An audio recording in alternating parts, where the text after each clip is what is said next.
Make sure the volumes are okay. Oh, this isn't...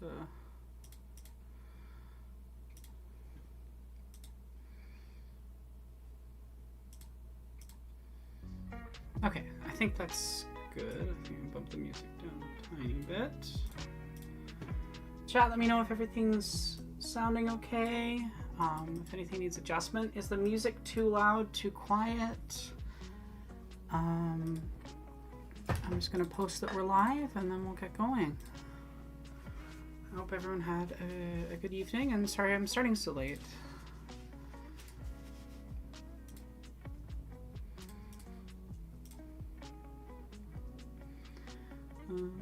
Okay. Oh, Killian. He's such a baby.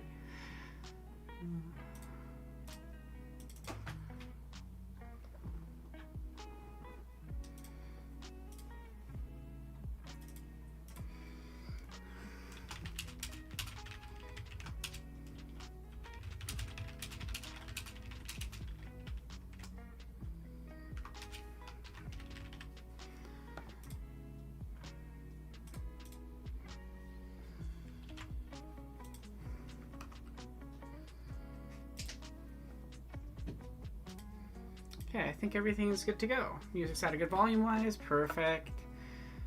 Thank you all for being here.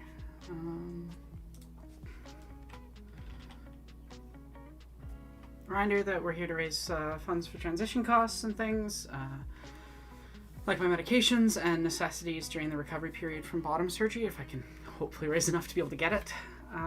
So yeah, if you're enjoying the stream and you want to affect what I'm doing, and add fun challenges or make me do silly voices or things like that, consider donating. There's info in the sheets there. Looks like my Nightbot's not working on YouTube, so I'll go check what's going on with that really quick. Oh, no, it's working. Okay, it was just a little slow. Perfect. I was worried it wasn't working. Okay, let's get started.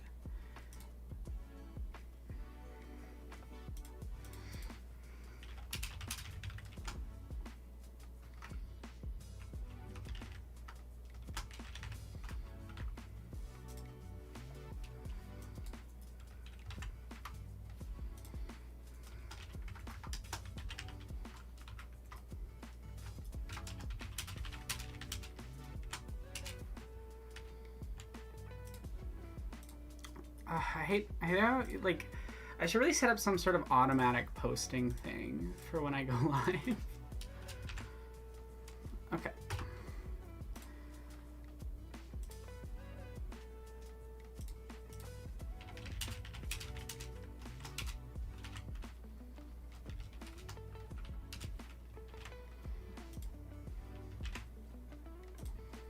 There we go. Okay.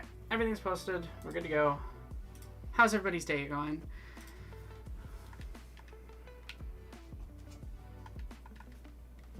Oh, I'm gonna have to restart the game.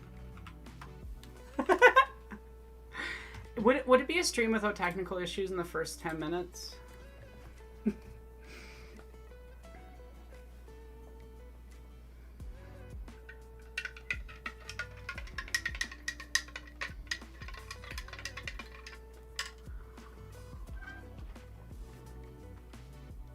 An improvement's an improvement. I'm glad it was better than your night. I'm sorry your night was rough. And I hope today stays positive.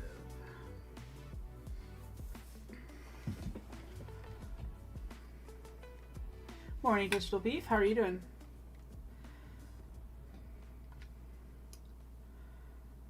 So, fun thing, you guys haven't got to see this yet because I had to restart the game. The game has this issue when it launches where it launches at like 1 frame per minute or so. So the opening little thing just like glitches out really hard and then the game's fine after that. I don't know why it does this. I don't know why it keeps doing it, but it's kind of funny.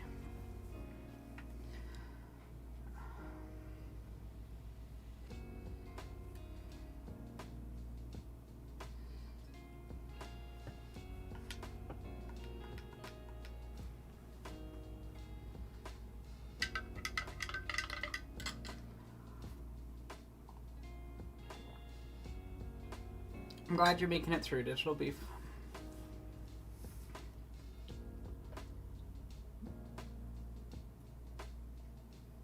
Say hi to Lila for me. I hope she's doing good.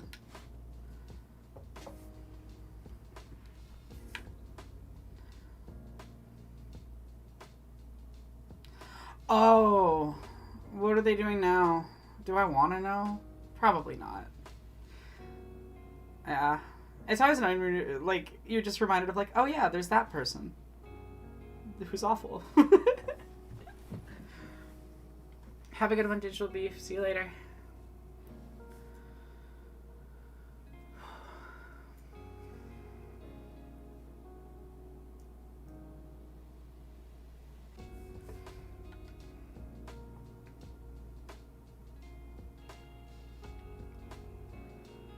It would be so cool if the game would launch. And it's funny because I had it running before the stream started because I was like, oh, it'll be all good. But the problem is that sometimes it glitches out and doesn't let you use your controller, and I didn't check that I had the controller properly working. So there we go. We have a game.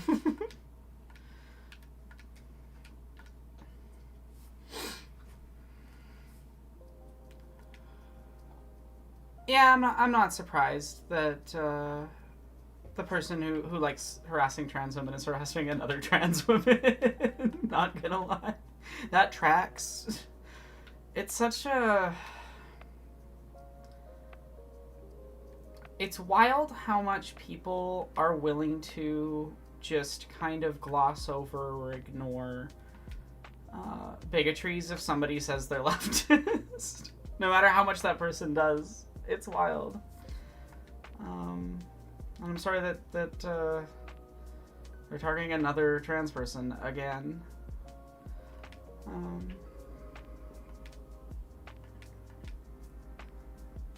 Oh no, you didn't dampen the mood. You're all good. They do have a type of person that they like harassing. Honestly, like their fans have been annoying to me because of my association with Jesse, but I'm pretty thankful that they haven't personally tried to target me as well. I'm glad that Lila's doing well.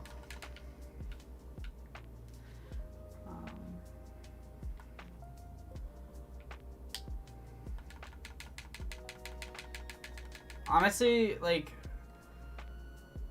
Lila's really good people. I wish I can't remember what the command is for shout out, but if you want to send me their exact Twitch handle, I think it's like !SO. Yeah.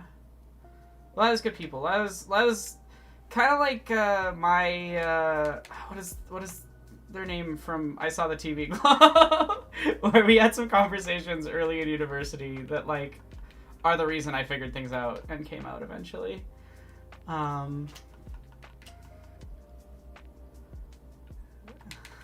know, we're both like just ungodly busy, but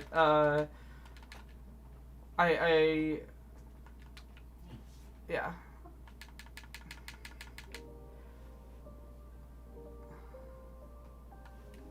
Wait, what happened, Random Nerd?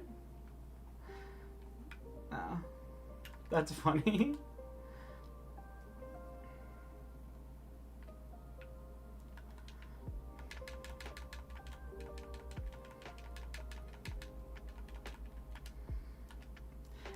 It's always weird having to, like, playing through this in a way that's very, like, just get to the end goal instead of, like, mess around with everything in the game.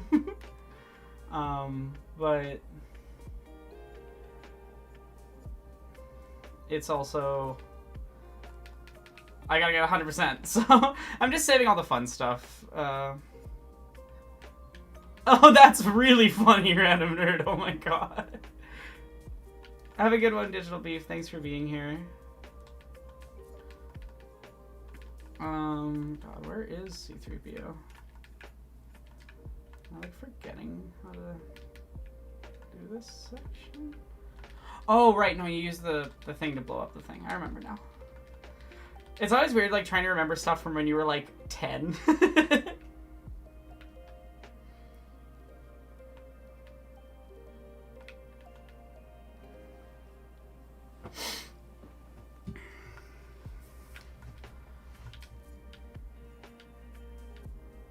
It'll be nice once we get to free play, because I don't think the cutscenes... We'll double check. I don't think the cutscenes play in free play mode, thankfully. Or I think they're skippable, so then I can just turn the sound on for that entire section.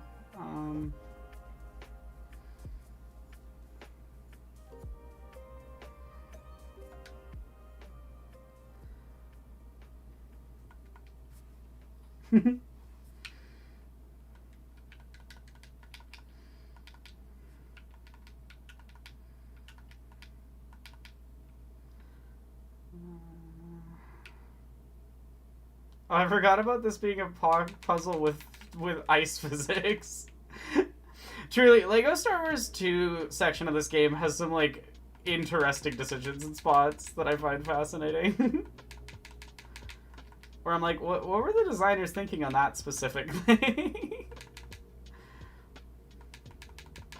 Yeah, perfect. I thought so. Yeah, so when we get to that section, I'll just be able to turn the sound on and we should be good.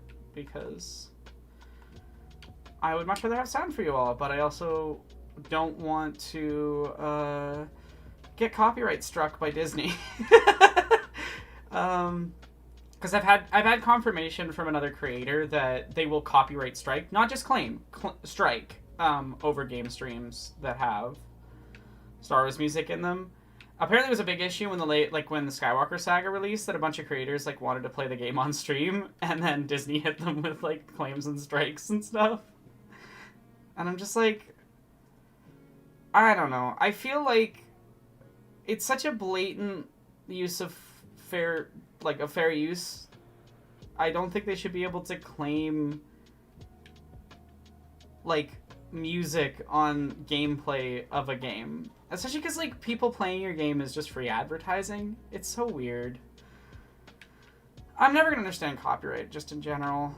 I think copyright sucks ass for artists. I don't think it's useful to... Am I missing something? I don't know why I have an extra thing. But,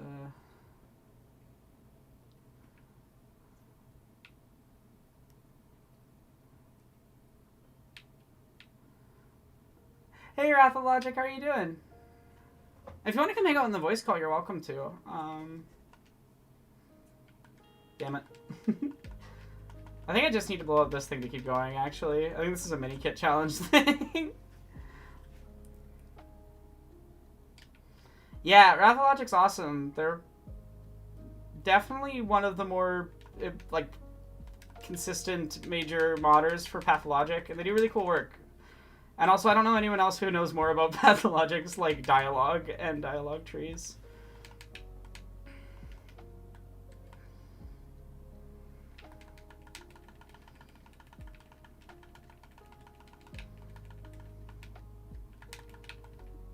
I hate when they just endlessly spawn stormtroopers while you're supposed to build something. It's like, leave me alone.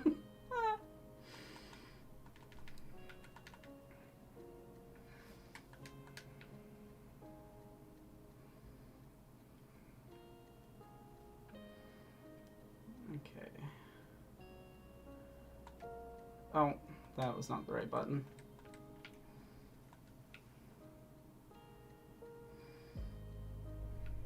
Hi, Sophia. Hope you're doing well. Oh, please land on the thing. What's current progress? We are at... I'm doing Empire Strikes Back story mode. And then I need to do true story mode of this, and then story mode and true story mode of episode 6, and then it's just collectibles and the bounty hunters and some of the side, the extra missions. So it doesn't seem like I've done a lot, but honestly I would say the largest section is just having to do all the story missions twice in a row. So, like, even though we have, I would say, I think we're at, like, 27.9% finished. I think we, I think we're a lot closer to actually done than it feels. But I think it's going to take another day at least, if not two. So hopefully I can breeze through these two story modes. I know they're the longest ones in the game, so the biggest thing is just I need to make sure that I don't mess up true story mode on episode 6. Because apparently that one's the hardest to get done within the time limit.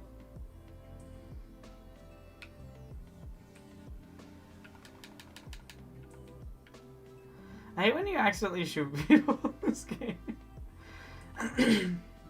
I'm not trying to hurt my teammates. I'm trying to...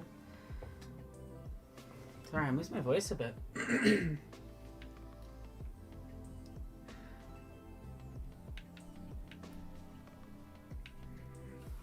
One sec. I think with how my voice is doing, I'm just gonna take off one donation reward.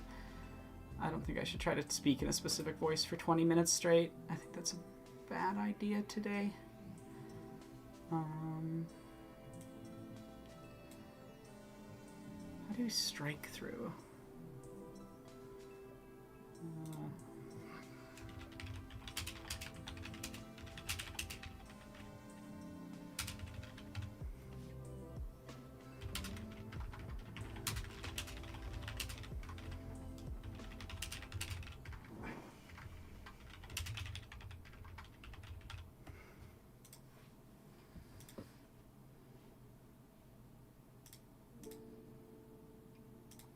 I don't think it's Jennifer Coolidge is ruining my voice. My allergies are ruining my voice. I should probably be taking more Reactin than I am.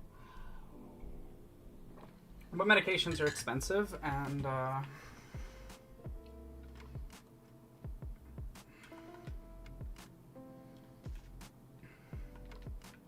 god, Chewie is getting shot up. It's so funny that you can just hear... Oh wait, you guys can't hear that on the stream because I have the game muted. For copyright reasons. Chewie was just getting shot like 50 times by the stormtroopers, so all I was hearing is like for like about 30 seconds there.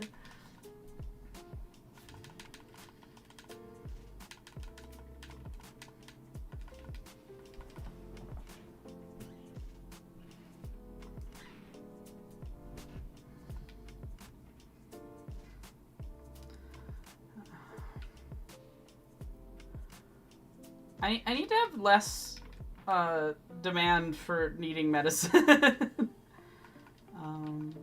That would be cool. Okay, I can't remember how this all works. Do I just build this and shoot the things?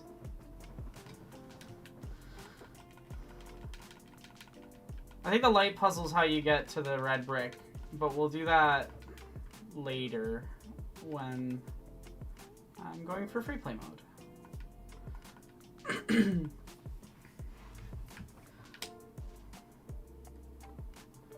Yeah. Nostalgia fills in the blanks. That's awesome, Aphelios. Also, I hope you're doing well.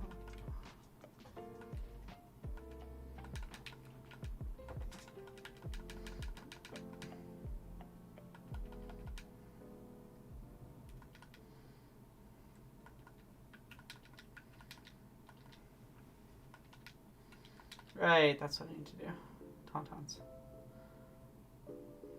Millennium Falcon piloting section incoming. I think you're right. I think the next mission is the space mission where you go in the big worm.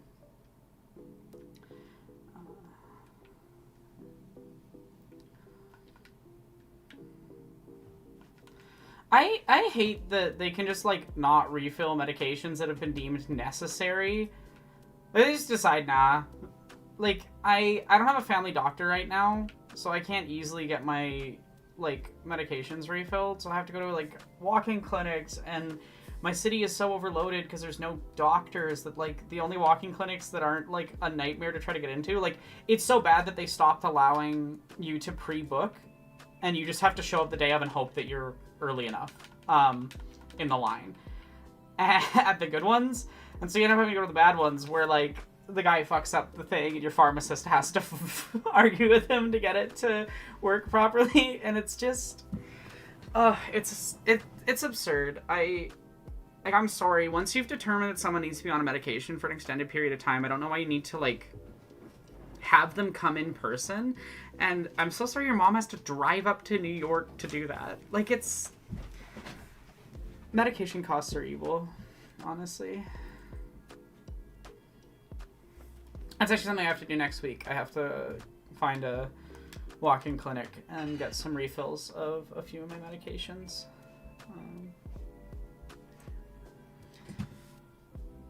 It is miserable. It is miserable. So I'm gonna make sure I'm not missing anyone in the stream Discord.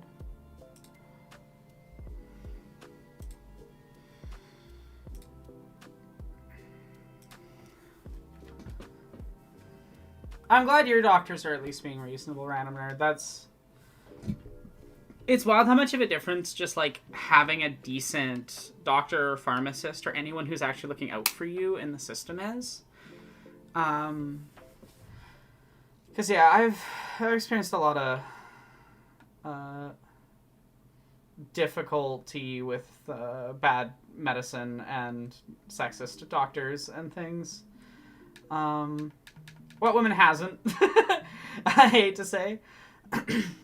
Like, I'm so thankful that my endocrinologist is really good. I was nervous going into it. And, like, because my family doctor wasn't sure if... It's no longer mandatory in my province, but some of the endocrinologists still require you to go see a psych before you can get it. And so I found out, thankfully, that I didn't need to. And I actually got into my endocrinologist before I got into the psych office I'd been recommended to. And when I did get the call from the psych office, they just continuously refused to use my actual name and misgendered me and dead named me, like, the whole call. And like, this is supposed to be the office for the trans-focused psych person? I don't know how that works, but yeah, that was one of the wild experiences I've had where, like, you're trying to talk to someone and you're just like, that's not my name, this is my name, please use my name. My doctor sent a note with my name, like, and part of that comes from, like, I need to finish getting my name change and stuff. I've just had more important things than spending $300 on name change. Like medications, and yeah, which is exactly why we're doing the stream, to try and help me afford medications and hopefully enough to afford necessities for the period of time I'd be recovering from bottom surgery if I can get it. Like, I'm approved for the surgery would be covered itself, but I would still need to, you know, eat and get my medications and stuff during the recovery period. So, yeah. Yeah, that's exactly it. Like, trans-focused doesn't mean trans-supportive, especially in medicine. Yeah.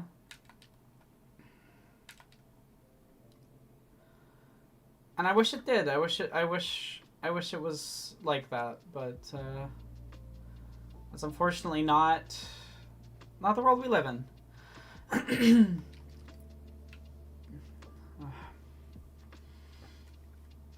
Yeah.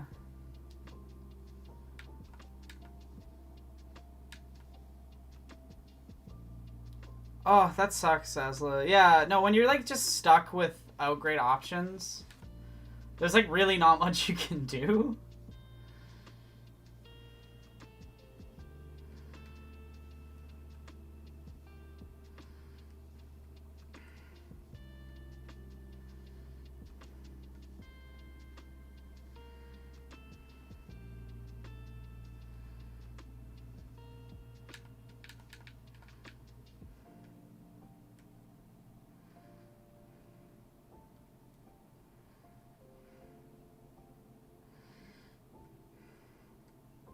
So it's not all 300 in one thing. I think it's like 200 or 250 for my birth cert stuff. And then there's like another $100 or so of assorted bank fees for changing stuff, and like it's like a bunch of different things that all add up. Like I'll need to get a new driver's license. That's another however much. I'll need to get a new, yeah, it's not one individual thing so much as it's a bunch of different things that compound with each other to make it over 300, which is also why I'm not sure exactly how much it'll come out to, because like I don't know how much the taxes are going to be on each of these things, so I just have like a rough estimate. I will need somewhere above $300 to finish the name change process. Thank you so much, Rathologic. That is way too kind. Thank you. I will check the message as soon as I am free of this specific spot.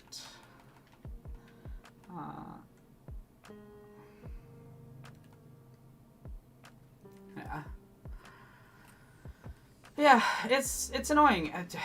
Transition is expensive, which is not a great combination with I'm gonna make and drink blue milk on stream.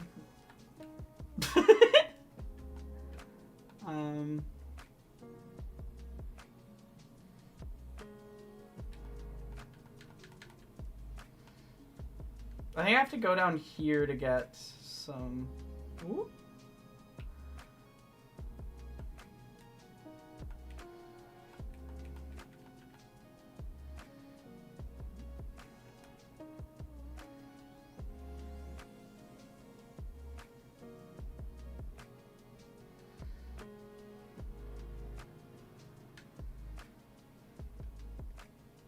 There we go.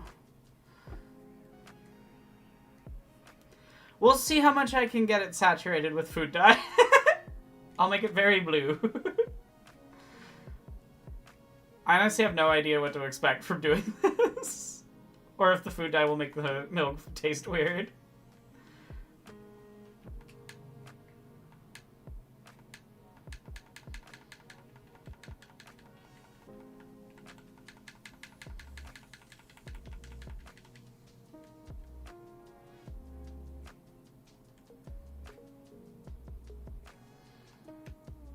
Oh, I think you just do a little backflip.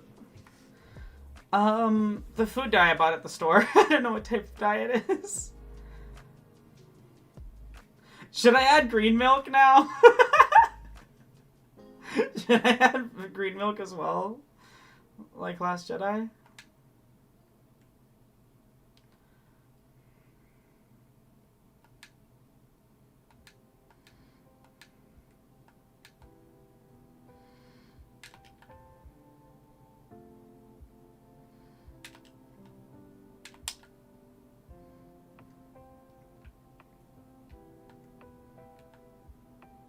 There you go.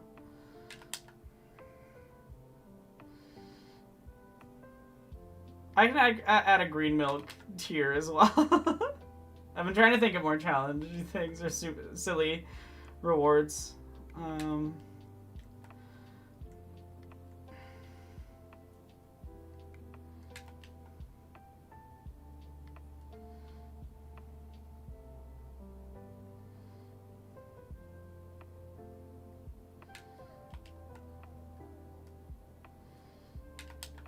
The section is so annoying. I forgot about how tedious it is.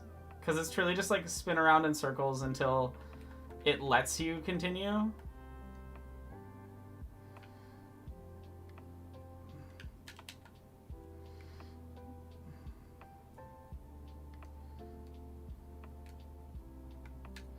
We made it.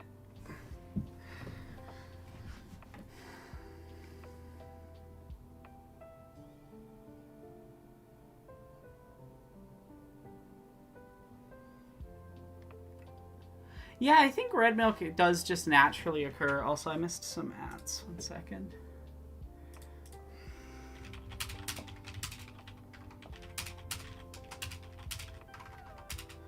Yeah, it was guests. Perfect. I'll be pulling them in a second.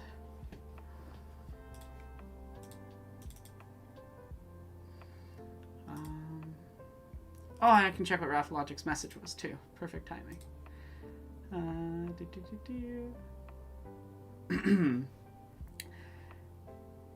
My most regular or comfortable voice. Okay, Darth Plagueis. My most... So I haven't re-looked it up. I haven't rewatched the scene. Truly, Digital Beef said, do it from memory. It'll be funny. And I'm doing it from memory. So hopefully it's funny and entertaining. Do you know the story of Darth Plagueis the Wise? No, I do not think that's a story the Jedi would tell you. Darth Plagueis was a Sith Lord. Oh god, I'm trying to remember. He was so great and so powerful that he could even put a stop to death. His pupil, jealous and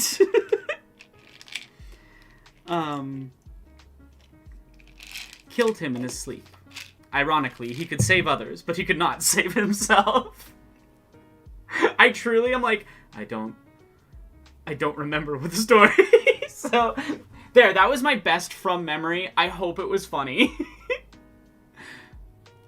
I was like watching someone play while their friends sit on the couch way behind them and they chat idly. It feels social. Oh, I'm glad it feels social. That's good.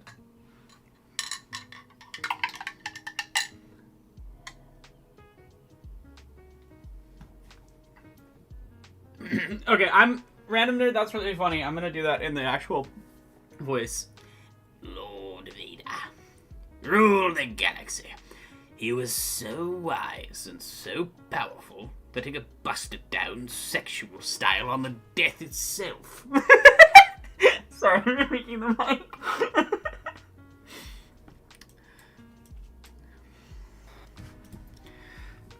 How are you two doing today? Testing. Hear me? I can hear you. Testing. I can hear Buster. Everyone, I can hear everyone. Awesome. Okay. If you two want to just say hi to chat, tell them who you are while I quickly check something. I'll be right back. Yeah, Okay. alright. Hello, chat. Hello, Mr. Meow I'm Meow. Buster Corp. Yeah, I'm Buster Corp, Mr. Meow. But no, I just heard that. Hey, chat. I'm Buster Corp. I do lots of things on the internet. I do too many things to count. Don't worry about it. Just Google my name or something. I don't know. Instant, you do. Alright, I'm back. Hello everyone. I am Yensid. I do media analysis on both film and literature on my own channel, specifically film and literature related to animals. And yeah, that's just kind of what I do. Nice. Alright. Which level are we on right now? Sorry. Hi, buddy.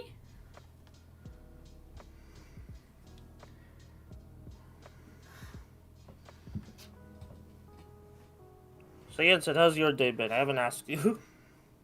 It's mostly been going pretty well. How about you? Nice. I woke up. That's I woke so up and random. watched some. I woke up and I watched some Ubu Musume because I just decided I'll finally take the plunge into the horse girl stuff for like. You've played the game, I have right? not played the game. I have not played the game. I refuse to play the gacha. I just want to watch the anime. Okay, that's Honestly, fair. that's so fair though, because like I feel like a lot of people get upset if you try to talk about this, but genuinely, like these gacha games and these different like, and I don't think gacha's unique. It's doing the same thing as like Gambling. Like it's the gambling. It's any of these gambling. I think offering gambling to children is like actually vile. Yeah. Yeah. It's Like bad. It's real bad. check out Killian up in the corner. Killian, I love you. Say hi to chat. Oh, he's gonna miss all the chat. Okay, we're gonna we're gonna bring the camera back where it was. Aww, kitty. So I'm trying to, because I'm streaming and Pen's working on final projects and things. I'm trying to make sure my camera is away while he works and stuff. So we're on episode 5, right? Yeah, so I'm on episode Empire 5, Strikes Back. but it seems like I haven't gone that far because I've done every other episode's true story mode right after doing the story mode. I also finished their, like, the character challenge and the minifig challenge and all that stuff. So it's like, oh, you're only on episode 5, but I've already done 2/3 of the run-throughs of every level. So my guess is... Just get them out of the way now. Yeah, well, I wanted to get all the... I prefer free play mode. I prefer the, like, running around and having fun and goofing and interacting with every little thing mode. And I'm gonna have fun with it. Like, I'm not doing a speed run. Like, I don't need to do optimal. But for this section, I'm just like, run, run, run. I want to get to the fun things. Yeah, so my kind of thought is I'll play through the main story modes of each. And then I'm going to collect a few... I'll do the free play on a few specific levels first to get stud multiplier and get a stud multiplier from a level that's easy to get true hero on without it. And also get invincibility and mini kit detector and red red brick detector, so I just don't have to search. Yeah, so I can just don't have to quickly put on the run cheat through. codes. And then I'm gonna do all this, like, the goofy, unique, special, like, secret levels last, because I think they have some of the most fun or silly stuff in the game. Yeah. I know there's like a city one that I've seen around, so I'm very curious about the city. From what I remember of the secret levels, there is the OG versions of Pod Race, Geonosis. Honestly, I might go do those first, actually, because they suck. They're really hard. Like, the reason they revamped those levels when they made Complete Saga was they were like, oh, that's a bit much for children. Oh, thank you. Yeah. You're the best. I love you. Sorry, Pen grabbed me a water bottle. Aww. I have my many drinks. I've been on, like, a half liquid diet, because I find... like, it's really tough on my body when my chronic illness is being bad to digest food, but then it's also like so it's hard on my body to digest food. But if I don't eat any food at all, like, it's really bad for your stomach because it starts shrinking, and that's not fun to deal with for obvious reasons. True. So we're about to get Yoda. Let's go. Yoda! Yoda! What was I saying? So so I'm doing a liquid diet in the morning, and then I just eat food in the evening, so that way, like, the fatigue I get from digesting is just while I'm sleeping. So it actually helps with my insomnia in a way. But yeah, so I've just taken to calling it making my potions, because it makes it more fun and whimsical, and less like I have to just drink things. So I have Metamucil mixed with Gatorade to make it less awful to taste, and also because electrolytes are really helpful when you're having dehydration issues. And I'm saying this stuff because I know there's disabled people in the chat who might find this useful. Like, I find it useful. My mom's a nutritionist, so yeah. And then I have bone broth with a little bit of salt in it. The salt's mostly for flavor, because otherwise the bone broth's pretty bland. With a little bit of salt, it's actually quite tasty. It's like a really weird tea, almost. Thank you so much for the donation, Sophie. And getting very close to blue milk. Build a lightsaber. Okay. Now, I'm going to do a joke version, and I'll actually build a decent one. I'm going to run and grab the Lego. I'll be right back. A physical one. I thought in-game. Yeah. One of my donation rewards is I'll try to build something out of Lego. So I'll be right back. All right. Good luck with that. Guess we can entertain the chat, Yensid. Since she brought up Legos, what's your history with Legos, like Buster? What's your origin story? I don't really have one. Like they've kind of always been there. They've kind of always been there. But like I'm infamously really terrible at building Lego, physical Lego. I'm infamously very terrible. Yeah. I do not want to do it. I just don't. Like Have I told I you like, mine? no, Like my I haven't. experience No. with Lego?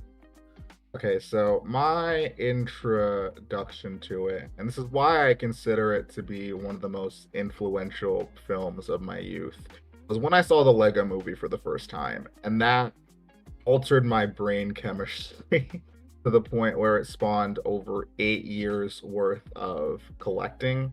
And this was part of the reason why there being so much distance between Christmas and my birthday was always such a really, really cool thing for me, is because I would always ask for Lego sets. Whenever it was like what I wanted for either holiday, or I'd be like, I want Legos. And it was over 8 years worth of collecting.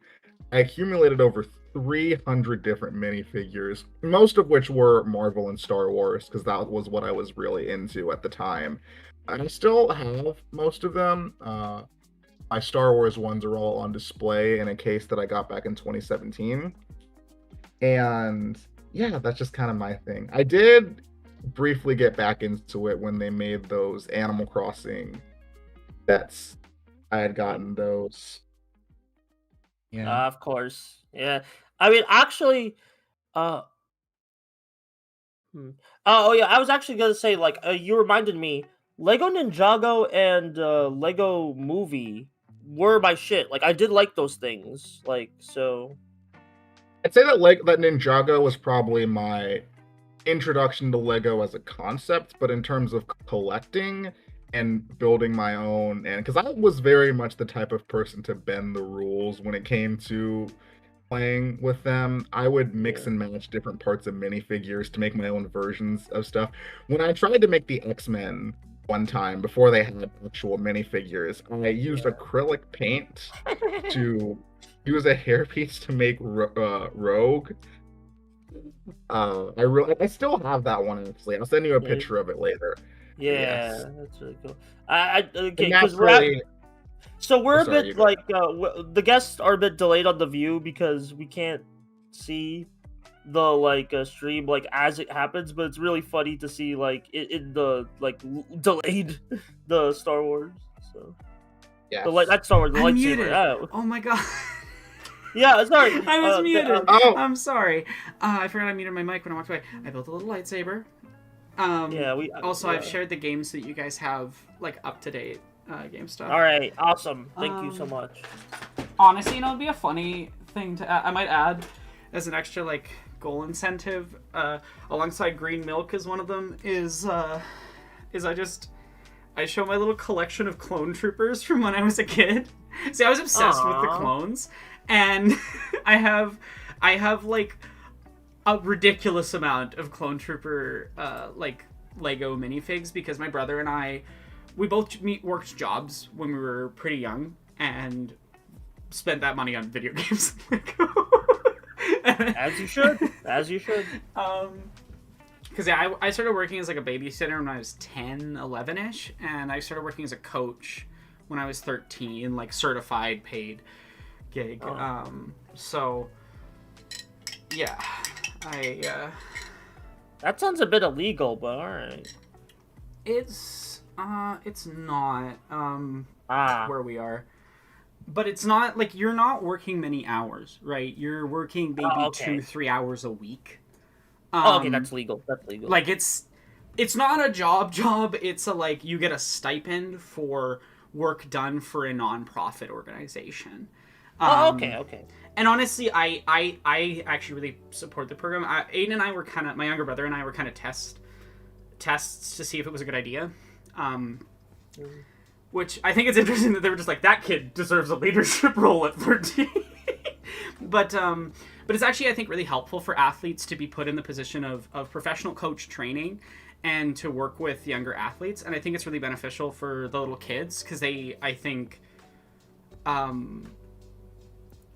and like, it's not like you're out there without support. The way we ended up running the program, and I became more of like a mentor coach where more of my job was mentoring other coaches than was coaching at a certain point. But when a head coach, I have to resist the urge to say people's names because I'm like, I don't want to dox my friends and former colleagues and things. Not because they're all wonderful, and and because people are. Yo, new donation from someone. Thank you so much for the donation, somebody. It literally just says somebody. Thank you. What sports were they that you coached? So I coached soccer, and then later I coached rowing. That was a little bit different. But with the soccer, we did this program, and so we coached the U5s and the U7s. Before that, the U6s, U8s, before the age categories changed. They changed the way the categories work because of some studies. Honestly, Canadian sports have a lot of really good stuff that has come out of responses to problems in the past. It's not perfect. They are still rooting out like harmful coaches and things like that. There's been still problems, but it is improving over time, which is good. And so that part of that is that there's some standardization on ethics training. So like I'm actually certified as a coach facilitator specifically for making ethical decisions. Though I'd have to re-up, like it expires after a few years. You have to redo certain things to get your certifications back. It wouldn't be too hard. There's no point because I can't work as a coach. And it's. Oh right, that's how I'm supposed to do it.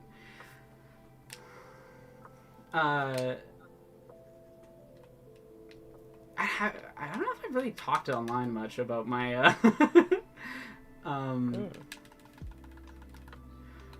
coaching, but yeah, it was a really cool program. So we all train the kids as a big group, and kids would go through stations for practice. So this meant that kids were getting coaching from a bunch of different both certified coaches, but also they're athletes, and they're athletes with different skill sets and things. And so it develops a better understanding for athletes of how coaching works, the responsibilities involved with it, when a coach is being unethical. I honestly think that's one of the biggest parts of it that I think that like letting athletes develop coaching skills and things can also give them protection. It's that thing of like if you teach your kids about like sex ed and things, it increases their safety. Like it's important, I think. And I think it's also important to develop like teenagers' responsibility and obviously in a safe and well supported environment. So yeah, I think it was a really good program, and it's still been going ever since. And I'm pretty proud of like at one point in my life I was the youngest certified coach in the province for the sport, and that the club has continued to do that and has continued to develop good athletes and coaches. And I just think it improves the sport for everybody, and it improves safety and improves understanding. Hell yeah.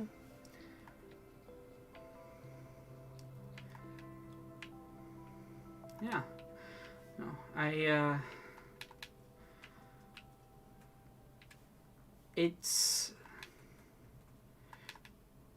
also just I have seen through some of my teammates and things when these systems fail and how bad that can be, and how important it is that things actually develop this stuff. And it is wild to me that a lot of places just have like no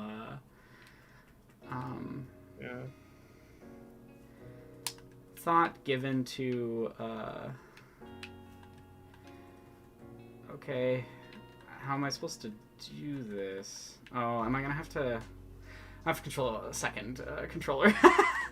Great. Ah, damn. Okay. Hi, Killian. Hi, buddy. What do you want?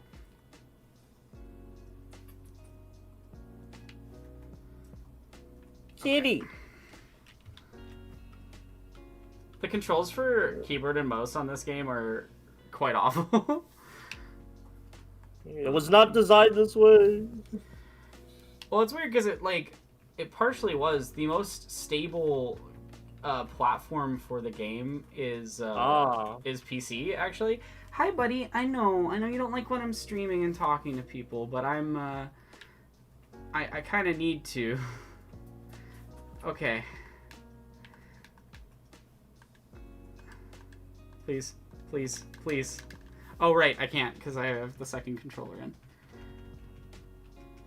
There we go.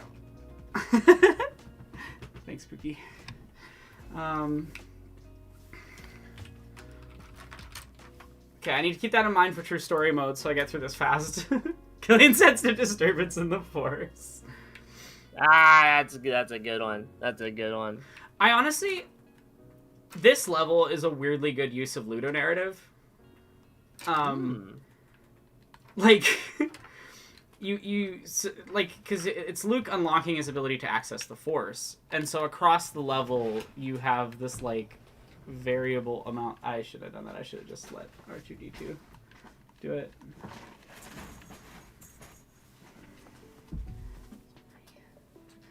What are they doing? Kitty's being real kitty today. He just wants to play. He doesn't know that I'm streaming. He just knows that I'm making noise, but I'm not paying attention primarily to him. And there's nothing wrong with that. Yeah, there's nothing wrong with that. Yeah, I just.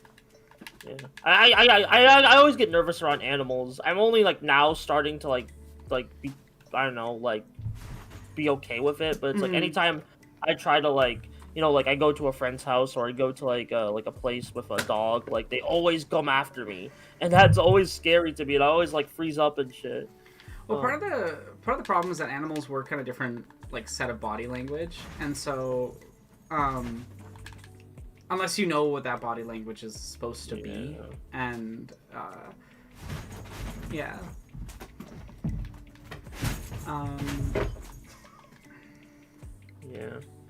I'm already bad with human body. I'm already bad with human body language, so it's like animal body language. No, the hell no.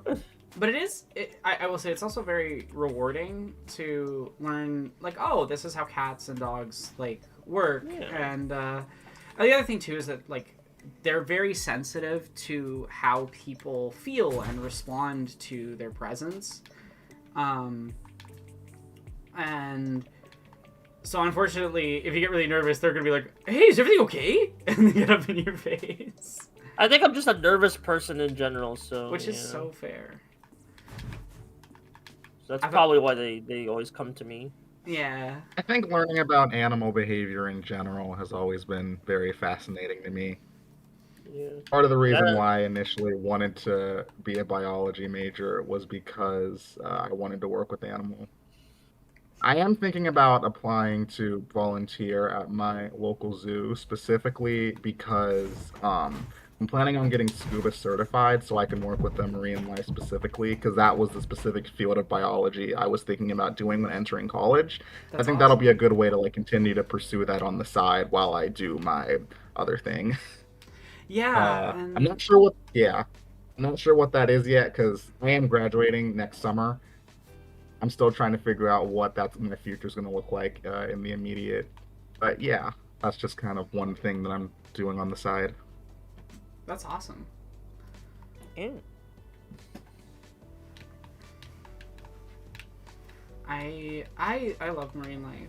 I think it's really, really cool. My partner's brother's partner is also really into that and wants to go to school for it. Aww. And I think it's really cool that you want to volunteer to help with that. Like, also just like having a scuba certification is really cool, conceptually.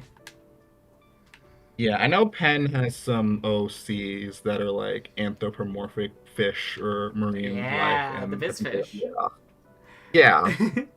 Ian said likes your bizfish. Ben's in the room for context. Things. That's. But yeah, I mean, obviously, I love Penn's mermaid and fish art. No, the bizfish are great. They're a fun little like parody of capitalism. Yeah. If people don't know what we're talking about, you can look up my girlfriend's Blue Sky, TRAULISM. Trollisms everywhere. It's also on Tumblr and stuff and Instagram, but a lot of their art's on the Blue Sky. It's pretty easy to find because you can just check the media tab on their profile. Convenient. Yeah, they have a cool BizFish thing they're working on for a class, and I am excited to see how it comes out. I'll Nice. definitely check out some of that art. Also, if Buster you will like the tell art, you- I just remembered Penn is offering sketches and things, the colored sketches for donations for the stream at a very reasonable discount. So if you want one, it won't necessarily happen during the stream period because they've got lots of stuff to other stuff to work on. But they'll be wrapped classes in a little bit, and so yeah, you'll have to give contact guaranteed information. quad. Guaranteed to happen. Not guaranteed to happen this week. Yeah. Um, Well, hey, that's fair. That's fair. I know. I'll just be busy. Yeah. But yeah, I think. Oh, these I'm bats are actually like getting, actually like- the worst enemy in Lego Star Wars. They look. What, are they even bats in the original movies? It's like No, I think it's. I don't they're think kind so. of. They're not bats because like Star Wars always just has like slightly not creatures that are real. Yeah. So if I remember correctly, oh god, I hate that like I've forgotten half my childhood special interests because of trauma. Oh my! I'm so sorry.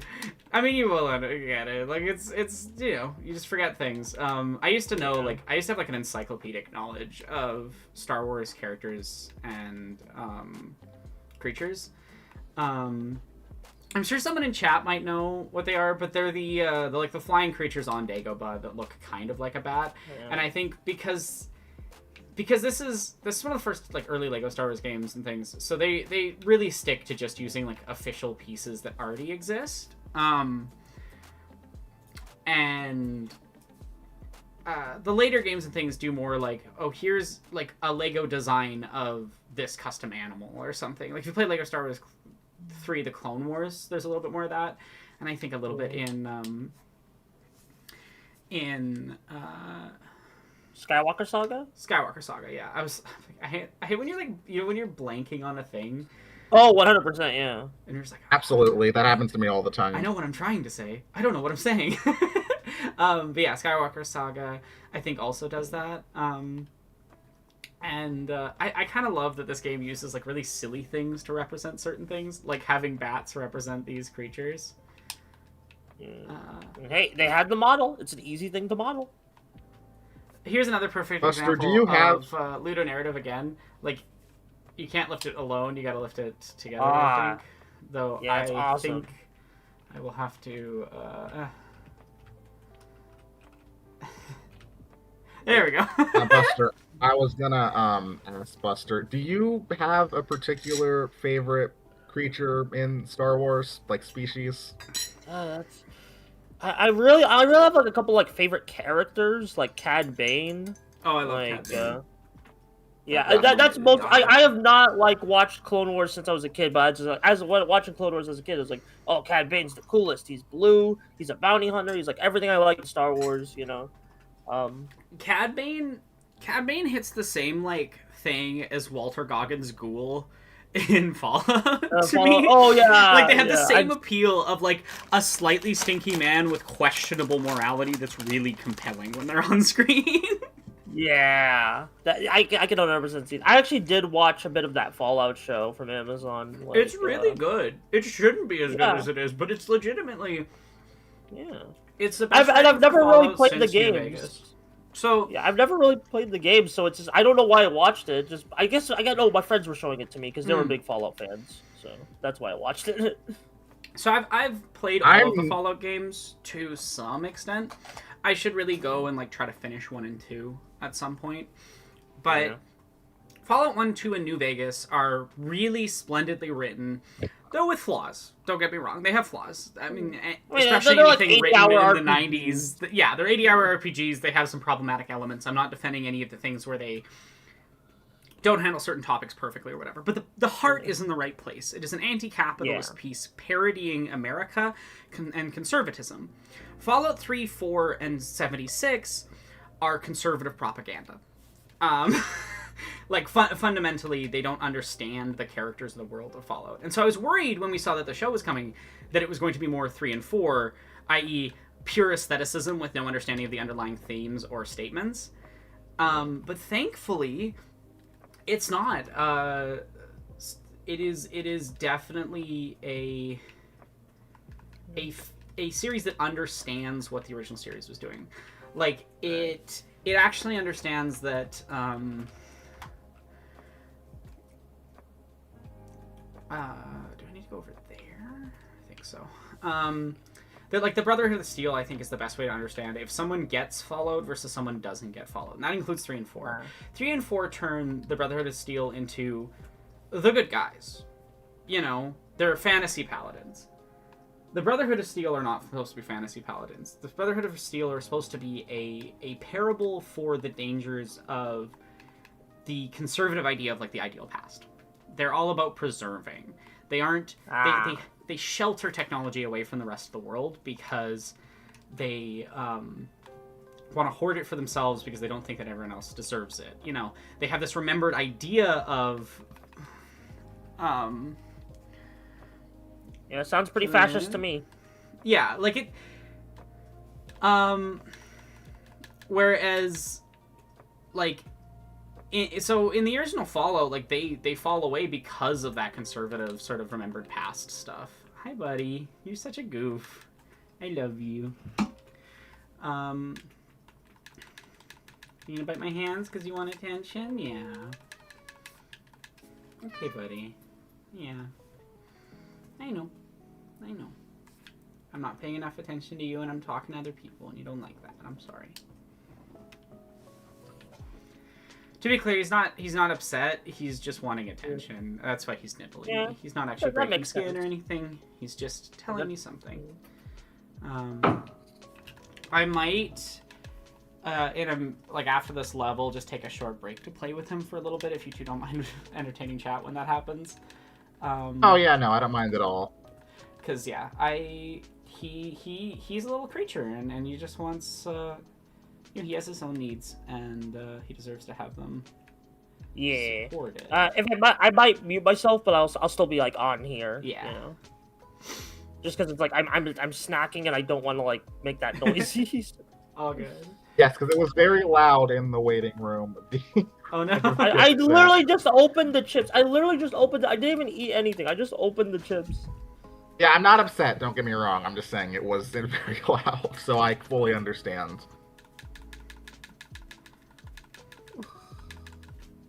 But yeah, I very much do think that it's important to note the way that fascists and conservatives will weaponize nostalgia when they say stuff like, back in the old days, or everything was better in my childhood, even when it comes to things like media analysis and when they try and blame the current state of exclusively on the basis of diversity from problems that aren't necessarily not problems, but are mutually exclusive from Black actors or marginalized actors or directors taking on projects. Like I love how like a marginalized person will get written bad, and I'll be like, wow, that really sucks that they were written bad. I wish it had been handled better and not bigotedly. And then like conservatives will be like, the reason the show sucks and the writing is bad is because a marginalized person exists there, and you're like, oh no, now I have to defend it. Exactly. Because it's like I'm not defending the bad treatment of the person by the writing, but it's just what else am I like? I'm not gonna let this bigotry go. Check it's always It's like they'll take a on paper reasonable criticism and use it as justification for whatever shitty thing they want to say. Yeah. And it's so I've talked about this with Buster a lot in the past. Nowhere do I think that's more frustrating than with the Disney live action remakes. When there will be instances of them, because like there are so many things that you can criticize about this movie, and yet the only thing that these people can seem to focus on, or the actual problems, they'll be like, oh, this is a byproduct of them, casting a non-white actress to play this originally white character. And it's like, you can have these criticisms without using it as justification to be like misogynistic, racist, that kind of stuff. Because it's not about criticism to these people. It's about attempts to like intellectualize their bigoted arguments, because their argumentation is essentially, oh, because this movie is bad, this is why like black people shouldn't be in media. It's like, Yeah, it doesn't make sense when you think about it for more than 5 seconds. but it's Yeah, so it's annoying like- because it'll be like, it makes it so you can't criticize that media without having to be like, I don't mean it that way. Like, Yeah, I felt that way about so many. Like, I literally had an entire video on like the People's Joker where I had to spend a minute being like, hey, I'm not being bigoted. I just didn't like the movie. Like, yeah, and it sucks because I think with a lot of things, people's bigotry dampens the ability to talk about when people make mistakes or mess up or 100%. there's issues with an artwork. Because, like, if I was to, say, openly criticize the work of a fellow trans woman, there's 200 people that would take that as permission to harass that woman. Oh yeah. And it sucks, because then I Yeah. can't talk about, like, oh, hey, this video essayist statement's not that, it's not okay, actually, or, you know, this movie has an issue, or whatever it is. It really shows how they put marginalized artists on, and they have an unrealistic standard of perfection for them. Any of the remote flaws, they'll use that as justification against them creating art in its entirety. And it does so much to make media analysis and criticism worse. It's just so counterproductive. So frustrating. And it's just tiring, because I think it's like, I'm trying to think of a good, like, semi-recent example where there was something that I had my issues with, but I just didn't really talk about them publicly, because I was just like, it's not. Well, maybe you Yeah, should. no, if you're there not have been a talking lot about of- There have been a lot of instances where there will be like movies or shows that come out where it'll be like, this wasn't really my thing, or I had problems with this, but I won't say anything about it on a public platform, even though I'm relatively small. Yeah. Just simply on account of, I don't want to have to make a million caveats being like, please don't use me disliking this thing as justification for your bigotry. Not true. Yeah, like, I don't like I have a dealing good with one. that. The issues with Wednesday as a show have nothing to do with the minor amount of marginalized people being included. Oh, yeah. Like, Yeah, I mean, like with me, I'm too outspoken. I feel like I do like media threads. I do all these like opinion pieces, and it's like I don't really feel like, why would I hide my opinion? I would be respectful. Like if I was talking to someone of a show I didn't like, I wouldn't really mention it because it's like that's rude. But it's like you know that's a whole other thing. But it's like I'm a bit too outspoken, where it's like, you know, I always give my opinion is always public in some kind of way. Like, I don't know, which is like a double-edged sword, because it's like, oh, if you like, you should probably keep some opinions to yourself, you know. I don't think it's a Yeah, bad I do thing. kinda get what you're saying. It's more of a, I just am like, I don't want to deal with it thing for me. Where Yeah, I mean, yeah, like believe me, I like literally. I don't know. I don't get like too many weirdos. Like if I do get like a weirdo in my comments, it's usually just like someone just being inoffensive. yeah. But like when I do get like an offensive weird, I was talking about freaking Death Battle of all things, and they were just like, hey, you know, like I'm excited to see, like, because they did a popularity poll to see who would get into like the new season, and it's like, okay, I was excited to see like a Kamen Rider get in. And like some guy just decided to be like anti-Japanese of all of a sudden, like channeling like 1940s racism in my comment section. And I'm like, what's going on there? What the fuck? of Death Battle of all things. It's like, dude, calm down. It's Death Battle. A silly internet It's like, thing. That's wild. silly. No, it's always funny how people will like telebond themselves in specific ways with stuff like that. over like the where it's like, silliest shit. Over the I don't silliest think shit. I don't think your issue's really with this thing. Your issue's with something else, and you're just like Yeah, masking it behind the thing. yeah, you're projecting. Yeah. You're projecting. And they're not good at it either. Like, I feel like most marginalized people can tell when people are being genuine with their criticisms and when it's just like, okay, you're just being bigoted at this point. Yeah. Yeah. Ooh, I have another perfect example. Amelia Perez, one of the worst films of last year, on every level.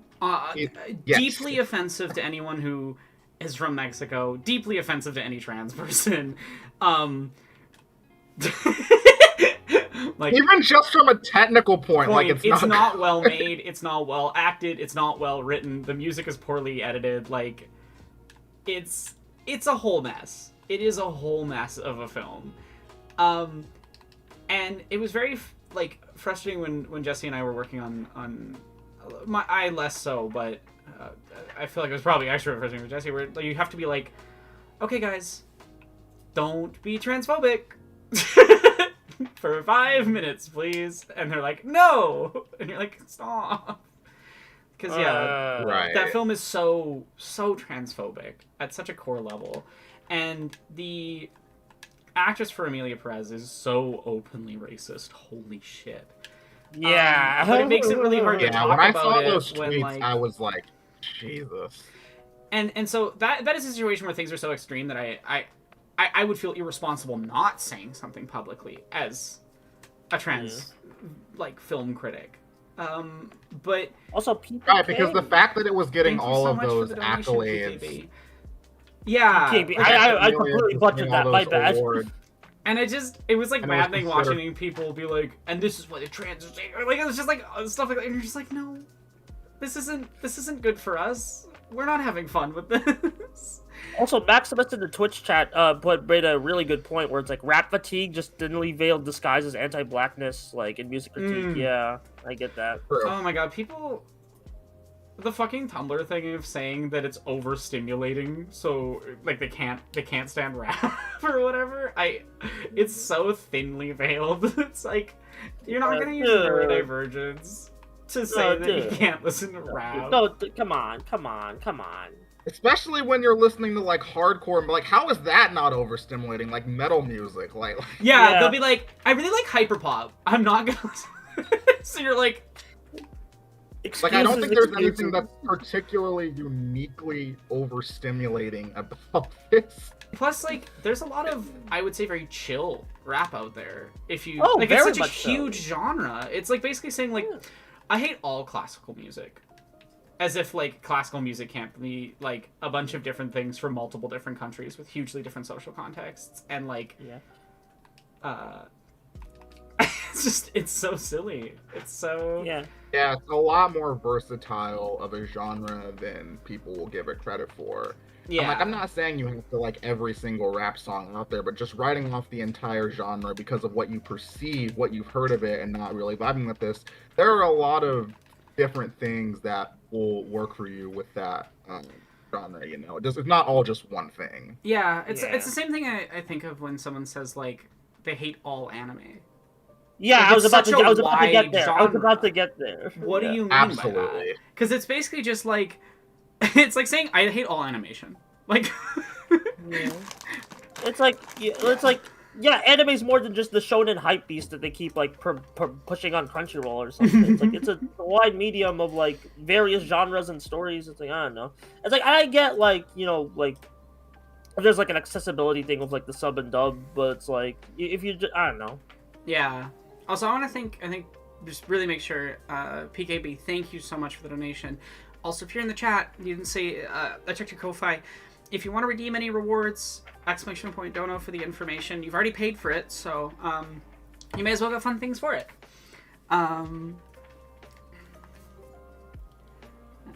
Thank you for setting up the toy for Killian. You're the best. He sat here for like 5 minutes because he thought I'd just get the Oh, he's such a baby. No, it's like I don't know how you could look at such wide genres and just write them off unless you're just being racist, honestly. Yeah. Because I just I don't know. I really can't comprehend looking at all of anime or all of rap and saying, oh, it's all one thing and it's whatever. I don't know. It's like, why specifically those genres? Why specifically these excuses? And Adnan in the chat wants to. Oh yeah, Thelius had some good recommendations, and JLo Boy as well. Okay, JLo Boy said Azamango Deo is the best anime.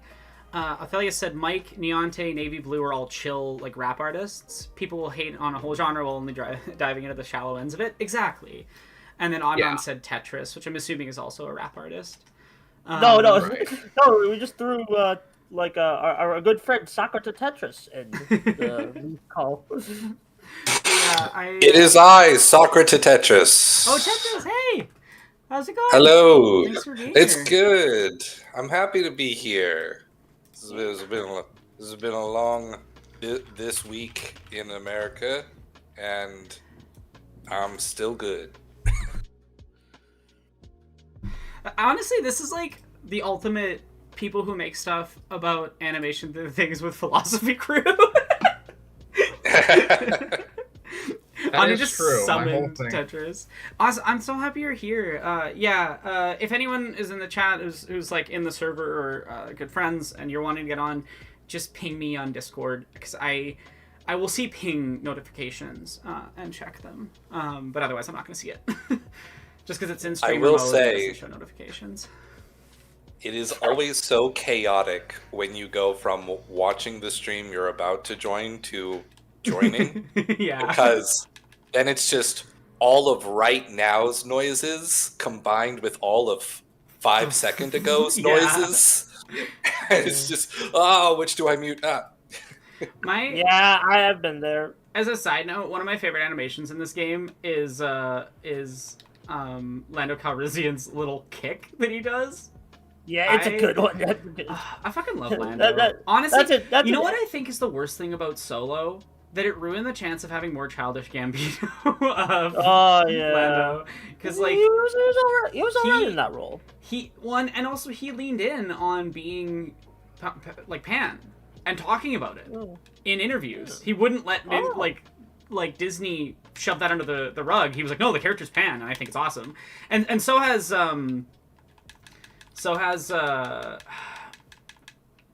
I hate Billy D. Williams, I'm so was it? Billy D. Williams. My brain was just going D, and I'm like, that's not the whole name.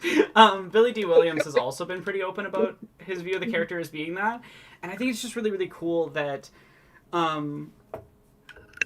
that Lando Calrissian gets to be this unique, fun, queer character, because Star Wars has a dearth of queer characters. There's like Yeah. Lando, which was only like semi-canonized recently, and there's Afra in the comics, and like Oh yeah, Dr. Aphra. Yeah, that's I like the love only Aphra. other Star Wars thing I need to read more of her comic. I loved her in the Darth Vader comic I read. Mhm. I read a bit of her solo. I need to like.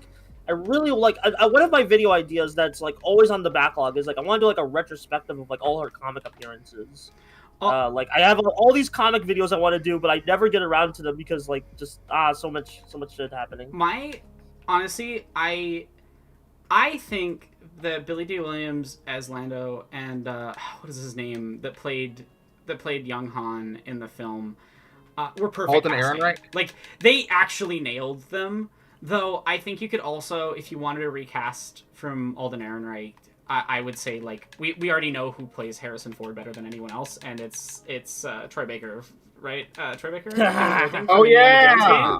Right? He's already got all the mannerisms down. So either way, if I could do a Star Wars show, if they were like holding money to the fire that I had to use like characters that are already important, I would do a Lando, Han, Afra, because they're all set in the same time period. They already have interactions in the comics and stuff. Like you've already got these three characters that have like a little bit of queerness to them, a little bit of messy morality to them, and just kind of do like a a story about them doing some smuggling nonsense, maybe like post episode 6. If I was to get to tell my own Star Wars story, it would contain none of the most like important main characters at all, personally. But because I think Star Wars is such a big and interesting universe, and the most interesting stuff isn't like the Skywalker saga. I feel Honestly. like all of the properties that have gone, I love Star Wars so much, I hate this fucking property, let me do something in an entirely different part of the universe, are usually where the stories succeed the most. and or like- the better episodes of Clone Wars, like KOTOR. KOTOR. I would even throw the video game, the Souls-like. Oh Forget yeah, what it's I called. love. Order? I love Fallen Order, and what's the second one? I haven't played the second one Survivor. yet. I've been meaning to sit down and play Survivor, but I've just like not had the time to sit down and do Yeah. it. So honestly, chat, if you would like me to play Fallen Order and Survivor on stream, I would be very down for that. I also miss Survivor, even though I loved Fallen Order, which no one would know. No one would know that I love Fallen Order, considering I made a video where I said low-key racist. But no one. But I do love that game a lot. Well, It was the last thing of Star Wars that I engaged with that I actually liked. No, it's the thing of we can love something and recognize that there is harmful elements in it. I think Yeah, 100%. I think that's the central thrust of a lot of what I try to talk about in my conversation, like in my videos and things, is that the world is not essential good and bad. Art Yeah. reflects that world and it's not essential good and bad. It is going to contain both. Like good luck somehow making a perfect work of art that contains nothing that isn't handled in some way that is criticizable. I don't think it's possible. Yeah. So it's more about having conversations about what those elements are rather than deciding like the entirety of a work is this or this based on individual elements. Tintin's a perfect example. I love Tintin. I grew up going to French Catholic school, which sucked. And Tintin was one of the few things that I liked reading from the library when we had to read French books. It didn't suck because of the French, it sucked because of the Catholicism.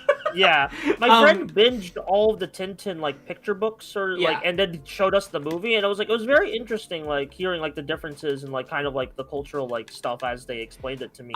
I as we would watched the recommend movie. everybody watch Bread Sword's Tintin video.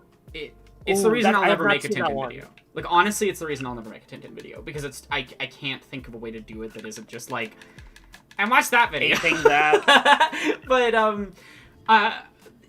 he covers it so well, and he covers the complexity of the man behind it. LJ is not a simple person. Nobody is. Oh, but he really isn't. Like he I went like through to a think very I'm simple. difficult, complicated life, and you know, a lot of people make very unfair judgments on him based on the lies that were said by like his peers who hated him. And that video makes me fucking cry. It's so good. It's so, I don't know. It just like hits right in the chest in a very specific way. Because like I grew up with these books, and I grew up knowing like, oh, there's these earlier books that were more problematic and stuff, and it's because it's like, yeah, he was basically like defying the Nazis enough that they would threaten to kill him, but wouldn't kill him outright. And he had this like fucked up mentor guy that was a fascist, and it's wild. Like his whole life story is one of the most sad, messed up things, and he through all of that depression and things sat down and said, I am going to make aspirational stories that tell kids like kindness and connection with other beings is how we improve the world. And Tintin is, in my opinion, the French language equivalent to Superman. He hits all the same fundamental beats that Superman is. He is the Boy Scout, and it's also like again. Watch the Red Sword video; it's really, really good. It explains all this stuff really, really well. Though, like elements of his things were things I'd thought about, but this like nails it so perfectly. Like he wrote Tintin as a self-insert of his like idealized perfect young self if he hadn't gone through these sets of like trauma that he experienced. And the captain is his older self who is, you know, struggling, who is dealing with alcoholism, is dealing with nihilism. And it's basically him constantly reminding himself that actually he deserves, like, that things can get better and that things can change. And it's such a good video. Like, everyone needs to watch that video. And Tintin is such an interesting work because it does contain some really messed up stuff. If you go look at those like really early comics before he has like any real editorial control over them, they're indefensible. Like they are. But that doesn't make him a bad person. It just means that like he made mistakes, and he had bad Yeah, people we around all him. make mistakes. Yeah. And I don't know, he's an interesting figure. I don't think that he would agree with uncritically looking at his work. And yeah, I appreciate anyone that's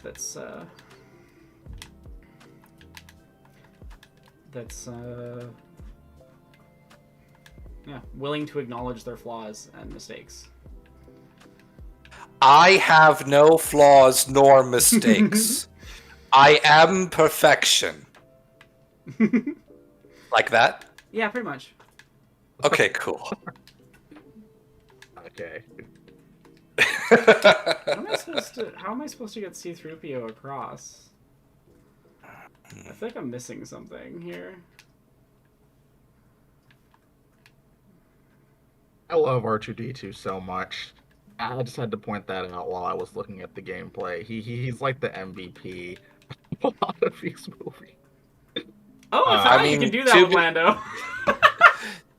To be real, all of the droids are the best part of Star Wars anything. Droids are the Oh, best do part I of have a Star Wars. cartoon for? Do I have a cartoon for you? No, Yeah. I mean, I have this whole androids video I've been working on forever, and like, yeah, I love the droids in spite of how poorly they are handled as a metaphor. Hey, Yeah, like let's see. I can relate to liking robotic characters despite how poorly they're handled. Commander 01 comes to mind. Oh boy, I like my number one Star Wars droid is HK, of course, Classic. from iconic. KOTOR. R2D2 is number 2 because HK took number 1. Mhm. I will put BB-8 above the little shoulder droid from Last Jedi video game. I mean, you mean yeah. Fallen Order? Fallen Order. Yeah, I think the same little droid guy, I forget what he's called, is in the sequel too. Yeah. I'm trying to remember the droid's name because I love that droid. Chopper's Yeah. another favorite droid. Chopper's great. Yes. Chopper War Crimes. The droid. Chopper, there's a peaceful option. I have already dropped a bomb. I love Chopper. Bombs? For people who don't know who Chopper is Star Wars Rebels. he's an astromech droid, so like the same type as R2, but no, not the same model. And he's in Rebels, and he just loves killing fascists. It's his only joy in life. Which is very, very fun as a character. Yeah. No, I got a bit of a honestly, soft spot I didn't for- quite lose interest in Star Wars the instant Disney bought it, but Rise of Skywalker was so bad that it almost killed my longest running special interest. Yeah, I held out so much hope for each of the new trilogy, and like for all of them I could point to things and be like, that was okay.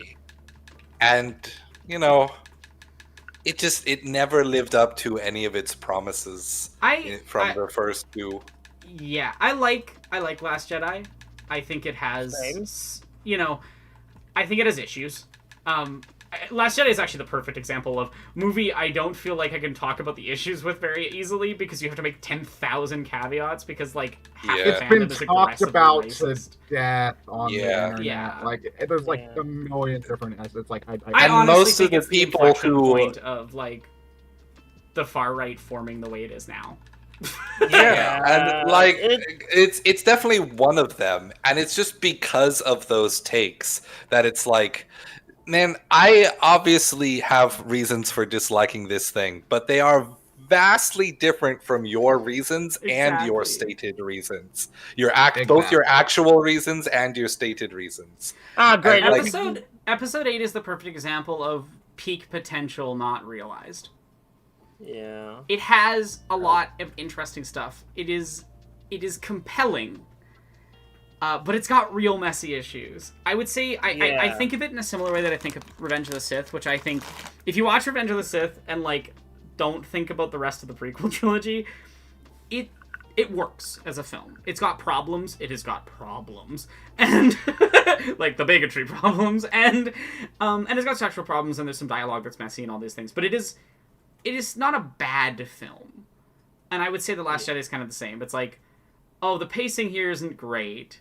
Some of these writing choices don't perfectly work. It's a little clunky. It's not a bad film, but then like half the criticism of it is just like, I don't like when a marginalized person exists on screen, and I'm like, on stream. Whoa! All right. whoa, Oh no! Oh, I guess no. I'll see myself out. all of us leave the call at the same time. Everyone, it just becomes no one streaming. Yeah. Anyway, you know what? Like, I'm glad for Rian Johnson for getting out of the Star Wars pit, because I don't think I could handle like another like years of like I like the Knives Out films. They're great. I'm very excited to watch the new one. I love the Knives Out films, and I'm very excited to see Wake Up Dead Man. I think part of it too is just that Rian Johnson is so good that like The Last Jedi's flaws stick out even more in context of his overall work, and I'm like, I don't know how much of that is the studio or not. From everything I've ever talked to with anyone that works within Disney, the Disney execs are so bad, and so frequently the things that you think were caused by bad writing choices and stuff are like an exec showed up and said that these characters need to have weird self-cessed. Like, yeah. Like, it's a wild. Honestly, I can buy it because I can buy it because they always be screwing over their cartoons and shit. Like either giving them short especially runs. Disney television animation. There have been like 3 now, like very high profile instances of them directly censoring queer content in their animated media. And that's what we know publicly as well. Like, what we know there's probably a lot of internally. Just from Alex Hirsch, Dana Terrace, and the team behind Moon Girl?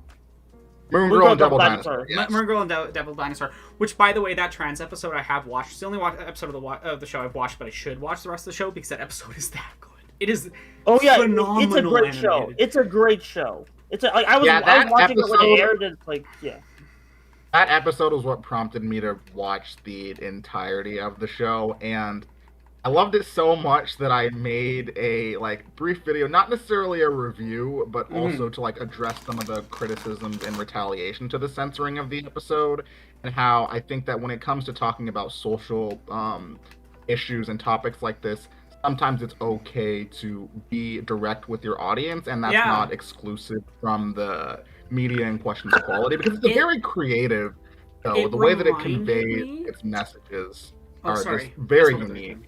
Sorry. Yeah, no, go ahead. I was finished. Sorry. It reminds me a lot of Magic School Bus back in the 90s, or other shows that were willing to actually talk about real things in any sort of fucking way with kids. It's honest and it's direct, and the emotions of the story work, the acting works, it's got fun editing. I think the style's really good. And that was just one episode. I've just seen the episode that was removed. the rest of the show's great too. Yeah. But I've heard the rest of the show is about the same. I highly recommend it. It's just very telling to me. It's very frustrating always having to stick to just this is the things that I know that are publicly available, versus these are the things that someone who worked on this show as an animator or a VFX artist or whatever has told me.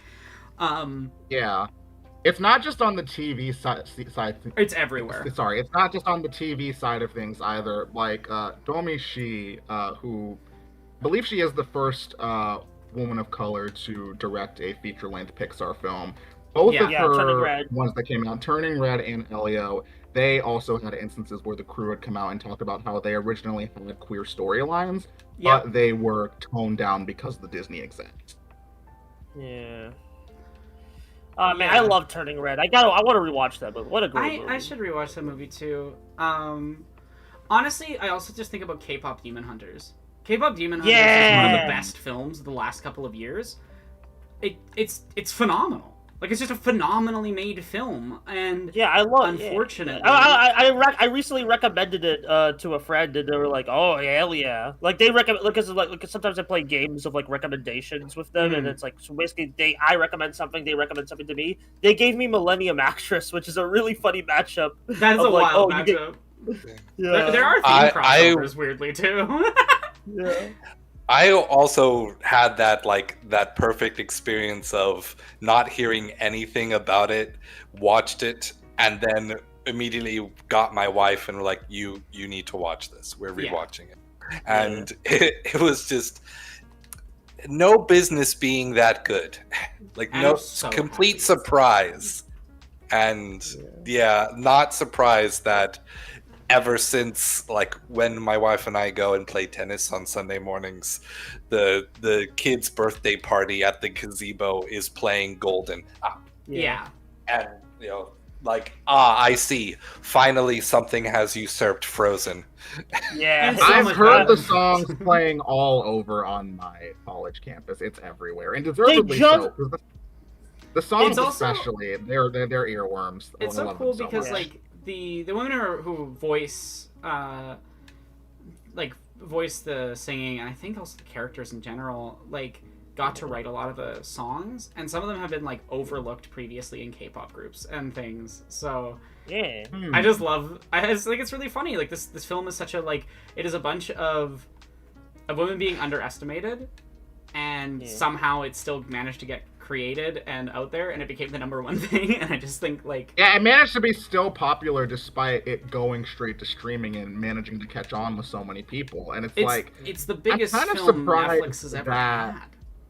Yeah, I'm kind of surprised that they didn't take a chance with it in theaters because yes, it is an original IP, but K-pop is a very popular genre, and I feel like it is absolutely the type of thing that would get people talking. Which again, it managed to do so in spite of not getting it. They did start doing sing-along shows the in theatrical some showings, places. like that's fun.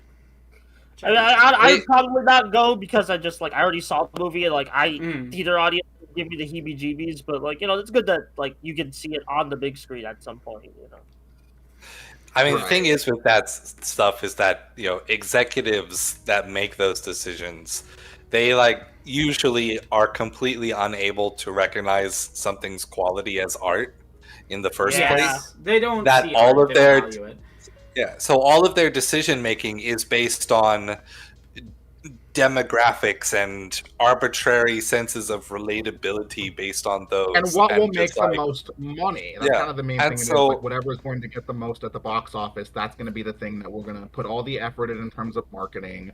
That's going to be the thing that we're going to devote all our times to because that's the stuff that matters to these big corporations. And It's so also- without any proof, I'm just certain that the reason it couldn't get a larger release at the start on top is just that someone went, let's see, non-white, girls sometimes ugly, subtitles, people don't like reading subtitles, Korean, none of the English speakers in America speak Korean, and just It's went, so- this will make $0. And that's the reason. That is the reasoning.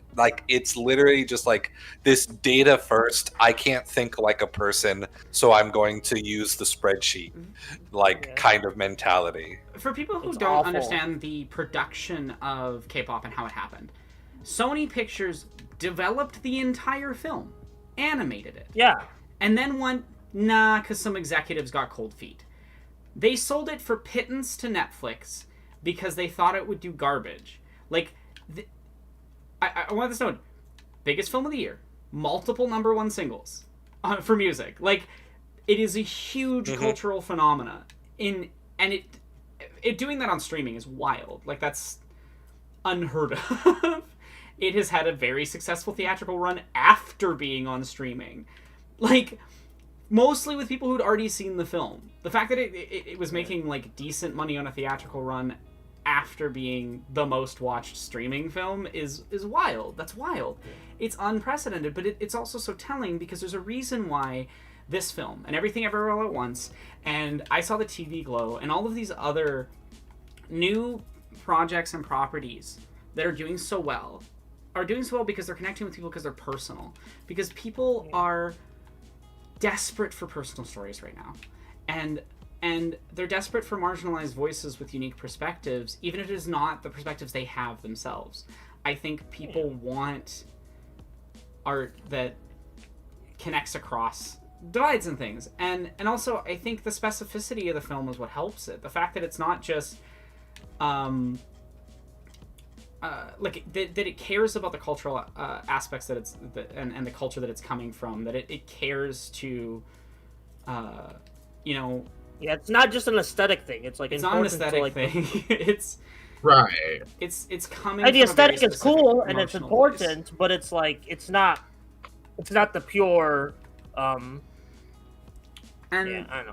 and I just think about how many films we could have had that have been canceled. I mean, how many Nimonas and Don't remind me. like There was like a there was Oh, like you this- gotta. Nimonas. Oh K-pop man, demons. Aaron, I How many rewatched. Sorry. Yeah, I was saying I rewatched Nimona a few weeks back with. I was showing it to one of my friends for the first time. That's like, it's there's so many layers to why I think that film works as well as it does. Mm-hmm. It's honestly one of my favorite films of all time. It's very.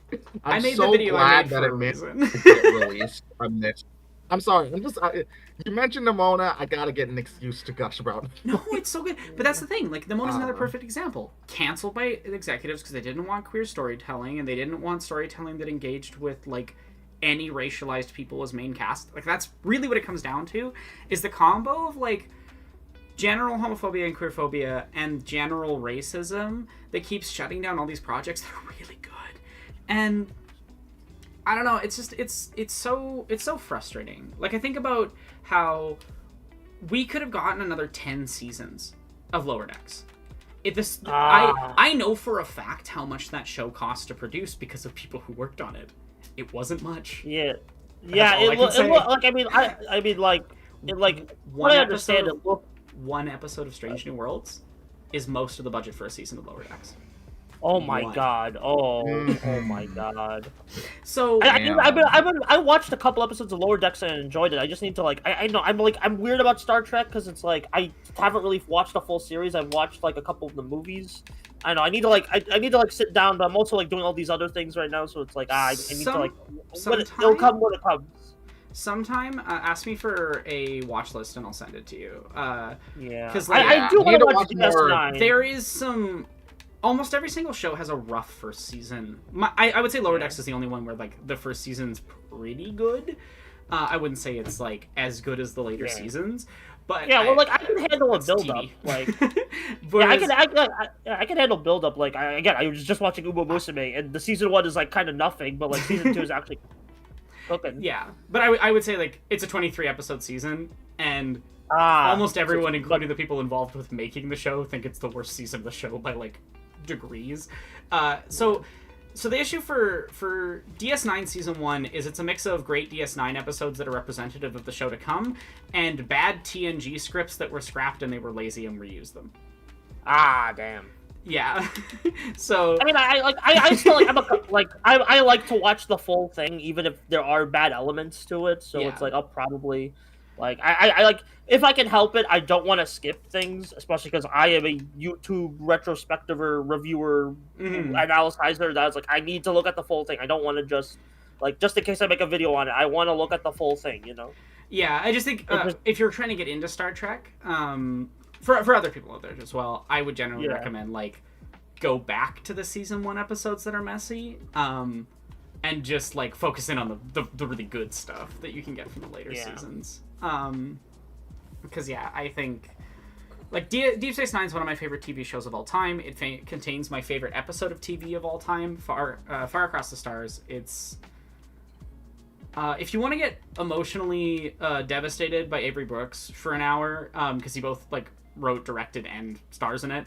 Oh Even my if you god, watch, that's awesome. even if you don't really watch any other episode of DS9, you can watch that episode on its own because it contains very little elements of the overall story or like plot. It's set in like the 60s, 60s, I want to say the 50s, in like a pulp sci-fi writing space, and it is a episode about systemic racism, misogyny, anti-Semitism, and homophobia. And it is devastating and brilliant and disgustingly ahead of its time.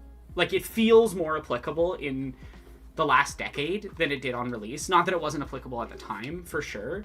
But it it is aged like wine, like really good wine.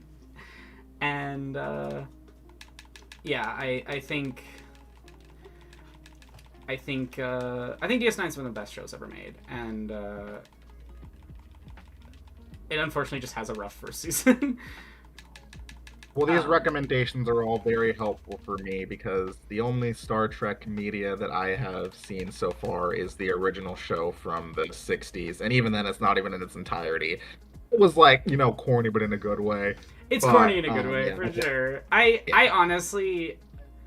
I was talking about this with my friend the other day, like, how we'd love to have a show that just says, like, we don't care about budget and, like, quality, and just shoot it like those old 60s shows where, like, cardboard people and, like, silly practical effects.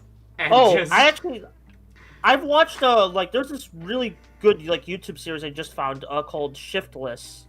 And it's like this. It's basically like a sitcom comedy, but it's like real people, and it's like in like it just kind of like wherever they can film, and it's like fun. it's really funny, but it's also just like I love the production because it's just wherever it's so scrappy. It's like old YouTube, but it's also like it still has like a lot of like very funny, like legitimately great qualities to it. And I just like so check out like Shiftless, like shift like job shift list like. Nice. I'm gonna Like, I'm gonna look that up right now because, to be honest, that's so impressive that in the current landscape of YouTube, someone choose to not just do like a comedic skit like channel, but a full-on show. Like, that's an amazing choice. Yeah, and like episode 2, I wanted to talk about episode 2 for a bit because.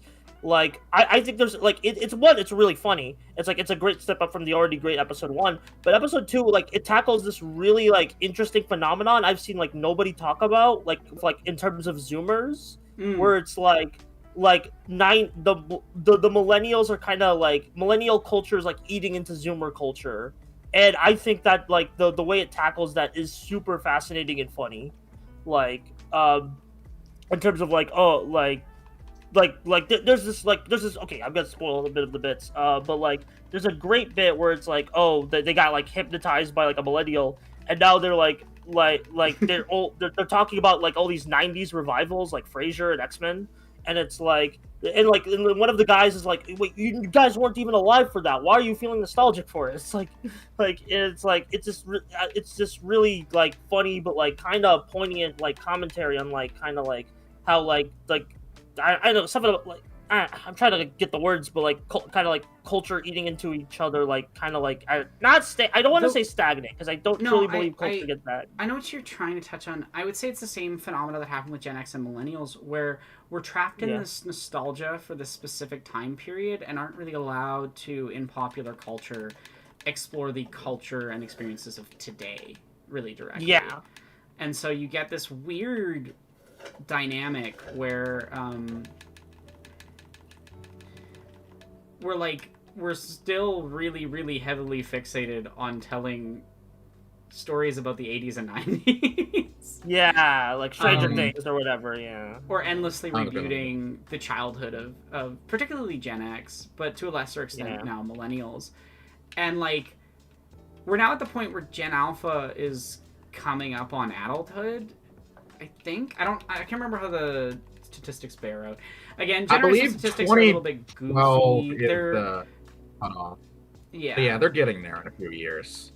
So what is Gen Alpha's Degrassi? Probably Degrassi, whatever the current round is. Because it never stopped existing. I was gonna say Riverdale, like as a joke, but like I don't know how true that is. I think that's more Gen Z's. I think our Degrassi was Riverdale.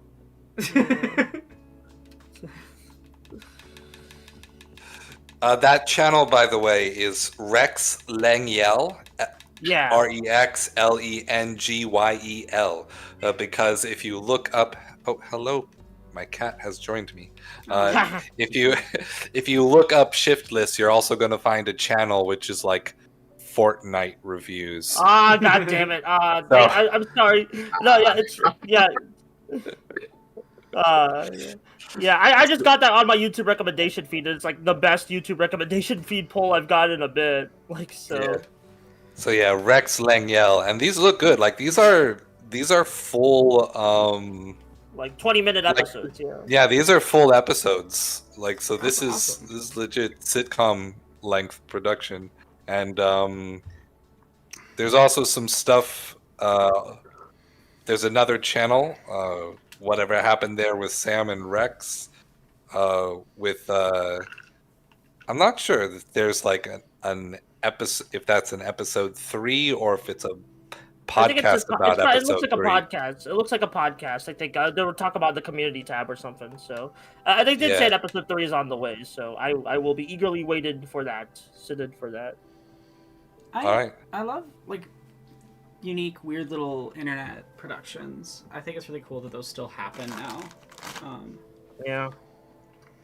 All right, here, come here.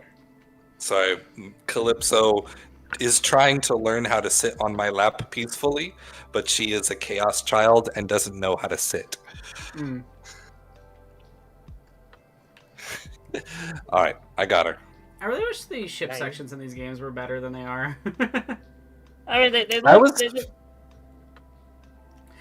I think the only one I genuinely just really like, flat out, is the Revenge of the Sith. Like, it's an on rails little shootery thing, but it's quite fun. yeah. I was saw you play that. fascinated. Oh, and pod race. I like the new pod race. Lego Star Wars 1 pod race is rough, but doable. Like I'm pretty good at it, but the new pod race is just fun to do.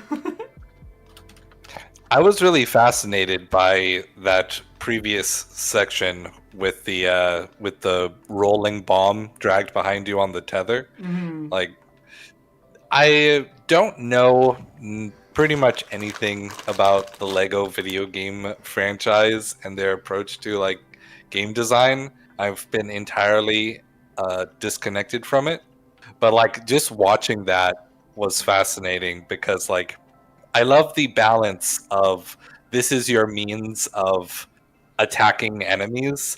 It will also kill you if it bumps into you. So I actually don't think you can hit yourself with your own. you bomb, can't. but that That's what I might have misinterpreted what I was seeing then, like the ball just rolling in coincidentally with the moment of death. Mm. But like that was what was running through my head at that time. I was like, man, Honestly, that's an that could be a interesting whole design game. choice. That could be a whole game of just you need to get this payload to this objective. Don't lose it and don't kill yourself on it. Now I'm thinking about, like, honestly, how interesting a game jam style game I could make out of that concept. Like, if everything's just built around this, It's like, yours. tether. It's hard. It'd be hard to implement. Anything Yeah. with rope physics. I'm honestly impressed they implemented this for the game that they did. Like, Yeah. for... like, Surely there is a way to cheat to not actually use a rope and pretend. the amount of mechanics in these Lego Star Wars, like, the Lego games in general, is kind of wild when you really think about it. Like, how much development... It's had to go in. overwhelming. Yeah, not in a bad way. Just in a like, wow, that's a lot of work. How did I you also have am the time to impressed do at that? how quickly I'm forgetting that these are Lego people. I'm just like, oh, there's a little guy. This is some little guys. I'm forgetting. I'm completely ignoring the Lego shapes after just watching the screen for a little while. It does kind of like blend in after a certain point. You just kind of accept it as like a style thing and not like it doesn't register.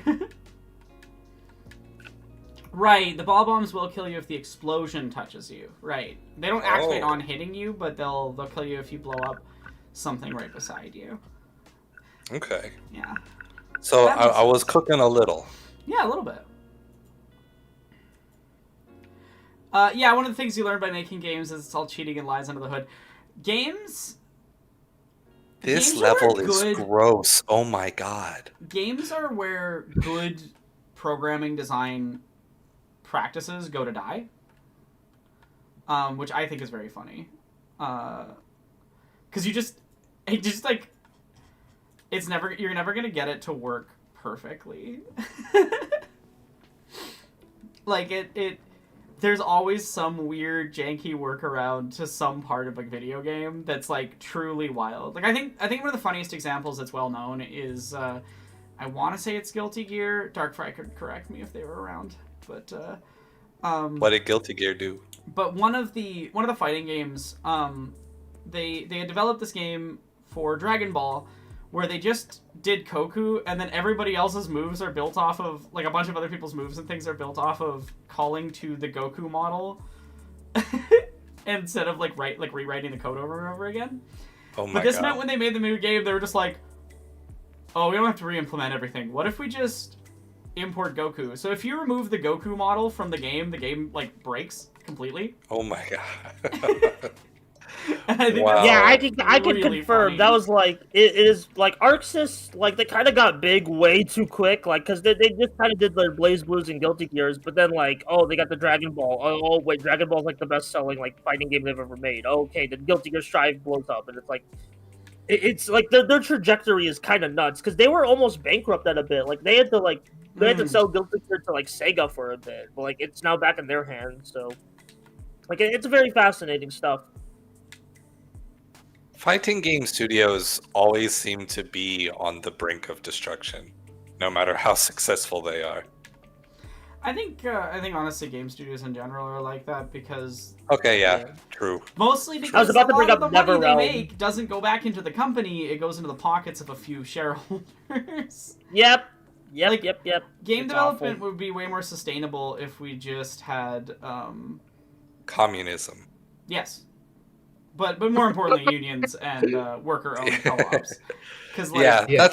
that's a better current step. that it's a step. It's Yeah. not the end goal. The end goal is communism, but We'll get there. But it truly is. I always find it funny when people like say that there wouldn't be art in whatever form of leftism you subscribe to future. Who thinks that? That's ludicrous. Conservatives, they always think that, and I'm like, actually, under socialist systems, you tend to get better like funding towards the arts and things because the money just goes to the artists instead of Yeah. to like three money dudes. Oh man, I remember those cave paintings when those cave people drew that deer head on a torso, and But they were also, like, so but did really, filmmaking. how do we fund the getting the pigment for the deer man on the cave wall? We better engage in commerce before I draw this deer man. Like, I think art is genuinely an integral part of being a human being. I think it is core to our existence. And Absolutely. exactly as someone put in chat, capitalism is destroying art and replacing it with AI slop. It is. It's very frustrating. I hate being an expert on machine learning. I hate it. It sucks. I wish I knew less. I'm It's so infuriating. glad to know less, Aronok. You have no idea how glad I am to know less in this current moment. Like I both do and don't actually feel that way. Obviously, I don't think ignorance is a good Yeah. thing. It just would be easier to not be constantly frustrated by like, oh, the field I studied is now being misused in the most unethical ways that like you were explicitly told not to do.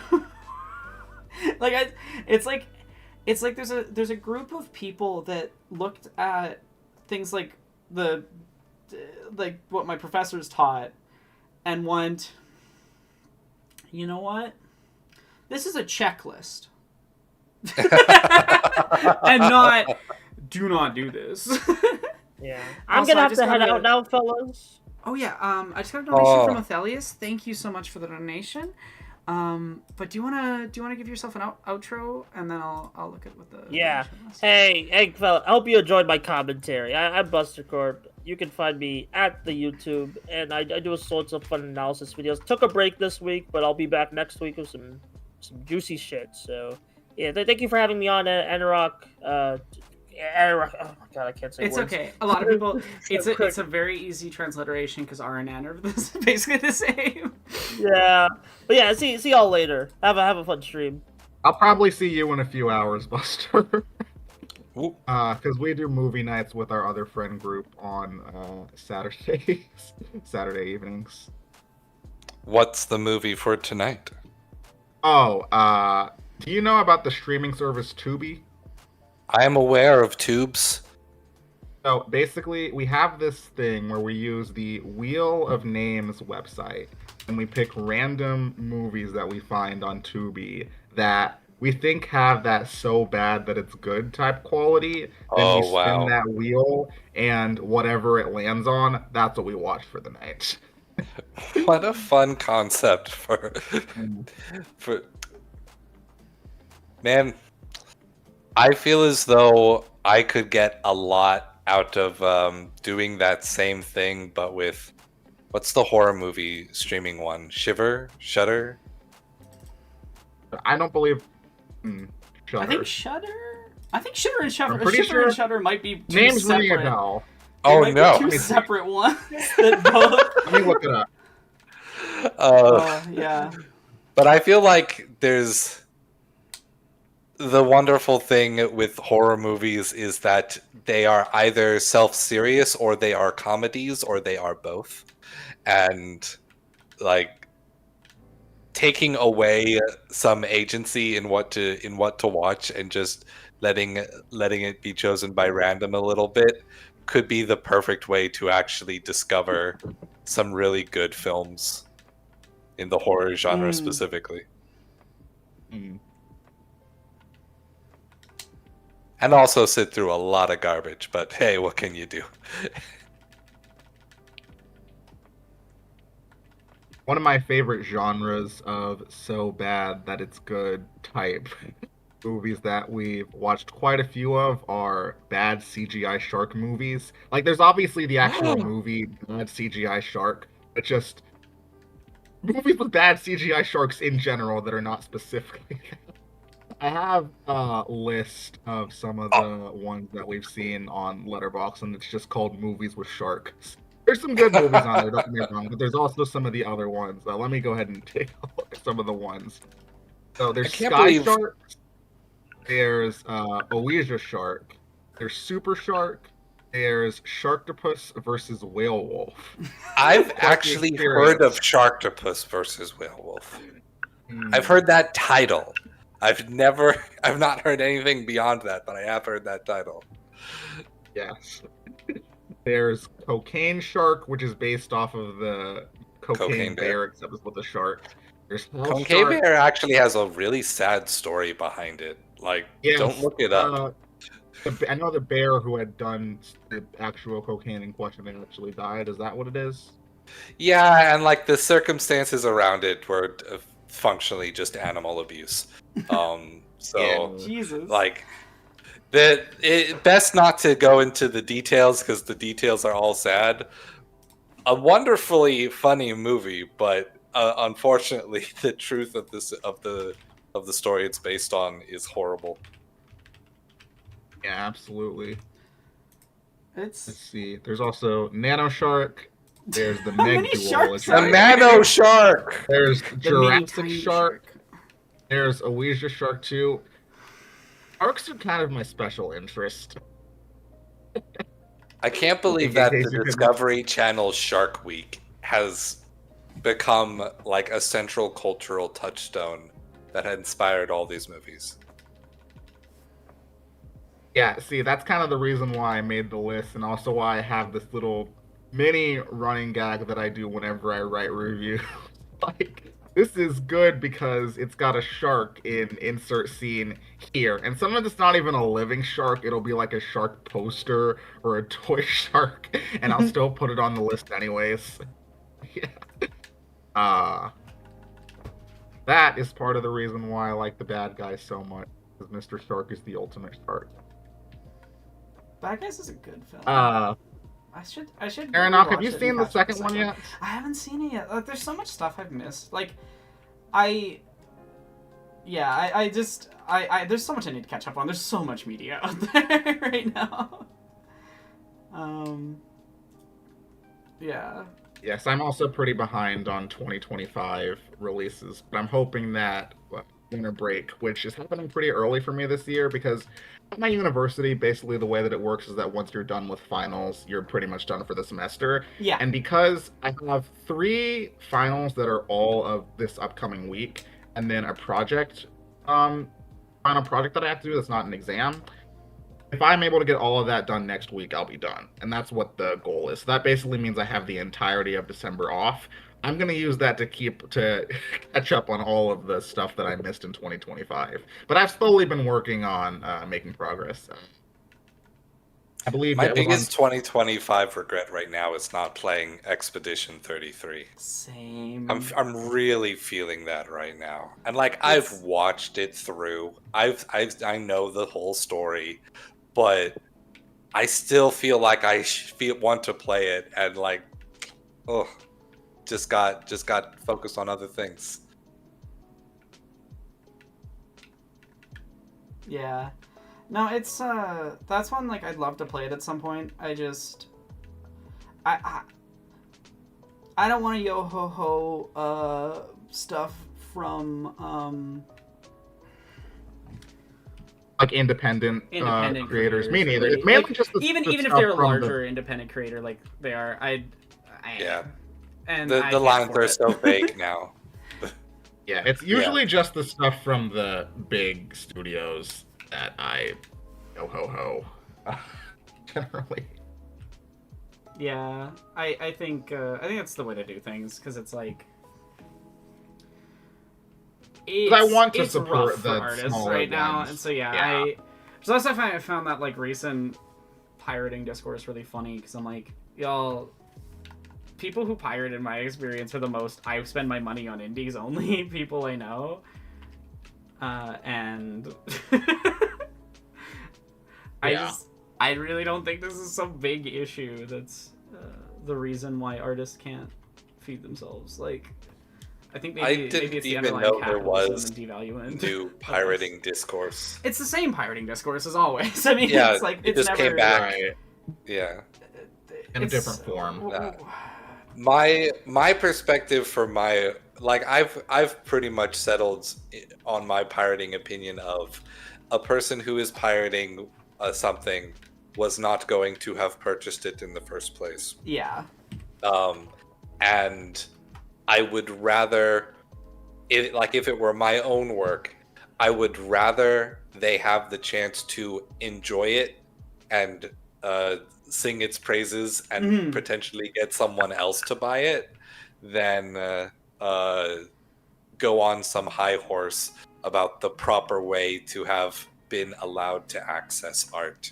That's very much my opinion. Like, I'm going to make games eventually, and 1 second, let me see. I honestly have no idea what Nightbot caught there. I'm sorry I did that. Weird. Uh-oh. I don't know. There's like sometimes it just accidentally catches people with silly things. It's more useful to have it and have something silly be caught than like not have it and have something serious not get caught. But yeah, sorry. Literally, I spent a whole month of November with YouTube's thing, catching literally every sentence of every comment, even though all of them were entirely innocuous. Well, it's because they've outsourced, like instead of doing good moderation code writing, they're getting AI probably to do it. Yeah. Which is not AI, it's guessing. just generative slob. Like, it's just regurgitating whatever it's trained on, but it's... Yeah. I had the funniest thing happen with that. I'm guessing it was that this week, which is just...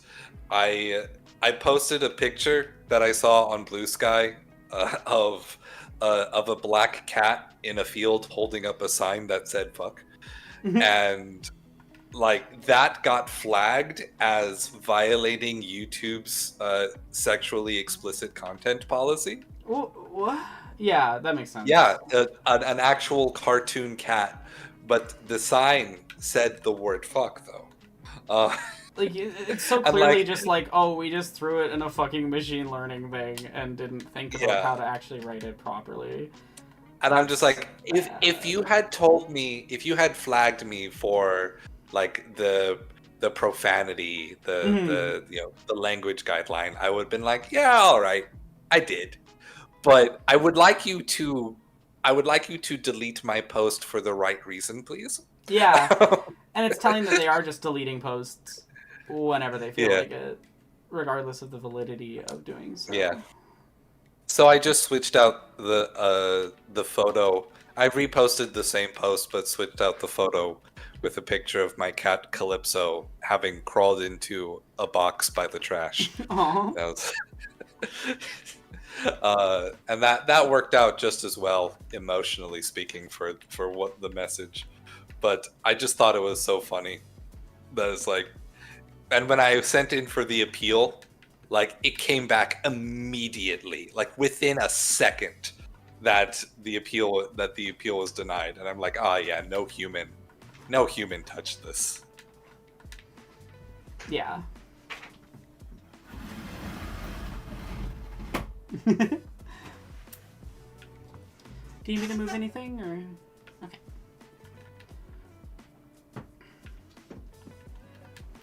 Thank you so much for the donation, Sophie. Oh, we're at Blue Milk. Okay, I'm gonna be Blue right milk. back. I'm also gonna check what that donation Nice. reward was. What is our method for turning the milk blue? Are we using regular food dye? Are we using macerated berries? This is I have a fear of blue milk. Oh, never mind. I'm back. Pen's gonna bring me the Blue Milk because they're the best and they're very kind. Hooray!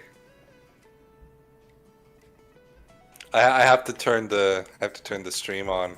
I have to go over to the YouTube side to see this blue milk.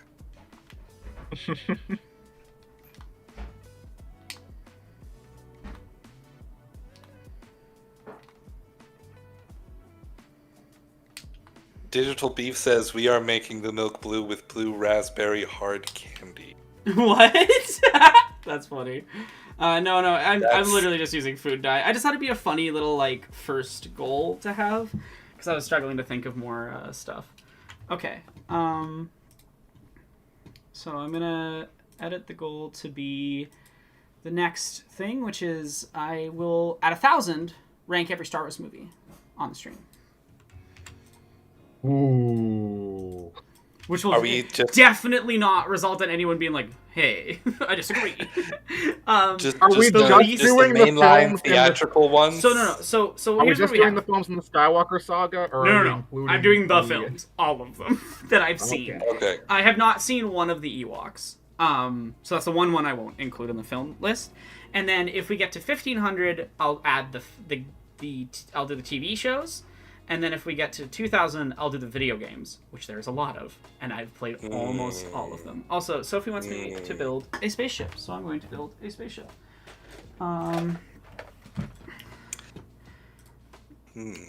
Okay.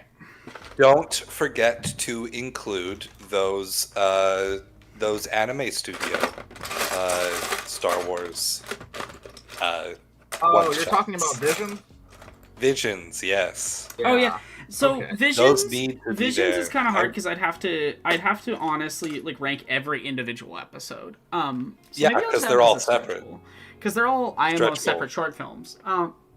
So I Yeah. probably won't do them in the main ranking. I'll rank Visions as a show on its own. I loved Visions so much. Me too. It's such a good.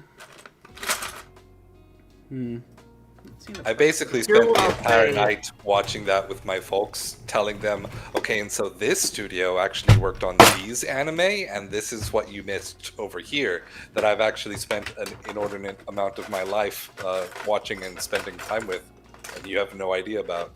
Yeah. It's like, maybe parents want to see an episode of Gurren Lagann? No? Okay, well, got close enough. I have such like a random collection of pieces.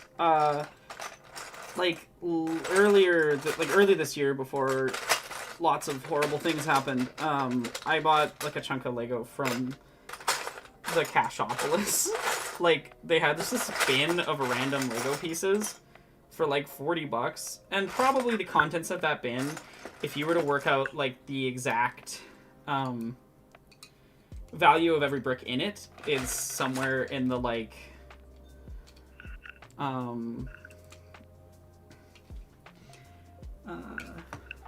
accent color, red or blue?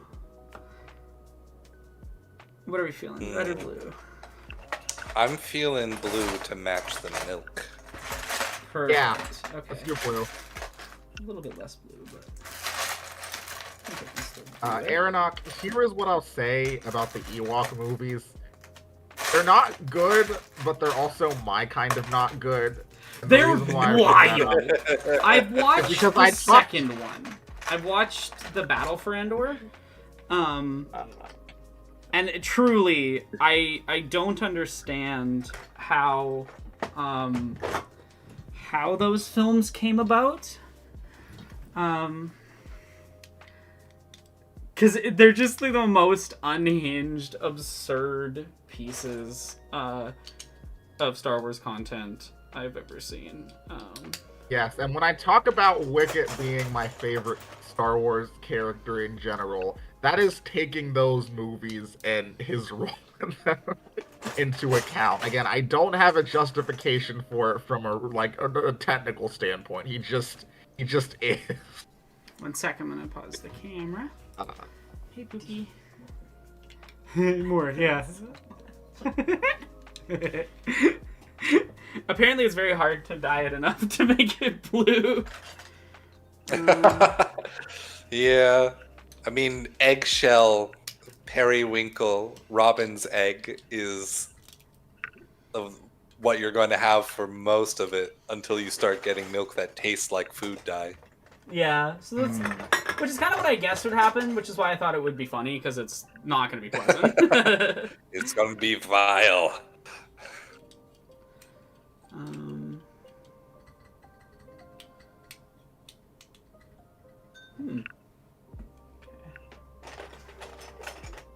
I have to build a starship, a little spaceship of some sort, so I'm figuring out how that's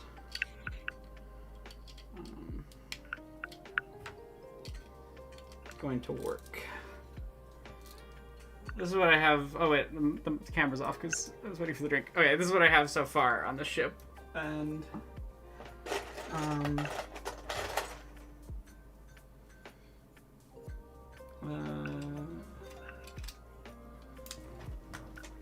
another one of these. Which I hope I do. I'm ready for the blue milk. Yeah, is chat ready for blue milk? Okay. Blue milk. Everyone in chat, chant with us. Blue milk, blue milk, blue milk. blue milk, blue. Wow, that's so blue. Why are you blue? It's like almost I like know milk, why, I but there's just wanted- something just a little off. Oh, that must be horrid. Oh man. I'm blue, da ba dee da boo da. Yes. Oh, the dye aftertaste? Oh god. And at the bottom, I'm sure that's where it concentrated. It's such a weird Maybe I should have been. sensation. Oh. Blue milk. Oh. Am I Oh, swishing a man. sugary drink in place of it? Yes. Okay, May it never happen to me. that was... It wasn't bad or good. It was just an experience. Oh yeah, that was I- something I I wanted to ask you, Aronok, earlier Yeah. when you were talking about the drink combinations and you like described them as potions. Do you have like names for them? No, Names for the drink but now I kind of want it. Because I figured if you described them as potions, you would have like mystical little, also known as terms for them. I mean, I feel like okay, so we gotta have something for bone broth, obviously, and we gotta have something for Metamucil mixed with. Oh, perfect. That's like, look at this. There's like a little hatch. There we go.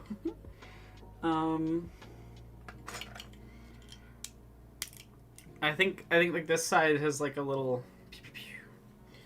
I like a good lopsided ship.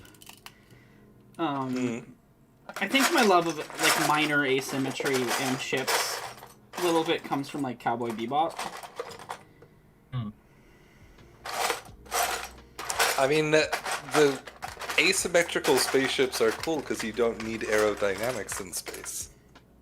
So asymmetry is, if it's functional, it thrives. It is, but it's so fun design-wise. Like, it's a silly design choice, for sure. But it's also a fun design choice. And sometimes you can fun. You can do lore for it. Be like, well, you see, this part of the ship doesn't have an extension because this is where the ship attaches to the docking bay, you see. Yeah, you get it.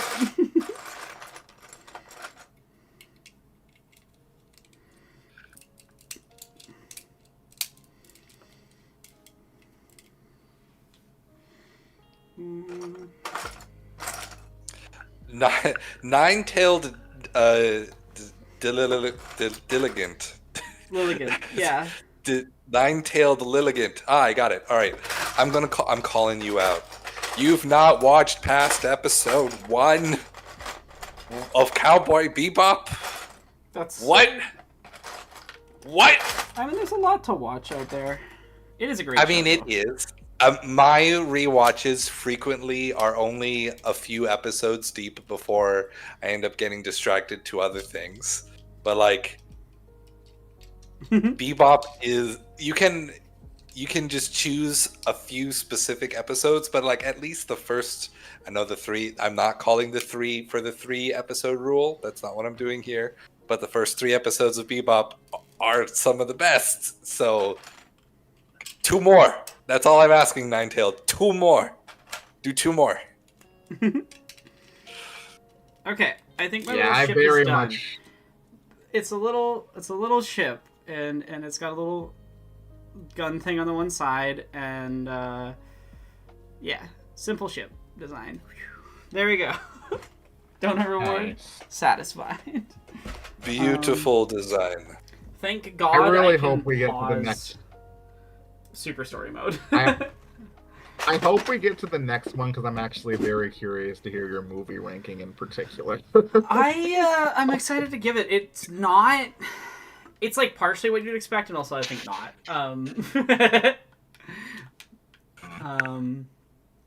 But yeah, chat. If you want to help me reach there, you can always donate for fun rewards, and also you can share the stream. And just hanging out here also helps the stream because the more viewers you have, the more platforms are like, yeah, you're allowed to have more viewers. It's a very silly system.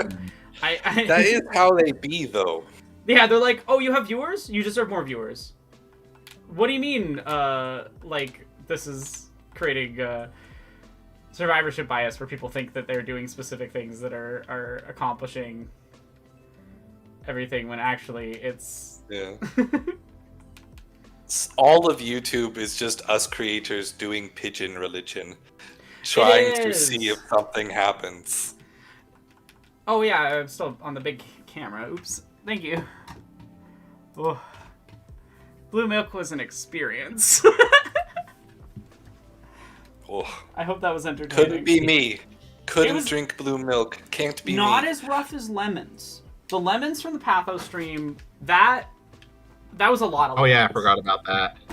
What? Did you just eat whole lemons? Yes. Or A lot lemon... of them. I ate a bag of lemons. A bag? What do you mean a bag? Lemons aren't described in measurements of bags. I do remember that. I used to eat the lemons that came with my water or on the sides of meal all the time and be like, yeah, it's just like an orange slice. It's good. You know, it But is. I like lemons, bag? which is why I had A to do a bag? bag to make it an actual challenge, and it was. It Oh. was a challenge. Oh, I bet don't your, think I bet I've your teeth ever- felt soft. Yeah, I don't think I've ever had an actual lemon before. Plenty of lemon flavored stuff, and like lemonade, obviously. Biting Never into just a lemon is a straight choice. lemon. Yeah. It's usually incorporated in things, so biting into a lemon is absolutely a choice. Yeah, you gotta choose to bite a lemon for sure. Is Killian being your helper? Such a baby. You know what's something I wish I knew how to do? Make candied rinds from like oranges and lemons and limes and things like that. Because I see those recipes and like the cultures that do those make it look so easy and really tasty. Mm. But like, I just know from having tried and failed that there are ways to do it that don't work. Yeah. I feel like doing that type of thing would require doing it like a very precise way to get the flavor and stuff that you just Yeah, and the texture, right? And the Like, texture, 'cause yeah. the texture is Yeah. really what what the process is correct for. Bara chat said Yoda, show you how it's done, I shall. I would love that. That is basically Yoda in that scene. Which I think is very funny, honestly.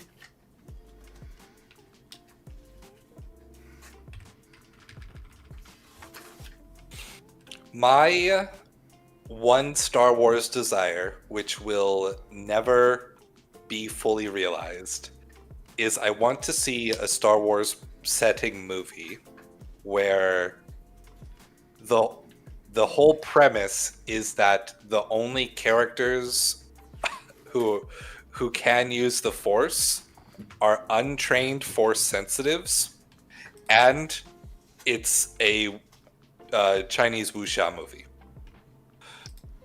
Interesting. That has been like a secret desire of mine. Like, I know in my heart of hearts that would be one of the coolest, raddest things ever. But like, if Yeah. it got to the point of Force powers, then I feel like it would be ruined. It has to be like very subtle ways of the Force is influencing this moment or that moment, and so that at the end of the movie, and you know like what the deal is, you can go in and theorize where was the Force actually being applied and how. That makes sense. That is interesting. Also, as a side note, thank you so much for the donation, Digital Beef. I now need to try and recite Darth Plagueis the Wise from memory, which, as we know from earlier, I do not remember very well. Digital Beef, do you want a specific voice, or shall I just go with the character I'm playing as Luke right now? Now he's going Toshi Station to pick up some power converters. I love Luke's little whiny voice. It's really funny.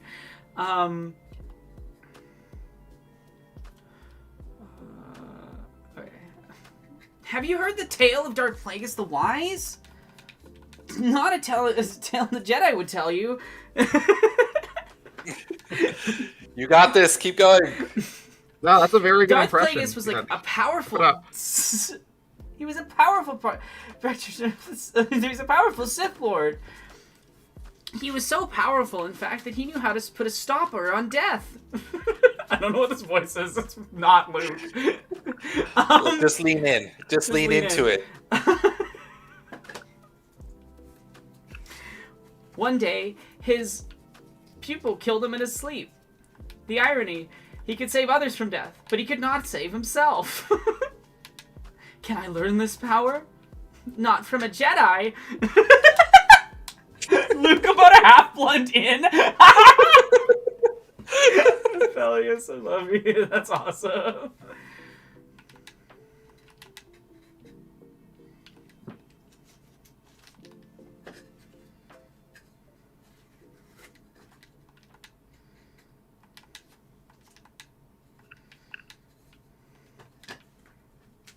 Oh, I see that this is just like Dark Souls. The jump heavy attack is unavoidable. Yeah, pretty much. You just jump slashing is like the strat for fighting any boss in this game. You just wham, wham, wham until they're dead. Hey, it got me through Lords of the Fallen original, running R2, and nothing else. That game was so bad. It really was, and to be honest, I kind of love it. That's so fair. There's I plenty of got- things that I love that are like a mess. I even got I got hard locked, appropriate for this context. I got hard locked in that game fighting a really early game boss that I so did too. I beat the boss, and then it was like in some graveyard or something, and then The same one I had. nothing happened, and the level did not load my ability to leave, and I was like, oh, I guess I'll quit out, and I quit out, loaded back in, and I was in front of the boss door. I was like, oh, I guess we're doing it again. Yeah, I Soft think, lock instead of hard, thank goodness. I think I had the same issue, but it just kept doing it. And that's when I quit the game. I honestly forgot about this, so thank you for reminding me of this. 'Cause it's another example of I'm the glad game. I'm not the only one. I think Honestly.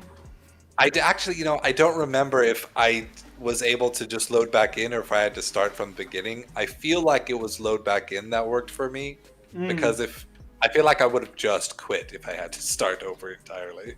Yeah, it helped also that I probably quit partially because I just was I got the game for free. It's back when I had an Xbox One, a really long time. I still have that Xbox, but that was what I was playing on around when that game released. And I think it was the free game that month from Xbox Live. So I wasn't that attached to it. I didn't spend any money on it. I was like, okay, whatever. It's broken. Yeah. It's I kind of wish that the remake of Lords of the Fallen had stuck with that pulpy World of Warcraft art Yeah. style. Because what they have now, I guess it's technically better. I'm not gonna say it's bad. It is good. I do like the art direction of the new one, but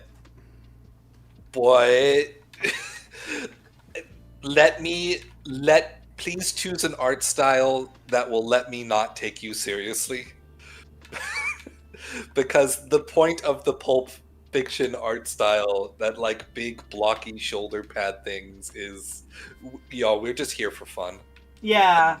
And we're gonna keep it that way. And I like that, and so few things.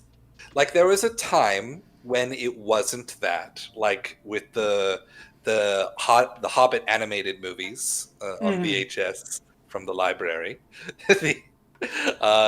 But it became that with World of Warcraft. Yeah. And I think the new Lords of the Fallen actually would have been even cooler if they weren't trying to be cool. I think it's that thing of sometimes trying to be cool gets in the way of actually being interesting. Yeah. They're like, oh, this will be cool, and it has that specific, for lack of a better word, almost desperate feel. Please, guys, Yeah. take us seriously. We're cool. We swear. And it's they went from this is Lords of the Fallen to why are you copying Mortal Shell? and there's so much better games you could copy. Sorry, I didn't like Mortal Shell very much.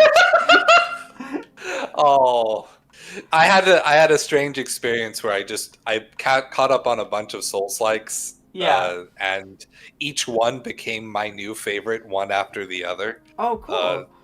That was in the order: Mortal Shell, then Steel Rising, then Lies of P. I just really like the rhythm of the hardening mechanic, and if I could change anything about that game, it would be making hardening not a limited resource. Be like, just let me express myself. Let me turn this into a Devil May Cry. Yeah. A weird, slow Devil May Cry. You don't need a stamina bar for this game. Like, the animation timing is good enough that you don't need to limit the resource. I found that one really clunky to play. I don't know. Maybe it was Yes. just like the one I was controlling. But the clunk was good. All of it is clunky. That one's extremely clunky. But it's that good clunk. I personally didn't connect with it, unfortunately. That's okay. Yeah, but I do always find it interesting. Again, that's part of the point of my most recent videos. Like, I really love talking with people who like something I didn't like or that I disliked, but they liked. Like, because it's so interesting because we all have our own specific experience of things, and yeah. Sorry, I'm just trying to get this to work.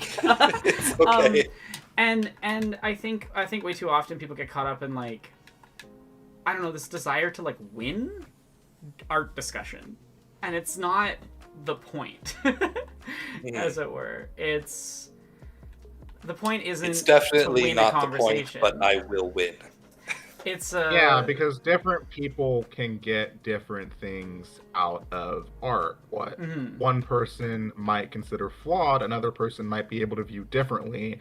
And that's part of the reason why, when I had switched from biology to English, one of the things that drew me to it was a lot of the text that we had read and hearing the different perspectives and analyzing it through specific socioeconomic lenses. Like, you've got feminist theory, queer theory, Marxist theory, all that kind of stuff. And hearing the people get different interpretations, pick up on things that I didn't necessarily consider until after they had shared it. And that's kind of the thing that really drew me to it, because it is effectively media analysis, because I'm specifically an English literature major for my concentration. And that's just easily one of the highlights of it, hearing different perspectives on the media, the literature that we read. And I don't know. I think it's just fun to talk about. I think. Right. Even when it comes to opinions that I necessarily don't always agree with, it's still kind of interesting to hear alternate perspectives from other people. Like, here's why this works for me. And obviously, there is a subset of opinions that just aren't really worth engaging with. But the issues with them isn't I have a different opinion. The issue is your opinion's really poorly supported or actively participating in a harmful view. Yeah, and there's also the thing of you've already not supported by anything in the media in question, just bad media literacy. There's also just the situation of you've been alive for a while now, and if you've encountered the opinion before, no, you don't need to give the same time of day to every single time someone brings it up. No, when people just keep repeating the same shitty opinion, as everybody, you can't just be like, nah, I'm not engaging. Yeah. But something being up for discussion does not mean that you're entitled to a discussion with the specific person you're trying to engage with. That's a good way to put it, yeah. Especially because you don't know if they're going to be arguing in good faith or not. If they're just doing it to, again, that winning mentality, I'm trying to prove you wrong. No, I don't really want to engage with people like that. And it occurs in such weird ways. I honestly, something that always sticks out to me with it is the frequency with which, I'm trying to find the right word for what I'm thinking of.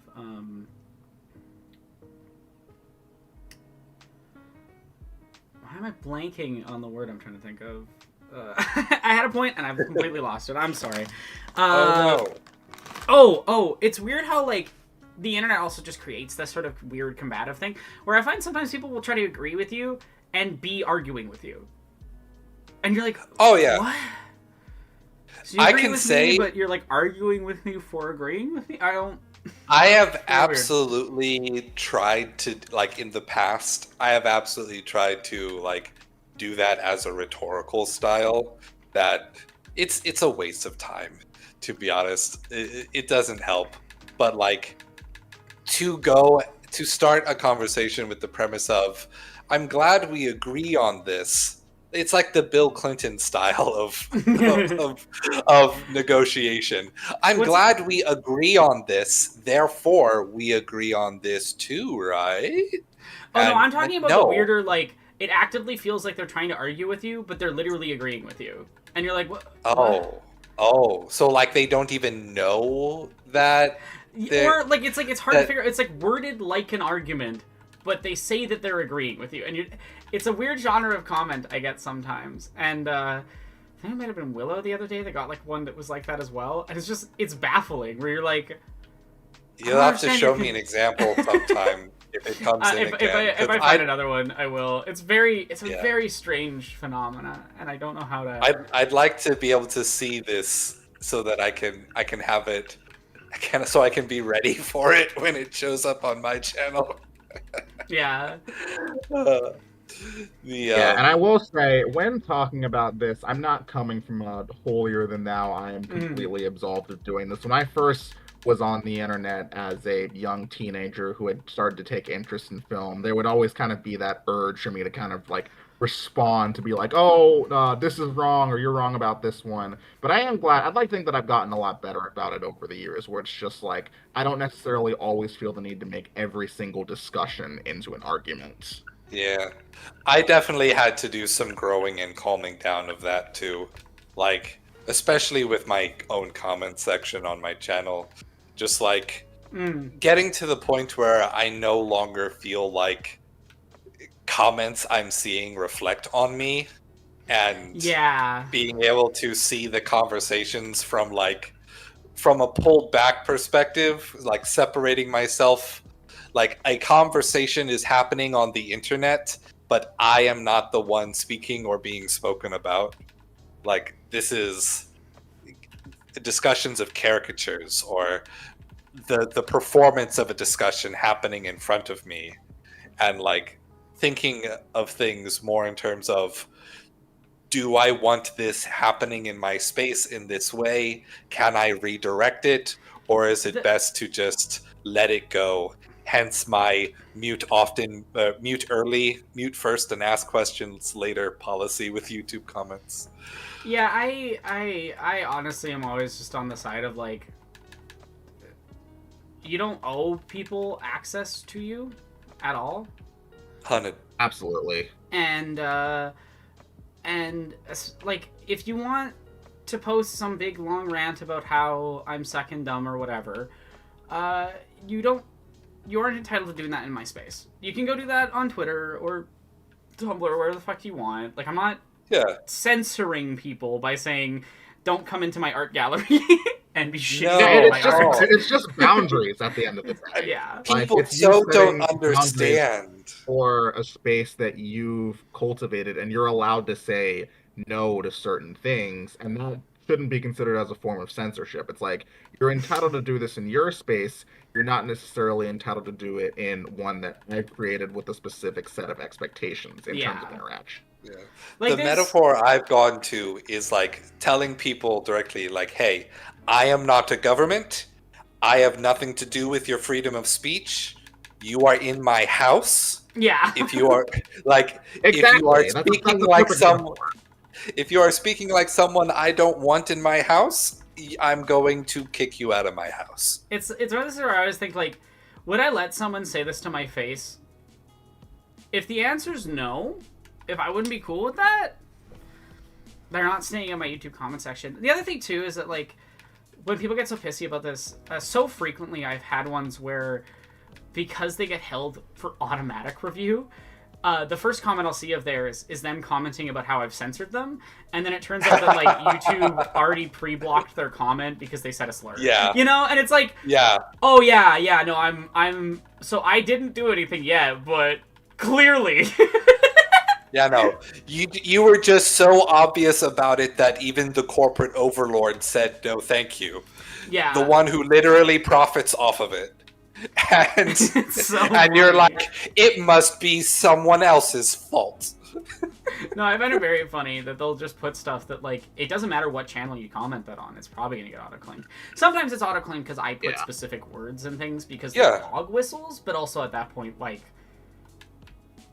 you're saying slurs or variations on them, or you're saying 41%, or... that's when I get a little too frequently. Especially on the Matrix video. People love leaving that on the Matrix video. And it's a benefit to everyone else that it's like I have an audience, and I don't want separating my audience. them. I don't want my audience to go into the comments section and have to read things like that. Vile. No one should have to read stuff like that, but especially like when I know for a fact that there's like trans teens. People, you know, there's trans teens that go and watch my videos and go in the comment sections. Yeah. And I'm not comfortable with those teens being subjected to seeing stuff like that at all.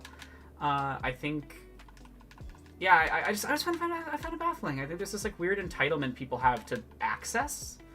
Where they're just like, oh, I should be able to say whatever the fuck I want to you because it's public space, and I'm like, if we were IRL, you would not be able to say these things to people. Yeah. Like, if we were in a public space, what I would do is like, if you were I in a don't know, public space, walk like, away, tell the manager at the restaurant, hey, this guy's bothering me.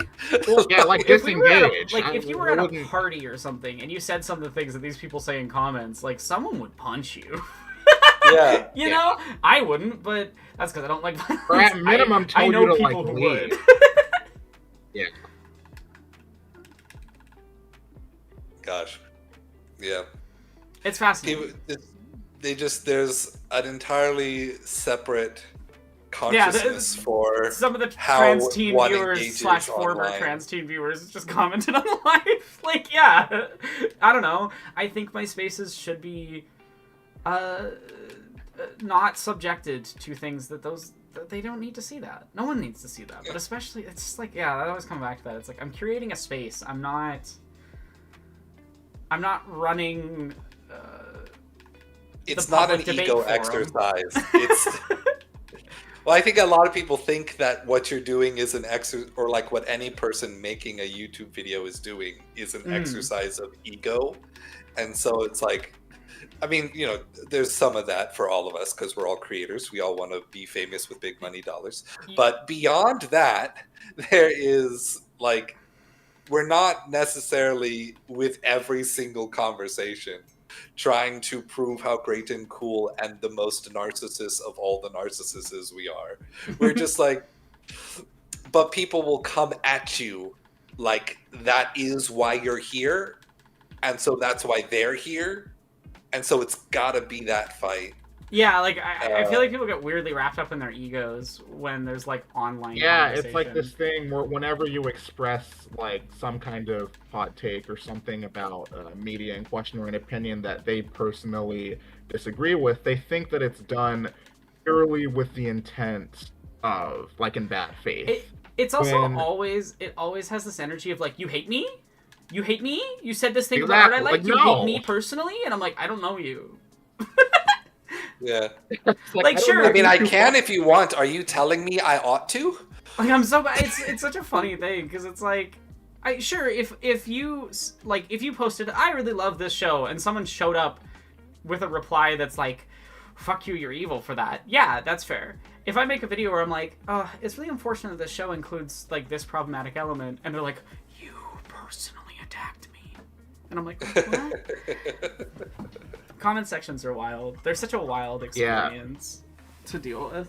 I feel like for me, like when I was first starting out, I didn't really have that problem, but as because I have been trying my best more recently to like let my audience know where I stand on like certain social issues and stuff, and whenever I bring that up or it's like a very prominent topic in a discussion in my video, I'll always get like one or two who are like, oh, you're one of those YouTubers, or oh, this tells me everything I need to know about you. Like the one I did on Moon Girl, I got a good amount of those, and it's like, insert everything we had just said prior about entitlement to spaces.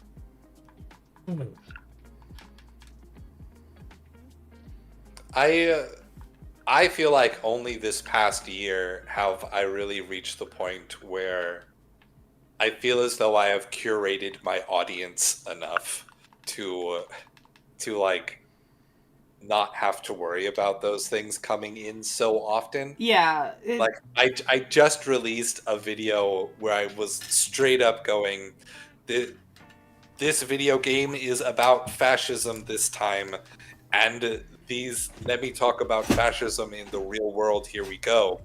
And I was expecting way more, because like on my first video of featuring Warframe, yeah. I got way more hate comments, and like I feel just the very nature of persistence made it so that those people either they gave up, or I've been very proactive, very productive with my muting, which to make sure they're not getting in front of me when they're, you know, coming in with bad faith, doing the keep your politics out of games or whatever type comments of just not wanting to hear a different or dissenting opinion, or anything that maybe causes self-reflection.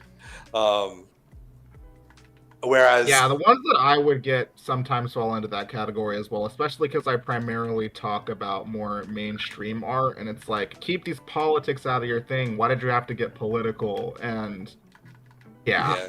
It's very The silly when someone's ignorance like, of keep not my knowing. politics out of, and in the most political franchise ever, like Fallout. Yeah. Exactly. Politics out of Fallout, and I'm like, it's Fallout. It opens the with a dramatic direct irony.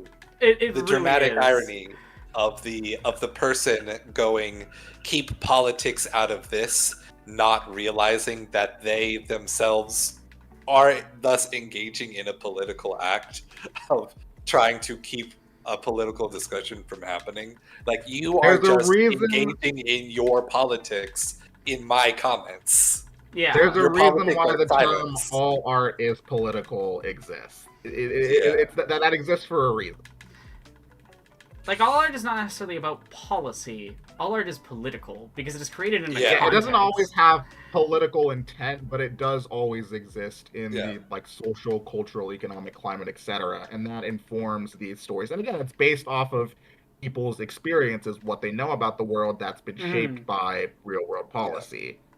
And like, to give some like good faith interpretations to some people who may comment that, like, some people think political means specifically political gamesmanship, trying to Yeah. win an election, and they don't realize that conversations about policy or conversations about society and how the world ought to be do not have that like secret ulterior motive of trying to manipulate an election outcome.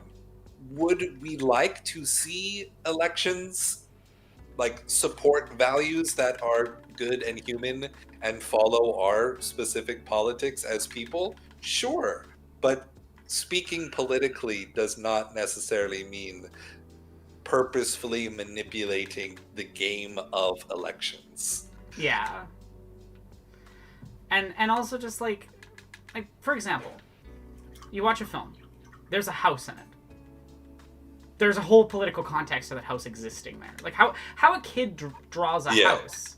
Like if you ask a kid in one area of the world, they're going to draw it in a different way because of the inherent nature of the like context they live in. And that comes out of a bunch of different factors that all compound and bounce off of each other. So like it's also a statement about the way that like art can't escape the reality that it exists in a world and is made in that world. And Absolutely. that's what I always come back to, and why I find it so fascinating that people get so Yeah. bothered at the existence of conversations. Yeah.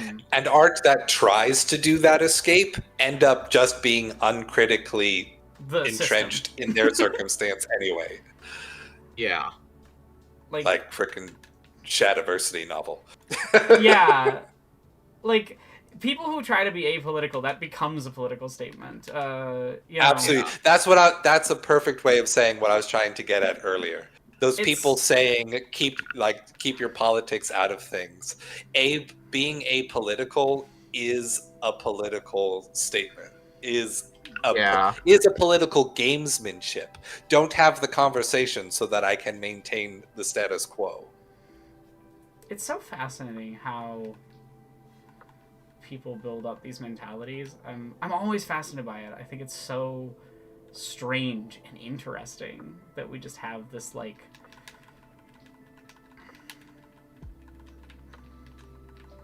this culture of anti-ideology, like to care about things or to believe in things to a subsect of people is the greatest folly you can have. Well, I think that stems from American pragmatism, because the whole philosophical innovation of the American pragmatist school was to reject having to reason out first principles or abstract concepts or values, that you could just act practically in the moment in response to your circumstance, and it resulted in like an academia that was anti-academia, because pragmatism was like, well, no, we don't need to have a reason for why this is best. It is best on its face. And it's like, oh, so nothing. You have no argument, but you're saying you don't need one.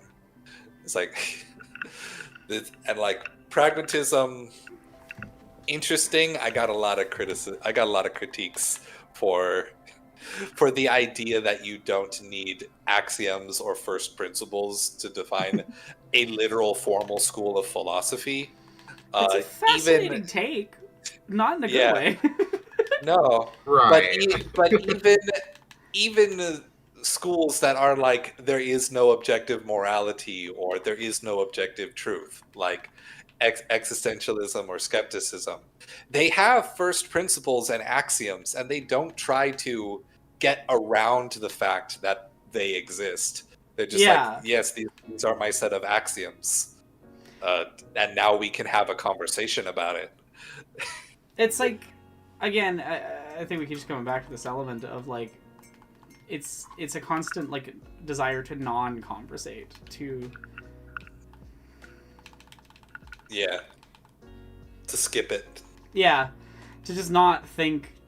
You're like, oh, we'll just be practical, but we won't think about like the underlying ways that we define practical or pragmatic, I guess. But you know what I mean, like they.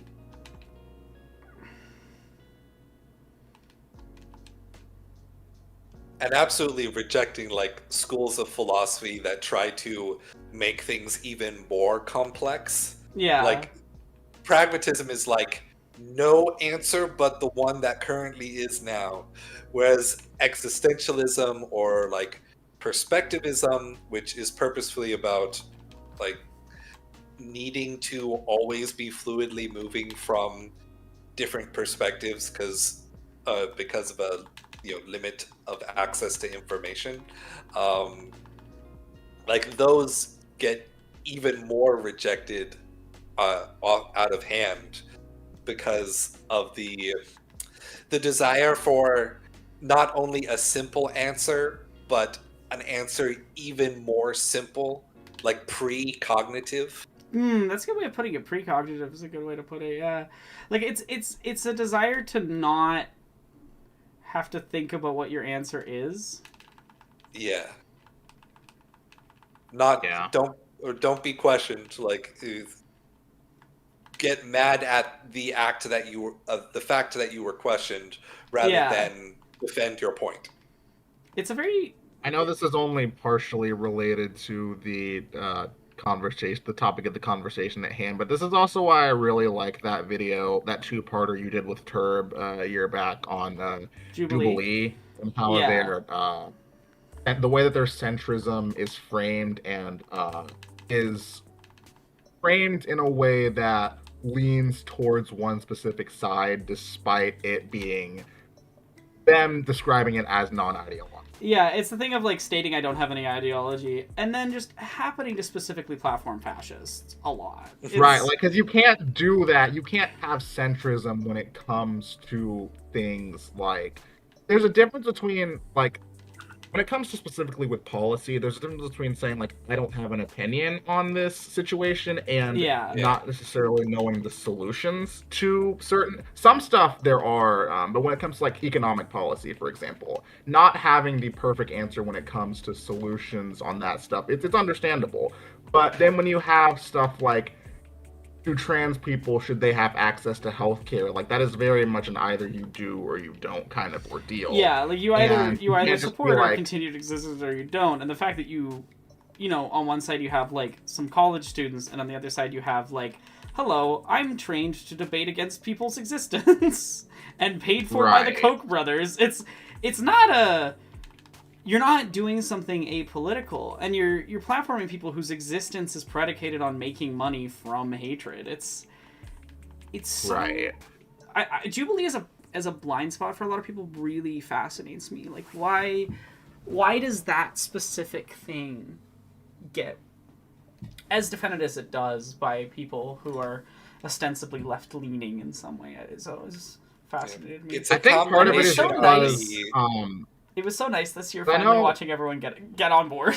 Be like, oh yeah, actually this is bad. It's like, yeah, You it were was the saying one it. with, I believe it was Mehdi Hassan, where the guy, some of the people he was debating with were, like, openly admitting to be like, yeah, I'm a fascist. And that yeah, was they were kind like, of the I thing like that killing finally people. was like, And Hassan's face, Mehdi Hassan's face is just like, oh, man. Yeah, it's like, well, your video already like went into a lot of it, but the bits that I think are like why people were so on board with it from the start or yeah, before the criticism is just that it was the beastification of debate.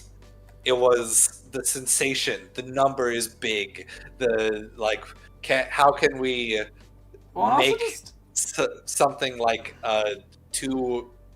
how can we give zazz and razzle dazzle to what "Oh, should this is be cool. We're the two cool people boys." two people on a stage talking. Yeah, you know. no, it's very funny watching how people defend and respond and behave towards Yeah. these specific And it's like, things. even the people on the show, they know they're performing. Like, most of them know that they're not actually engaging in good faith, that they are doing a performance for victory. And so it's like, Yeah, and nothing. it defeats the purpose of like the idea of the marketplace of ideas. It's very like, Yeah, fun. framing it as, like, a game, a win-lose situation when there are people's lives on the line when it comes to this rhetoric, like, there's a danger to framing it accordingly, you know? Yeah. But it's the excitement of gamifying what is essentially social conversations. No, it is. And, It is like, fundamentally. The fantasy that there is such a thing as win and lose, as opposed to constantly having the same conversations about values and trying Yeah. to guide society to a better place. I'm gonna run to the Right, I bathroom really actually quick if you guys want to do keep have entertaining to- the chat for a second. Yeah, no, I or was if about you to have to head out, actually if you do- want to say goodbye. Yeah, I do have to head out now, but this was really fun. Oh, Thank you gosh. for letting me join on I'll be right stream. back. And, Am I entertaining on my own then? Oh, what do I yes, do? I am, but like I said at the beginning, my YouTube channel is Yinsid. The Letterboxd, if you're on there, is also Yinsid. I'm also on Blue Sky, Yinsid at Blue Sky Social, and like I said at the beginning, my content is film, literature, zoology, or all of the above, because again, a third of my content is on the bad guys. Aronok, you gotta let me know your thoughts on the second one once you've seen it. I'm very much looking forward to that. Okay, but yeah, y'all have a good night. Goodbye, and it was great speaking with you. Hello, Aeronox chat room. I have no idea what to talk about with y'all. Which is a strange position to be in. I didn't think I would be here, but I'm sure we are going to figure it out. The problem is whenever I hello digital beef. The problem is whenever I find myself in a situation like this, my brain always thinks I should just go and get poetry to read, and that's a terrible idea. Nobody likes that. What are my stance on potatoes? They are best when either deep fried, English roasties, or they are. There's this one specific way of cooking potato that I can never get right, where you have it like half in broth, half being broiled to get like a crispy browning on top, but a really soft, like soup stock flavor, the texture and flavor of the potato underneath. Potatoes are in the top 10 of foods. They're one of my favorite foods, and I don't care who knows, despite it being a basic taste. Digital Beef, do you have any unhinged takes on sandwich topology? Sauces should always go on the bottom bun. Sauce should top, like ketchup, mayo, mustard. If you're doing like an onion jam or a raspberry jam on a burger, sauces should always go on the bottom bun because that's where the flavor is. That is how you want flavors to hit the tongue. You always want the meat flavor to be last. However, lettuce must be above the meat patty because you want the crisp and the crunch texture to be on the top side of your mouth. And that is the ideal sandwich topology. Asli, Tetris was summoned and now Tetris is chat hostage. Or you are my hostage. Did you consider this? Perhaps I am the one who has taken all of chat hostage, and I am only seeing some of the chats now because YouTube decided it was going to play an advertisement, and now we are back. All right, we got stance on cucumbers versus pickles. Both have their place. Both cucumbers and pickles have place on sandwiches. It just depends on the sandwich. A pickle has the acidity that pairs really well with anything savory. So if you're doing something like a bean burger, tofu, or beef or chicken, pickles are great. Cucumbers work really well as a replacement for lettuce to create the crisp. One of my favorite sandwiches is literally just the cucumber sandwich. All it is white bread, cucumbers with the skin cut off, salt and butter, and that makes a wonderful thing to have with like a picnic out or something like that. One of my first dates with my wife was making cucumber sandwiches using a little celery salt instead of salt. Oh, Aeronok, you're back! Thank God. I am back.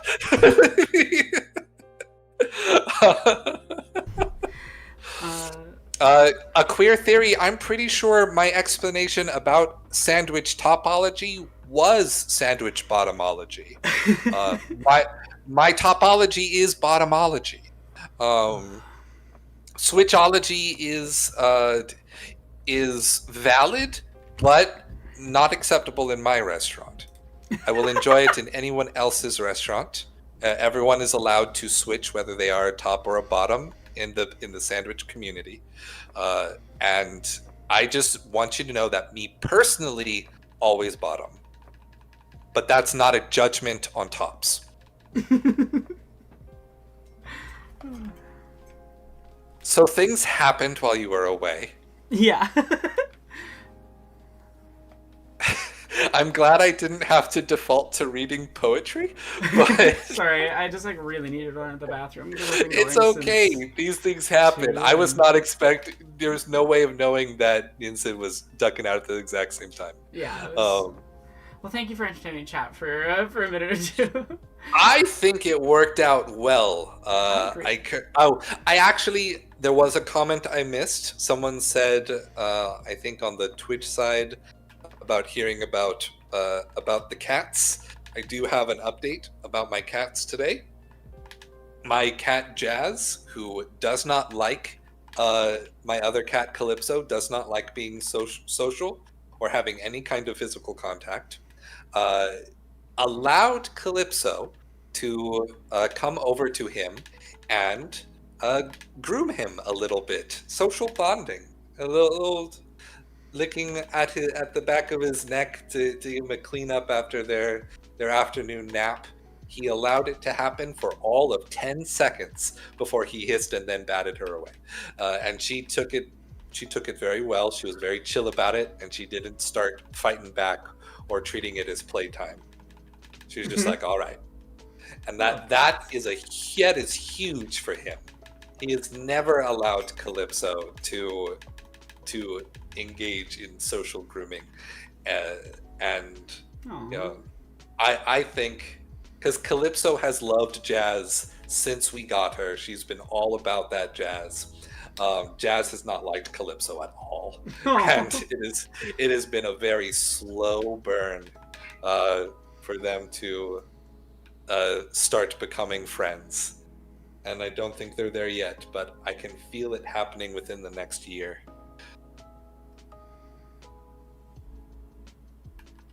They're good cats. They're both very different personality-wise and temperament-wise.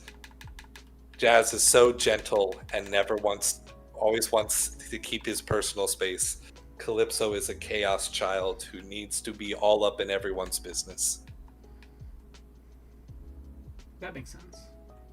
I love when cats are just a little bit chaotic in a funny way. Yeah. Cats are just such pure beings, you know? Oh yeah. I cannot believe there was a time in my life where I thought I didn't like cats. I feel like a lot of people go through that if they haven't like spent time around cats. You know? Oh, absolutely. Like, I had a lot of rationalized reasons for not liking cats, and like, would talk all the time about how dogs are better.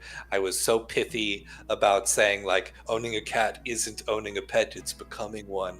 Like, I was so fucking edgelordy about it, and I thought I was so clever.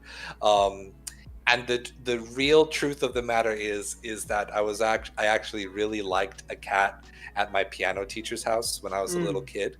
But the cat grew up from being a kitten to an adult cat in the year I was having my lessons and didn't want to play it anymore. And I small undiagnosed autistic child took that personally.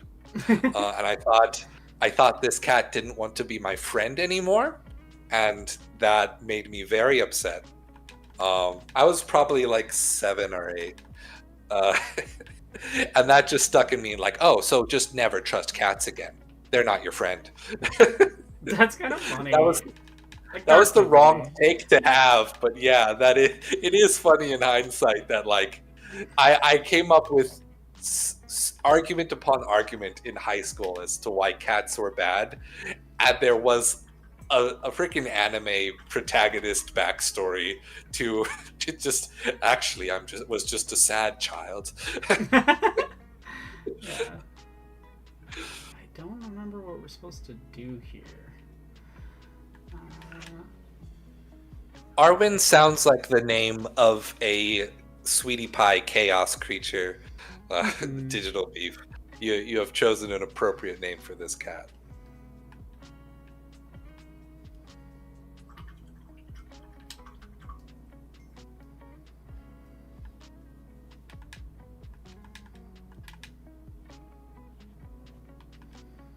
As the saying, didn't understand the cat's boundaries. Yes, absolutely.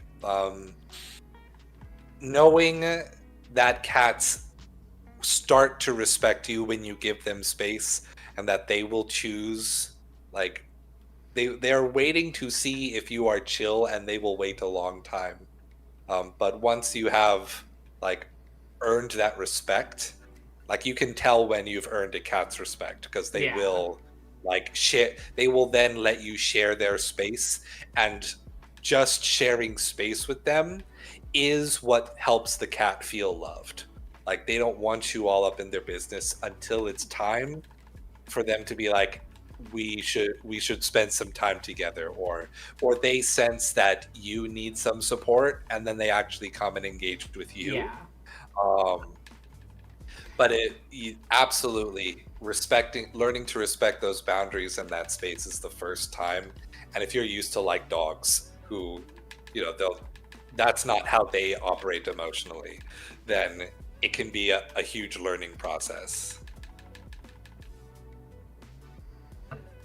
No, it is a hugely different thing between cats and dogs, and I think a lot of people also just like don't know the way that cats communicate. Cats are very social creatures. They're very loving and they're very caring, but they're also independent, and they're not gonna let you do stuff unless they want to do it. And they're very funny about it sometimes. And so I think a lot of times people just miss when a cat's like trying to tell something. So the cat tries 50 different things and then is finally like, well, I'm going to use another way that cats communicate, like nipping. And then they're surprised when the cat nips them, and it's like, well, yeah, that's a communication method for them, and they have so many different versions of nipping. There's the angry nip, there's the love nip, there's the actually I am grooming you for social bonding, and I think you're itchy, so I'm going to scratch you with my teeth. Like, there's so many versions, and like you have to be sensitive to be like, are you biting because you are expressing like care, or are you biting because you are expressing anger? And how, as a person, you react to that to, like, set up good socializing expectations. Yeah. Like, you do want to, like, encourage them, hey, if you are doing the love nibbles, make sure that you're not biting too hard. Or you have to teach a cat how hard is too hard. And for most cats, how hard is too hard is a lot higher tolerance than it is for a person. So yeah, they got that fur, they got the defense. Yeah.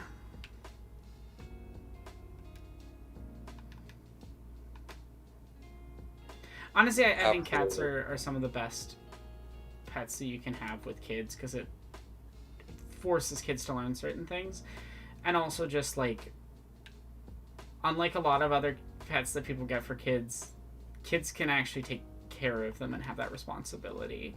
Yeah. They're like, you can learn degrees of care because cats are so independent, and so it's a good warm up as well. Yeah. Compared to like other really high maintenance pets. Yeah, like or pets that are too low maintenance. Yeah. Like, taking care of a hamster is actually a lot of work. It's not. Oh yeah, hamsters, guinea pigs, rodents are way more work than you think they are. Those were my first pets. The little hamster and a couple guinea pigs. The guinea pigs were actually my brother's pets that I ended up taking responsibility for because he dropped the ball. And then unfortunately, I also wasn't in a knowledgeable enough space, so I dropped the ball. One of my biggest regrets in life is not being able to give those guinea pigs a better life to live. Yeah, I had 2 hamsters, and I did do a good job taking care of them, but they're a lot more work than most pets are. They require a lot of care, and a lot of kids aren't going to be able to do that, and it's probably not a good way to like start them out there. No.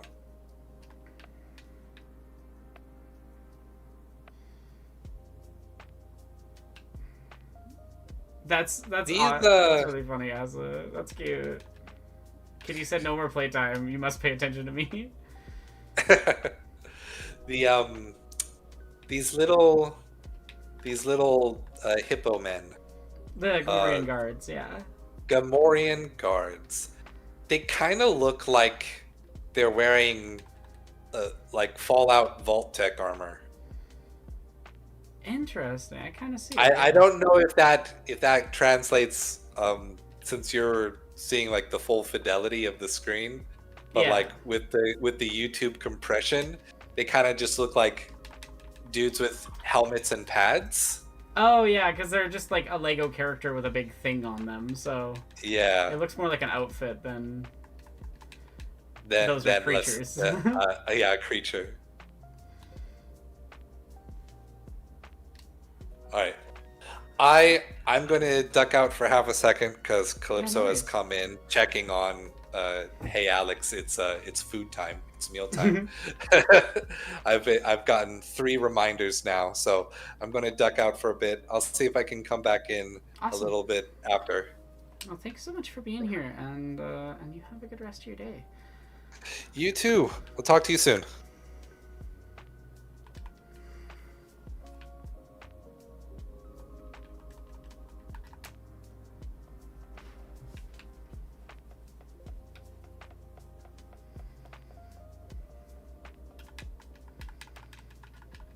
And then it's just me. How's everybody in chat doing? Is there anything you want to ask me about? Have you all seen the new video? Do you have thoughts on it? I love getting to chat about my art with people. Doing the true whatever mode of this level is gonna suck.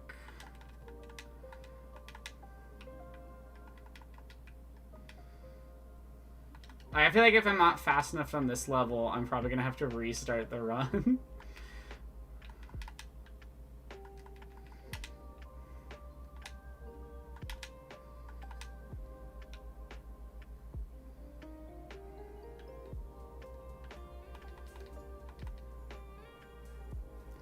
Painting models for Christmas gift? Oh, that's so fun.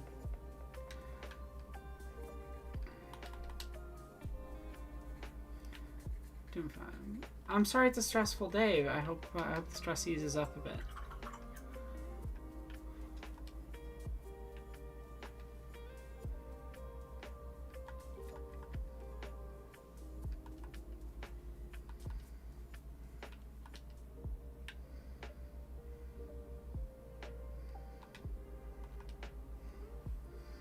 Alright, made it through.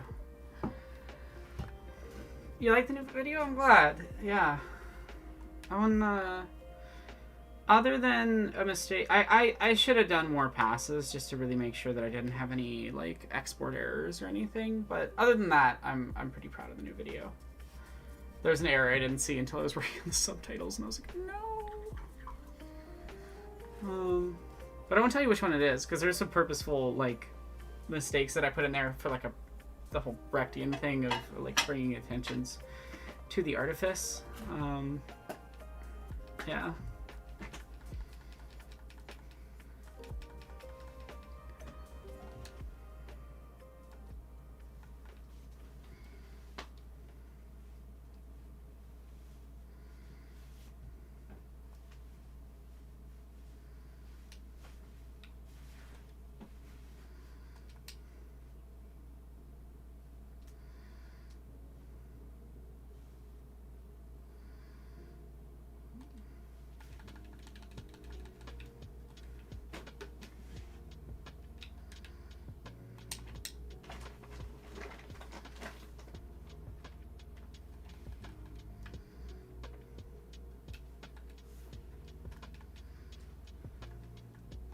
I can't remember what you're supposed to do here.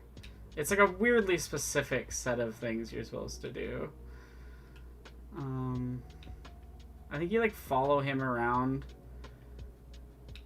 and destroy these when he's close to them. Yeah. Okay. I do know what I'm doing. And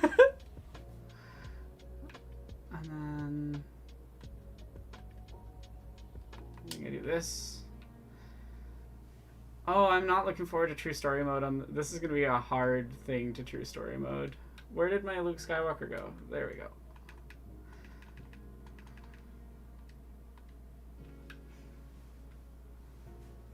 There we go.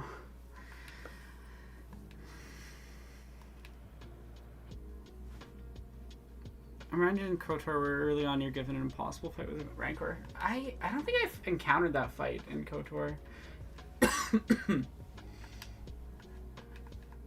I got past the like Jedi world in KOTOR, and then I never got back to it. I just kind of like fell off the game. I was doing other stuff at the time, and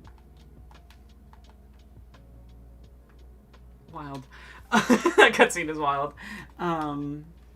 Oh, Force Unleashed is a good game. Honestly, I really loved Force Unleashed when I originally played through it. What's interesting is the first version I played through was on Wii, and it's actually different than every other version by like weirdly large amounts. And so getting to like replay it on PC, I was like, that's different. That's different. I just kept having these like little moments of realizing that bits of it were different. I still need to watch Andor Season 2, honestly. I've watched Season 1. I know I should watch Season 2. I want to give it full attention, and I haven't had the time. I don't want to just like throw it on the background while I'm working on other stuff, or yeah, kind of ignore it. So I'll get to Season 2 eventually.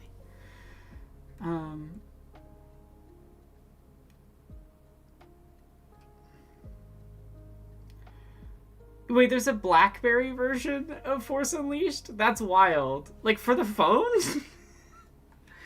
I wonder how that even played.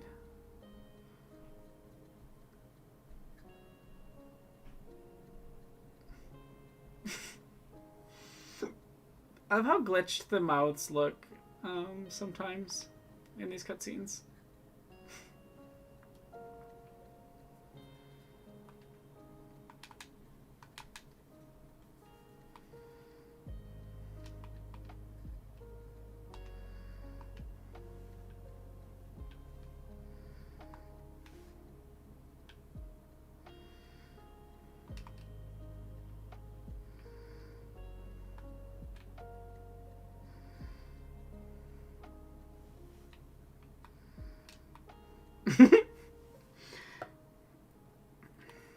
Ow.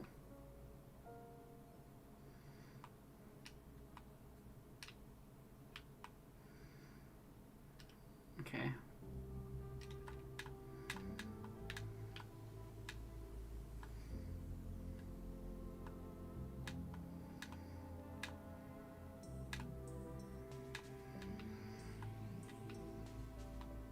Finally. No, stop.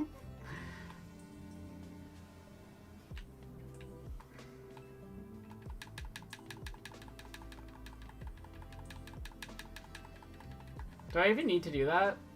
I probably don't, do I? Okay, yeah. Good to know. We're learning so that I can do the true story mode. Hopefully today.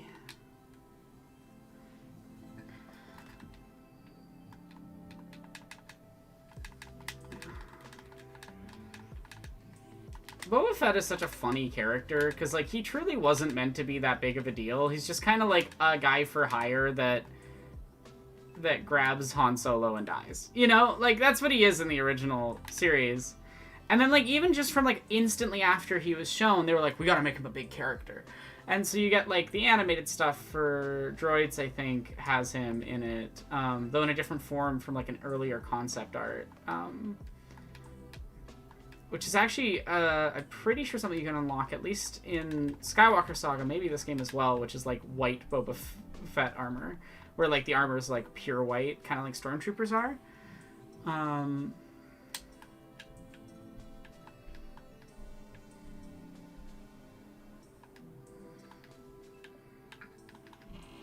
Okay. So hopefully I can make this jump at some point. Yeah, basically, like, even amongst people working on Star Wars, he was just, like, instantly, they were like, oh, we gotta make him a big deal. But it's very funny, because, like, in the original text, he's really not that big of a deal.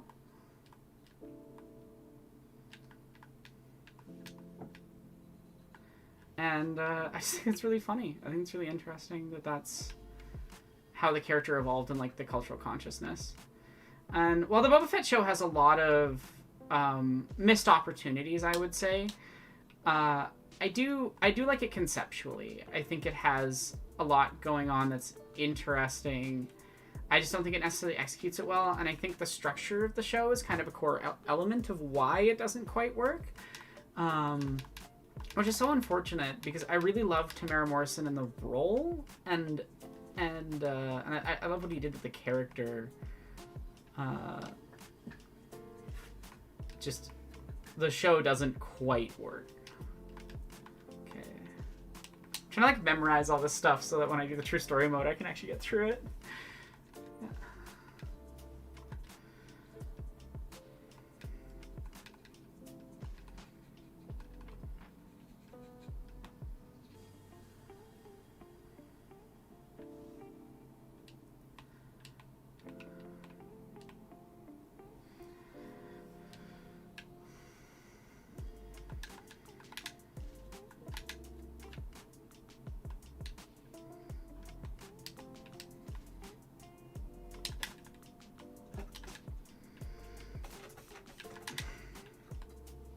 Oh my god, I hate this section. Episode 6 is by far the worst episode in LEGO Star Wars by like a mile. And I'm not just saying that because it's the one where I got like glitched out of getting 100% on.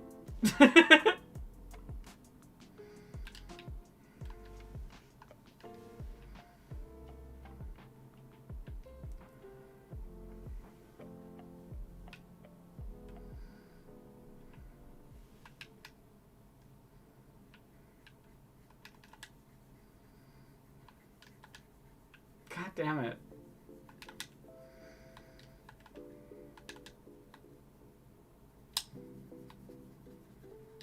There we go.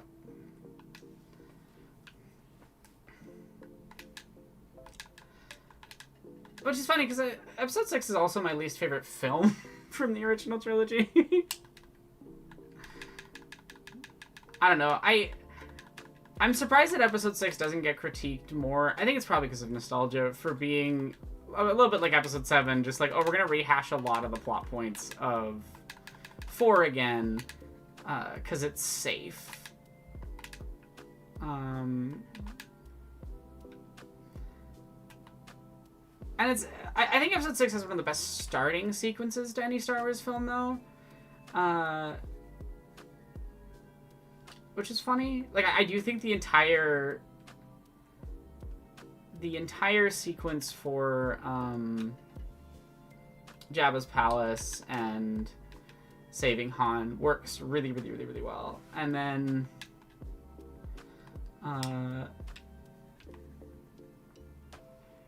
after that, it just doesn't work for me as much, unfortunately. I want to like episode 6 more than I do. But it was always the one I was, like, the least interested in rewatching when I was a kid, too. I have seen the Knights of Guinevere pilot. I really enjoyed it. I'm curious to see what they'll do with the rest of the show. And that's kind of the end of my thoughts on it.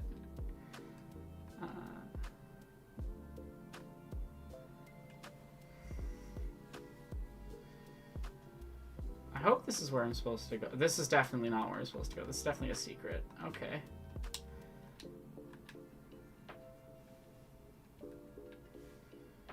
No, that is where I'm supposed to go. What the fuck? What am I supposed to do here?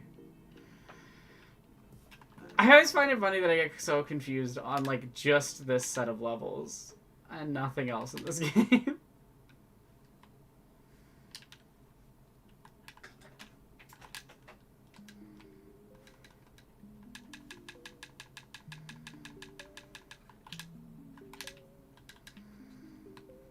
There we go. Okay.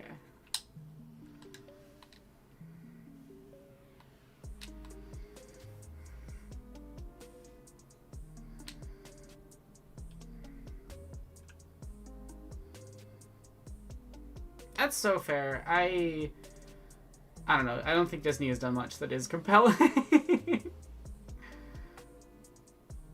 with the franchise. So, like, I don't know if I'll bother watching the Mando movie or Ahsoka season 2 or whatever else is happening next.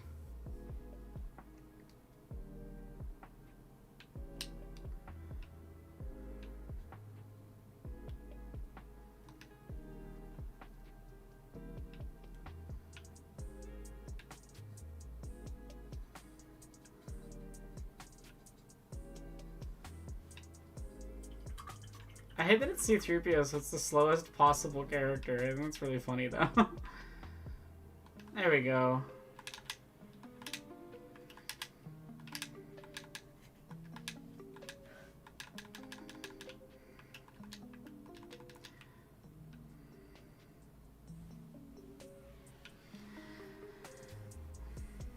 That's so fair, Digital Beef. Book of Boba Fett is a mess. It's also just like for 2 episodes a Mandalorian mini series for some reason. It's very odd. I find it kind of fascinating because I'm like, I don't know how you manage, like, Star Wars I feel like is such an easy formula to do interesting things with. And yet I feel like Disney has consistently struggled the entire time it's had the franchise to make people interested in or engaged with it.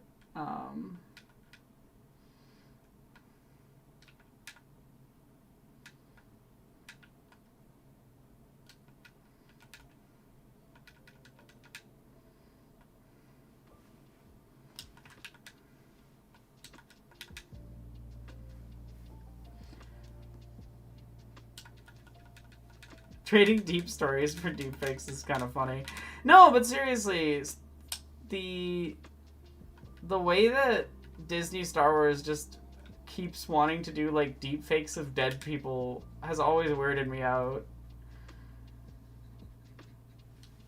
Like, just let them rest. Hire a new actor. I really don't think that people care that much if there's like multiple actors that play the same role. It's pretty normalized at this point. There's been enough instances of long-time running shows where a member of the cast passes away or can no longer perform, and okay,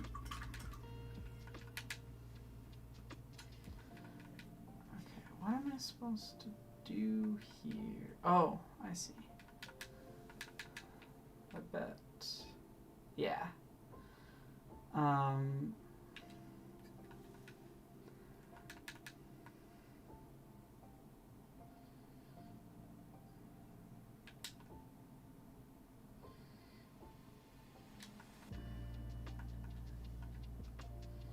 That's really funny that like most of your Star Wars experience is like very specific set of small things.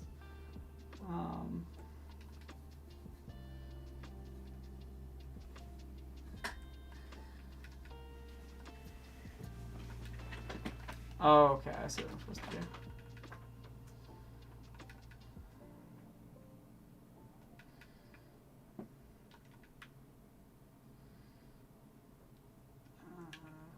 C-3PO, okay.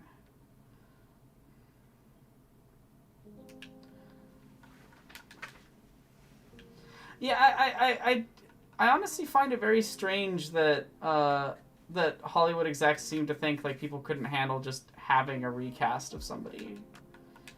Like, it's not that hard to just be like, this is Gregory now, and Gregory looks a little different.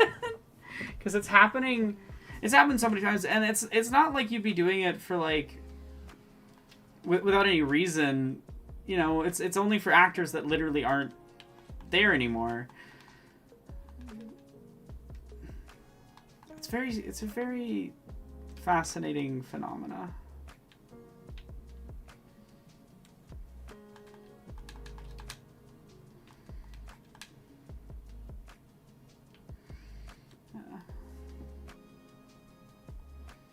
I think even Star Wars, I think even the Star Wars fans could handle like a recasted role. I do wonder if like the lack of success on Solo is part of what motivates this idea that they can't recast roles, as if that was the problem with the film and not like 57 rewrites and reshoots and it being kind of in development hell.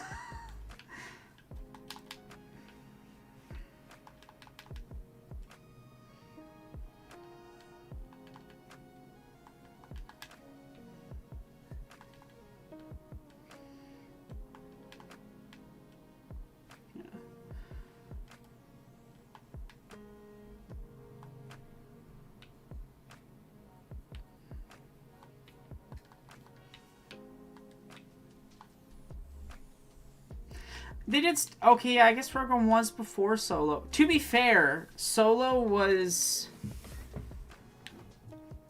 being made, like, well before Rogue One, but then it, again, development hell and all that.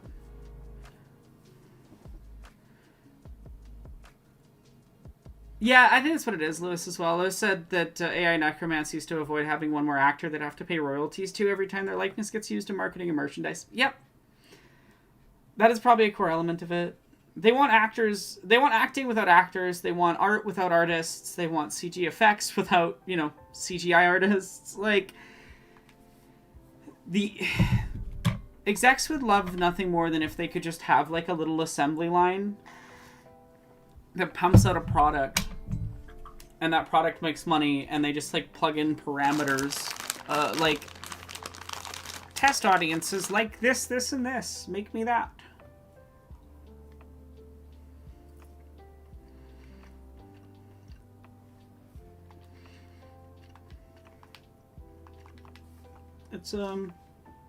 It's very odd mentalities.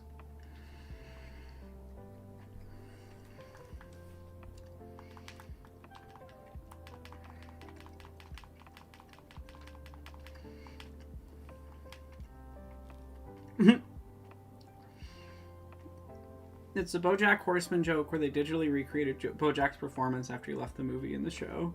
Yeah, pretty much. No, that's exactly it, Lewis. Like, it's not that they don't want to spend money; it's that they don't want to pay people fairly. Also, like, I find it fascinating that they'll pay more for more expensive effects and things just so they don't have to pay artists. Like, they hate paying unions, so they avoid doing practical stuff where they would have to pay a union, and instead get, like, really fixated on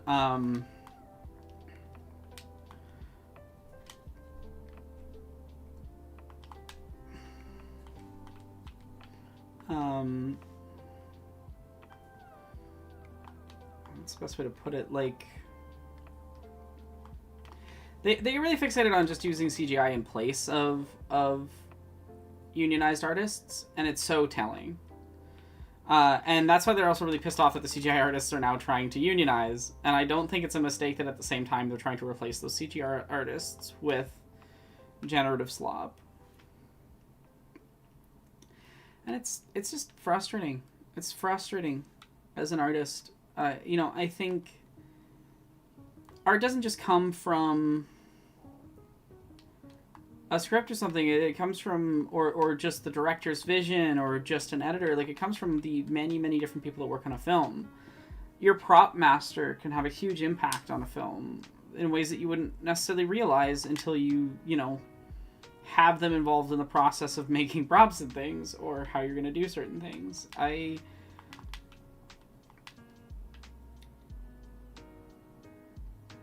find it interesting. I find it fascinating how much both companies and a certain small subsect of audiences, like, want art without artists.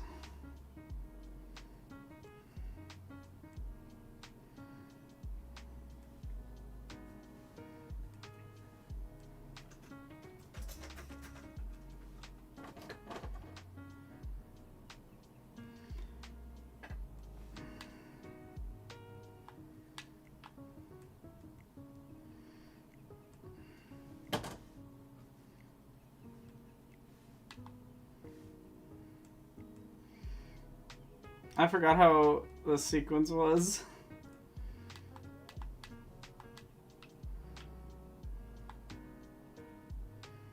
Oh, true story mode for episode 6 is gonna be rough. Hopefully I can do it.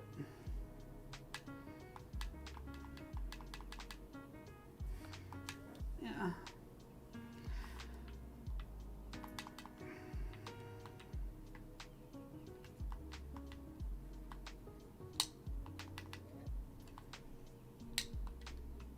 Damn it. Let me back in.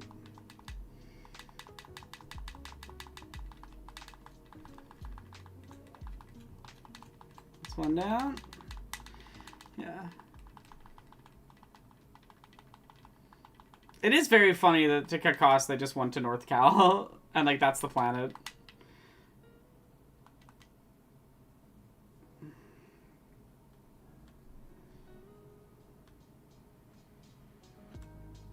Am I supposed to get on the speeder now? Yeah, probably. Okay. Yeah. Cool.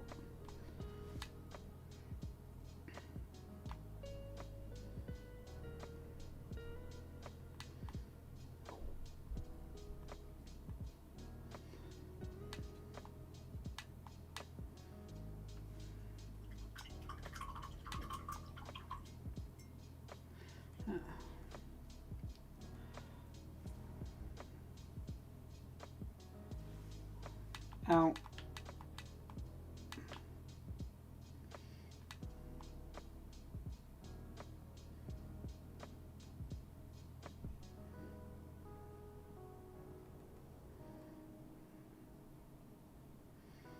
It won't shoot forward at the thing. That's kind of funny, honestly.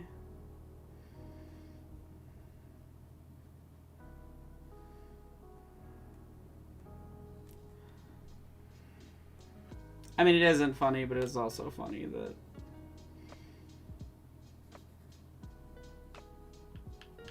Seriously, I have to do that every time? Okay. I'm always I'm so fascinated by the design decisions in these sets of levels specifically.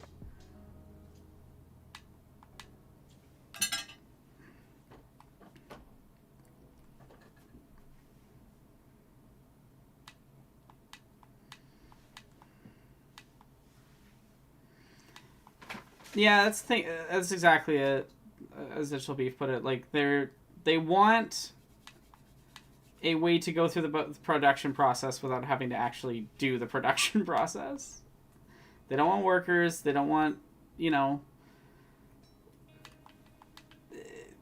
And the other thing too is that deep down executives, like, the executives hate artists because the artists tell them how bad their ideas are, because the executives' ideas are always a mess. And so they don't want artists, they want like a prompt outputter. And that's exactly what Jen Slop has given them.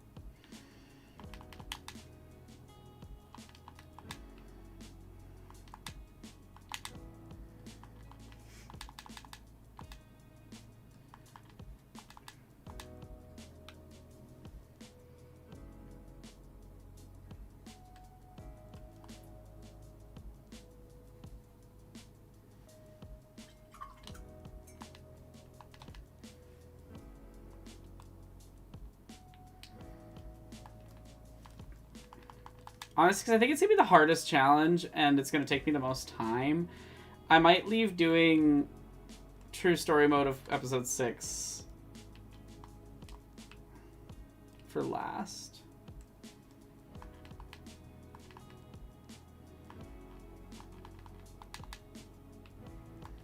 Okay, that's not where I'm supposed to go. Where am I supposed to go then?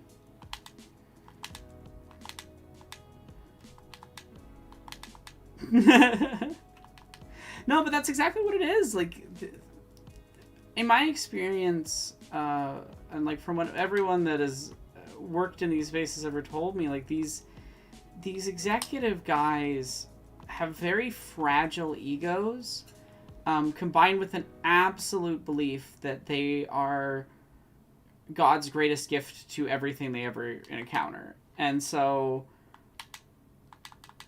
they don't like being told no, they don't like being told their ideas are bad, and they love having just a little yes man in their pocket that just continuously tells them their worst ideas are amazing, because that's what it's programmed to do. It's not programmed to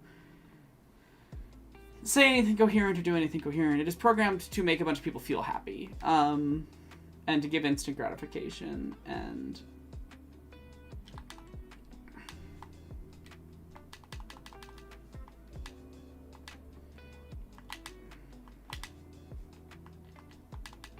yeah. Your egos are so fragile they break like Lego pieces. I promise Lego pieces are much more sturdy.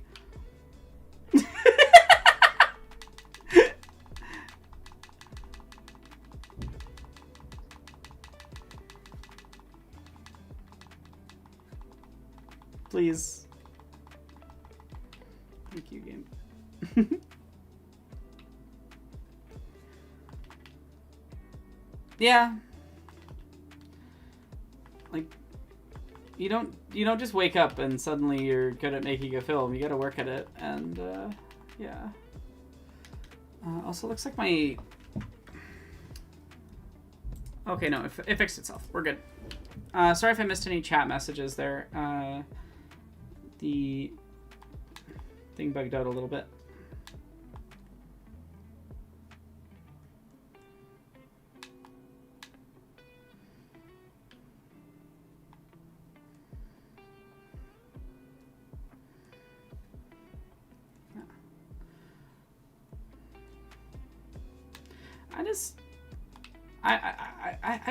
I don't understand having that type of ego that they have. I don't understand what could motivate it, or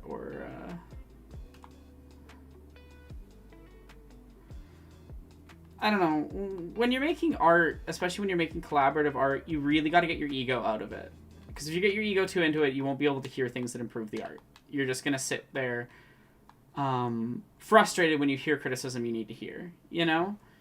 And the focus really needs to be on, like, how do you make the best art, not how do you make yourself feel good. And yeah, it's a weird phenomena.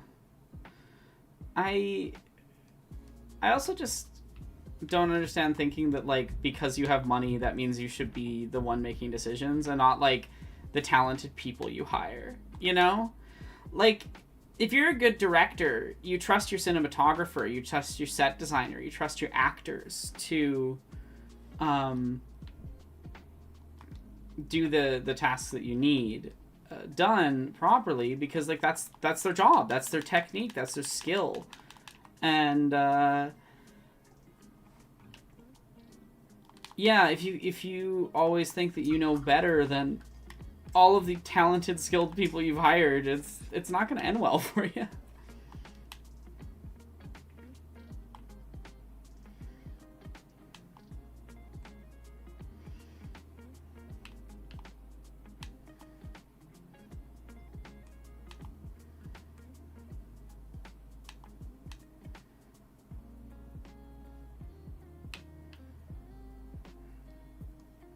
Fascinated by this design choice where you have to do the flip around and then flip again to get past them. Or behind them, I guess.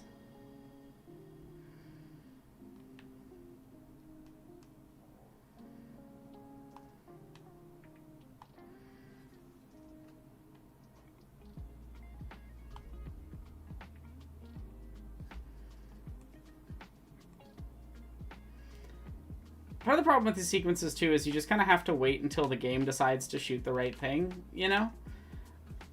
So you just kind of have to hope that it aims correctly. Which I kind of get what they're going for. They want ease of control, but when you have, like, a target that you're supposed to hit and you can't control whether you hit it, it definitely creates a weird experience mechanically. Like a shooter where you can't control the gun aim. So you just kind of have to hope that by vaguely positioning yourself nearby, it might, at some point,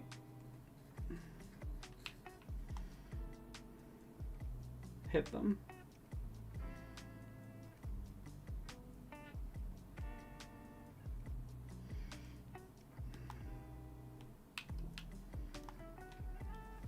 Because, like, why are my blaster bolts firing off on a right angle away from the thing right in front of me that I'm supposed to shoot? I think it's got to be a programming issue.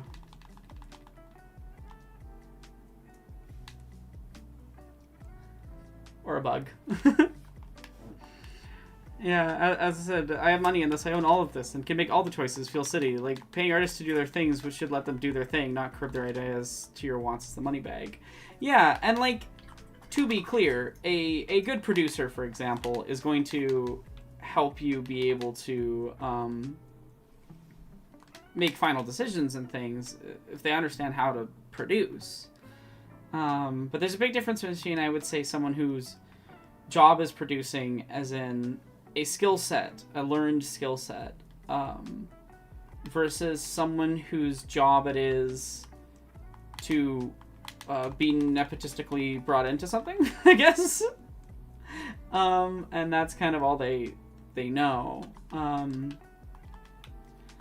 don't know, there's a lot of things about how we make art that I think just comes out of the nature of capitalism and how it causes problems within creative processes. Okay, what am I supposed to do here?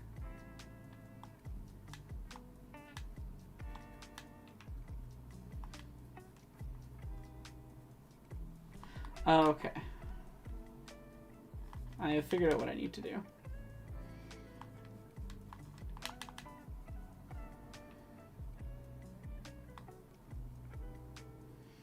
Yeah.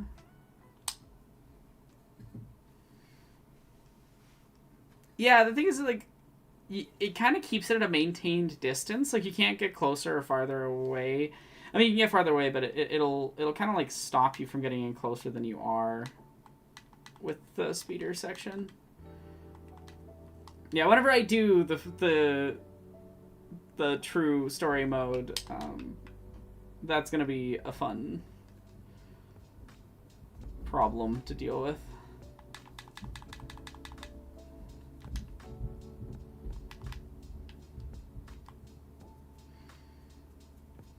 Well, I mean, I was straight line behind them. They're just, the bullets were firing to the right.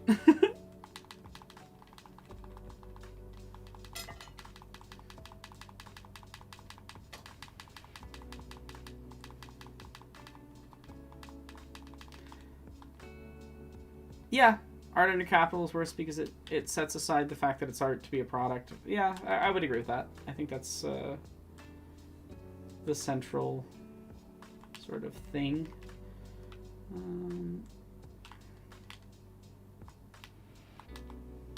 Ow. I got laser beamed. Can I not? There we go. It's wild how much bigger the episode 6 levels are for, like, no apparent reason.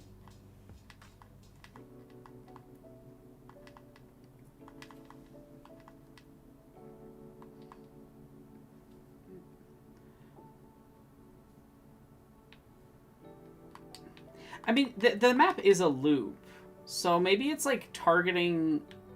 Yeah.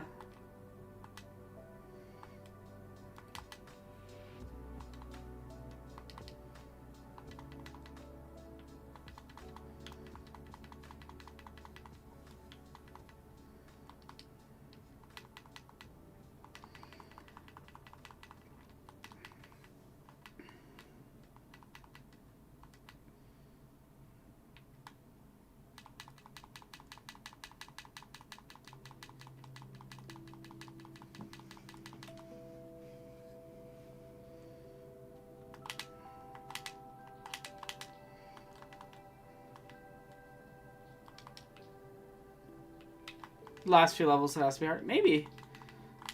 I just find it interesting. Like, it feels like it goes for not so much length as tedium. There's a lot of sections in episode 4, 5, 6, but especially 6 for Lego Star Wars, where you'll just do, like, the same thing 3 or 4 times in a row. And I find that really interesting.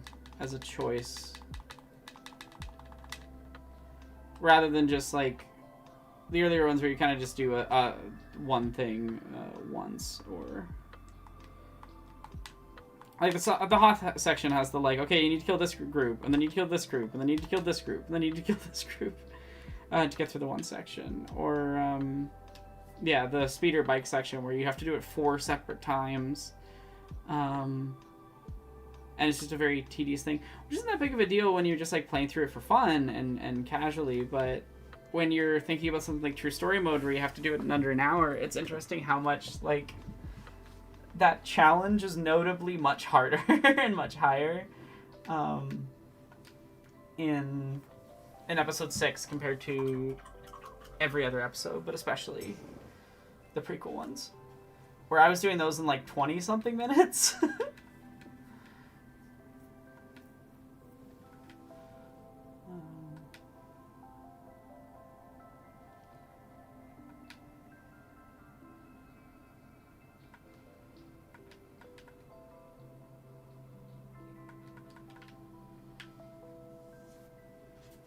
I do find it very funny that Lucas looked at the original version of episode 6 and was like, I know it's an interesting story, but what if we went for marketability and tiny bears? Luke stays the good guy. We don't advance the story. We do the Death Star again. It's just like really funny. I also just love the idea of Palpatine having this like 20-year plan for a Death Star and just having the second Death Star like just in case, and he clearly started it like 3 or 4 years after the first one.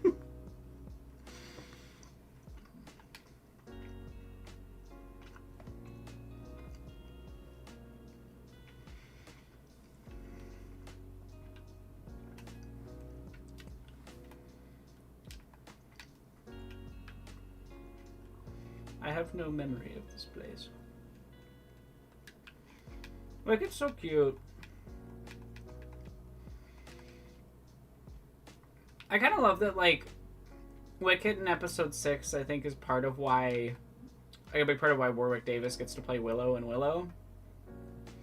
And I like that movie.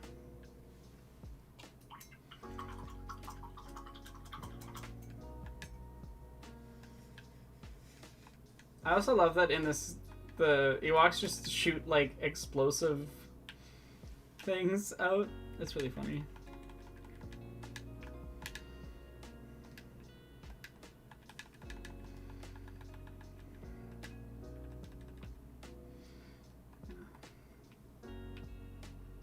Wait, is there a Star Tours thing where there's a third Death Star?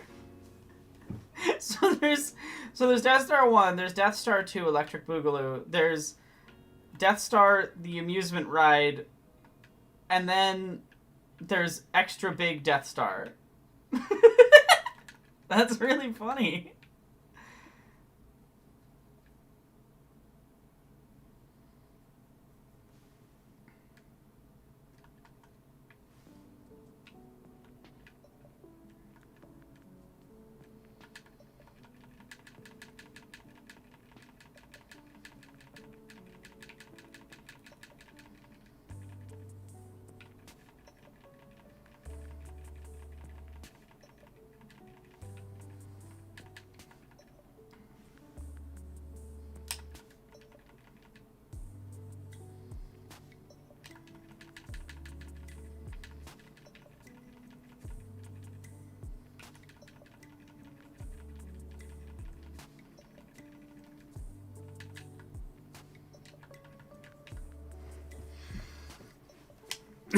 Palpatine thinking like an executive with the worst ideas. Death Star 2, this time there's a bigger exhaust port.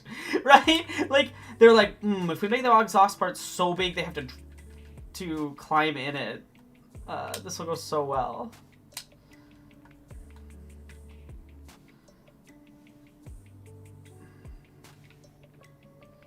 That's awesome. I love that so many people have stories of playing through these games with their siblings.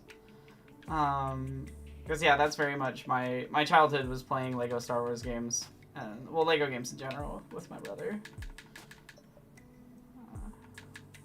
I really wish we got more co-op games like this now. Like, not that there's no co-op games coming out. There are. I just wish there was more.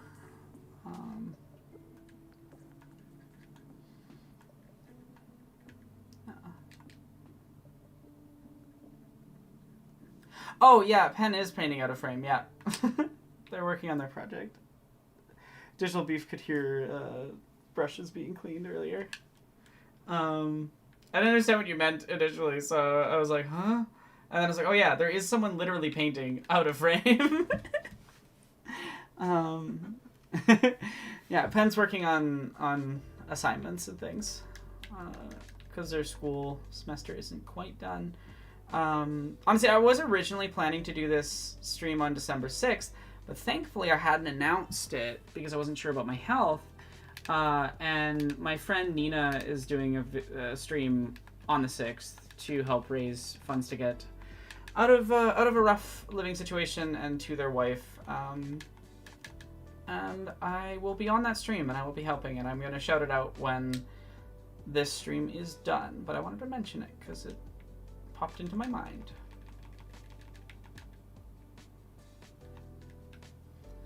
Okay, what do I need to do here?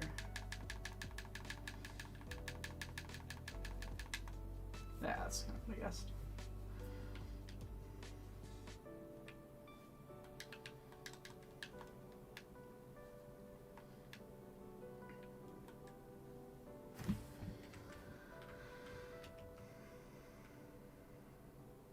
I hate how sometimes you just gotta sign into a second character to get things done. There we go.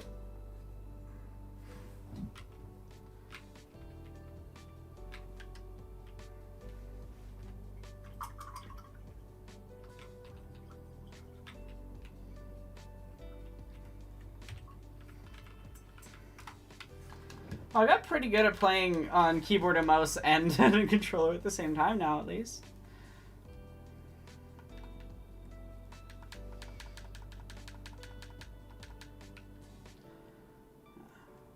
Aiden, my favorite thing was Minecraft. We played a lot of Minecraft. I think I still have a lot of the old Xbox World saves. Sometime I should go look through them for the nostalgia.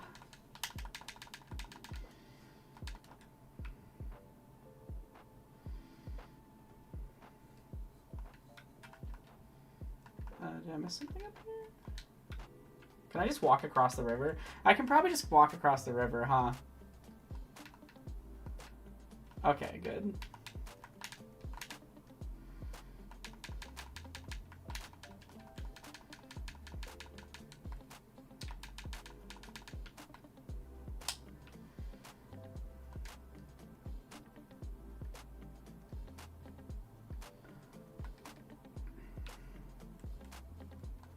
That's awesome. Oh, you know what else I played a lot of as a kid with my brother and my family and stuff was Rock Band. We played a lot of Rock Band, including with our cousins. And my uncle's a musician, and so we used to. It used to be very fun because he could like really sing, and my dad can really sing because he did like, a lot of choir when he was younger and stuff. So, yeah, we had a lot of fun playing the Rock Band games, and the Lego Rock Band game is particularly good. What an odd little like collab that just exists.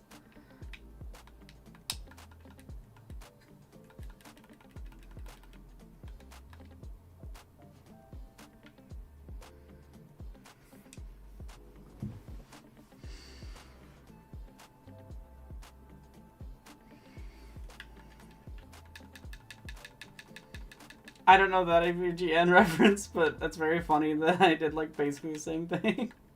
You can walk over it? Oh. Honestly, it's very funny when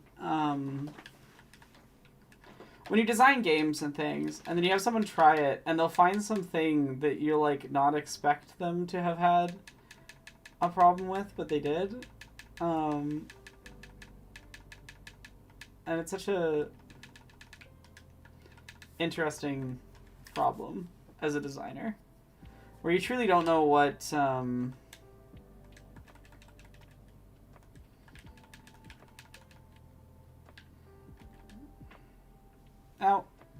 The Chewbacca.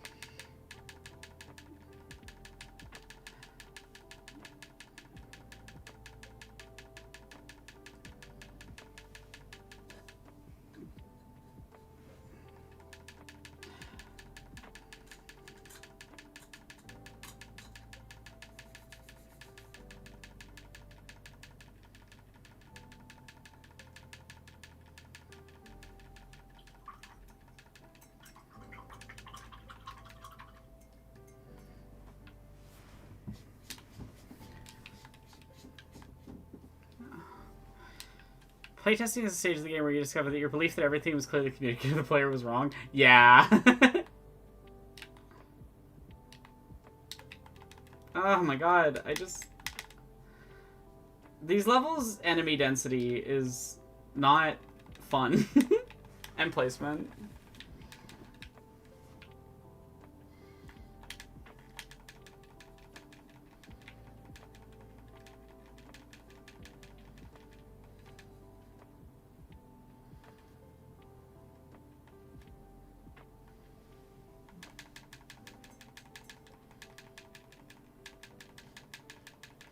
The ATSTs are so weird looking in this.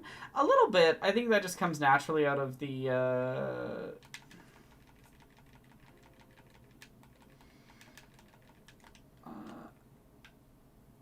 oh, I know what I need to do. I need to get in the ATST. It comes out of just like the limits of the bricks at the time. Like it's a full Lego build, you know, that you could buy in stores at the time, if I remember correctly. So it kind of makes sense. I do find it very funny that you can pop arms off with Chewbacca. It's a wild thing to put in a kids game.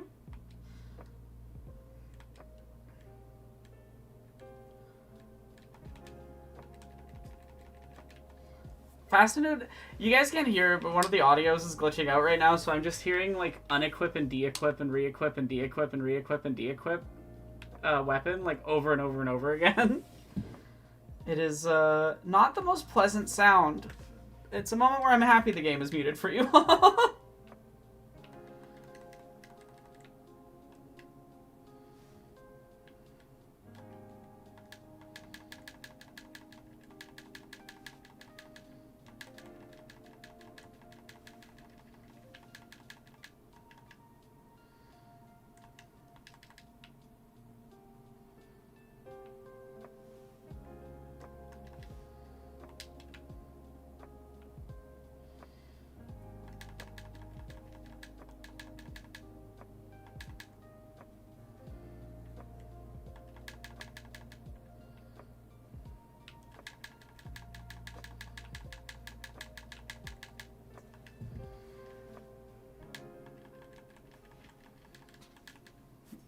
Yeah. What's a deep cut reference from episode 4?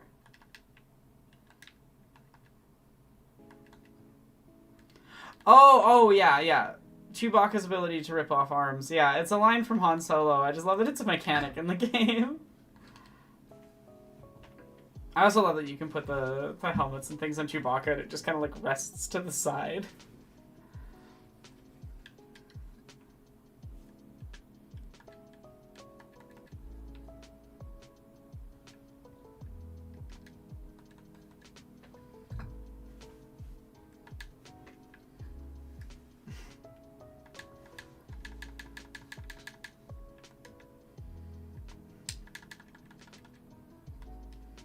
There we go, that's stuff done, I guess.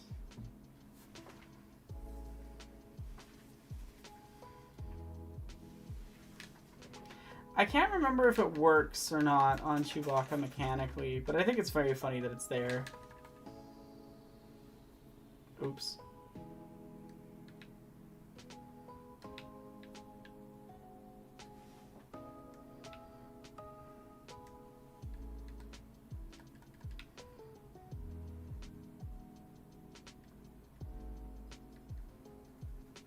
Wait, does Chewbacca rip someone's arms off in Solo? I missed that, I think.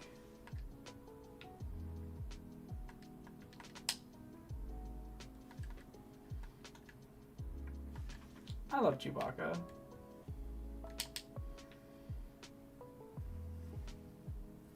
I love a role that, like, does a good job of just,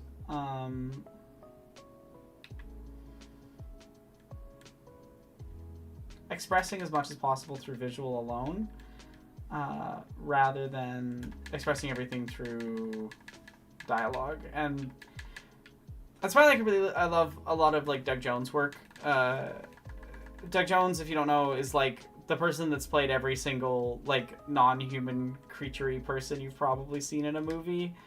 He's played a lot of roles, and he does such a good job of just embodying characters and people.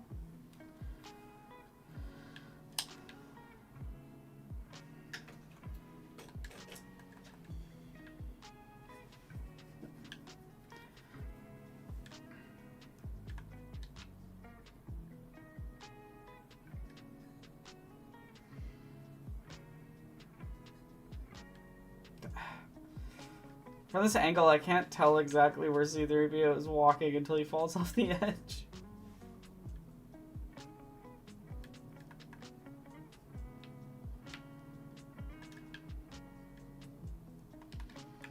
There we go. One more to go, and then I'm done.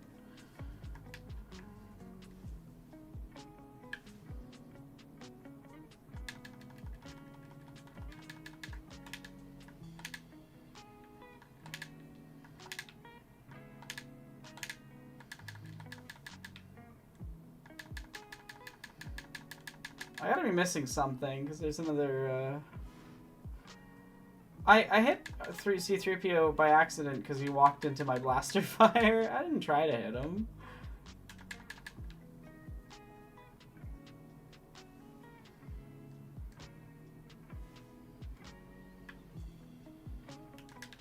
Maybe I need to R2 up there?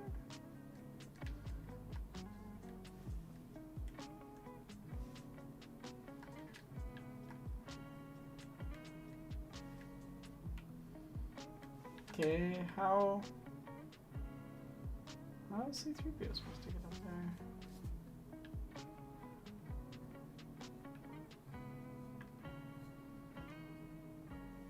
there? I am so confused.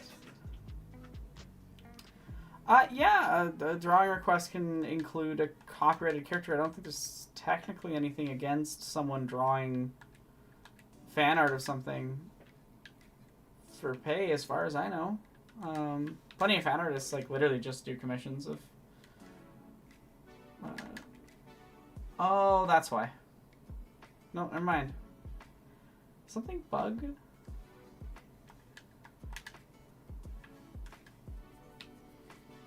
I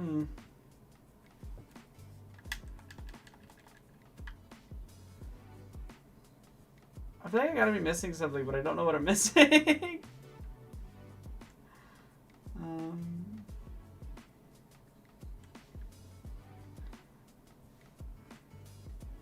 Because I think that's the last lever I need.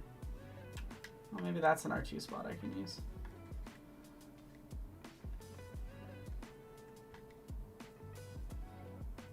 Yeah, there we go. Okay, I figured it out.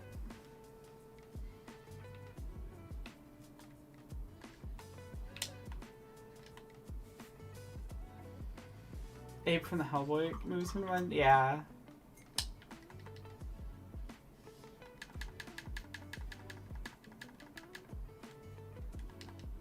There we go.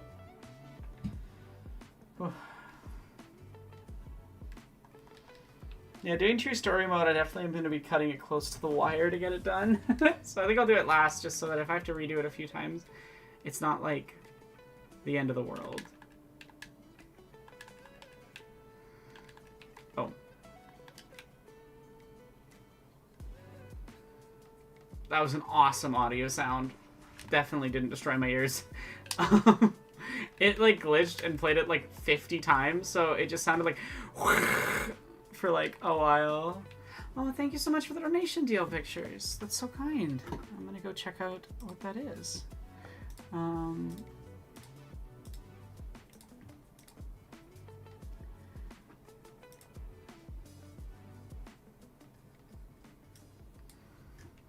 I will pass that along.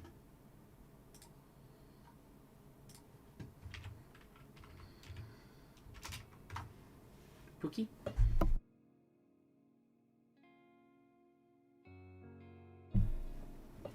Pen said hell yeah.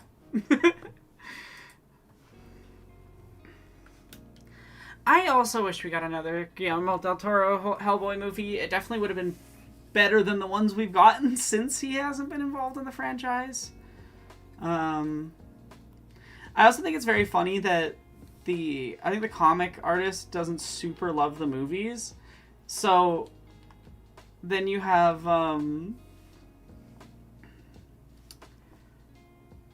Guillermo del Toro go make Shape of Water, which is basically like Abe's Romantic Adventures, the movie.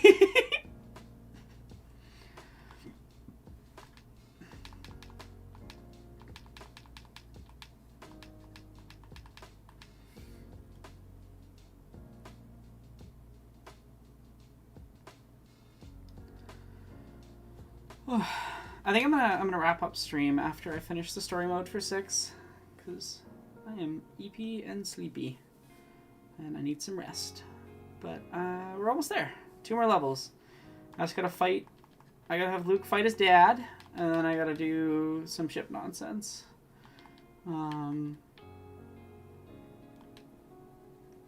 Yeah, and then I'll decide if tomorrow I start on true story mode or not. But yeah, we got 2 more levels. 2 more levels. So feel free to share the stream around and stuff. We'll wrap up soonish.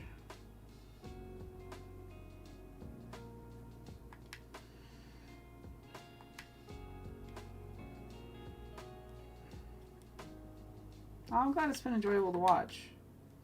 I can play as Vader now. Yeah. It's also just better to play through Vader this level, because I think there's a few spots where you have to use his Dark Side Force ability. But yeah, this is the level. This is the level where one of the mini kits was completely inaccessible. The mini kit requires like doing 4 separate things to activate a thing, and it was just bugged for my brother and I. You just could never get it.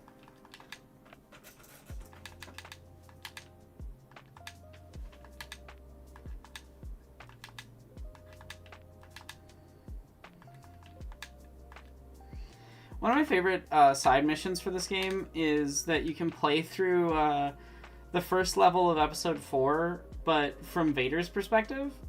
It's one of the fun little like secret missions you unlock once you have enough gold bricks.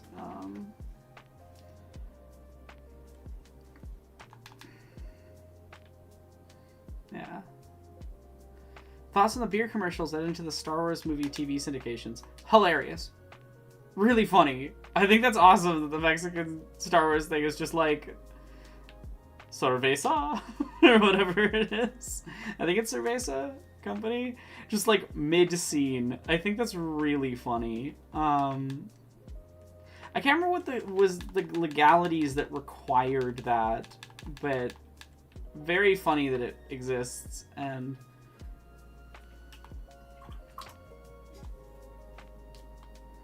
yeah. Cerveza Cristal. Yeah, it's Cerveza Cristal.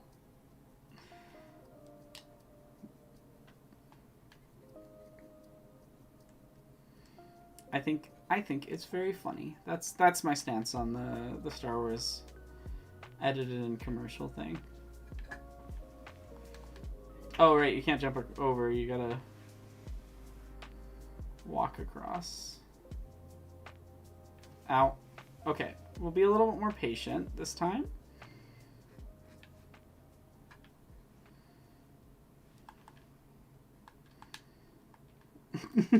I love the sounds for Palpatine in this game. It's... One sec, I'm gonna unmute the game. I think that I muted it, yeah.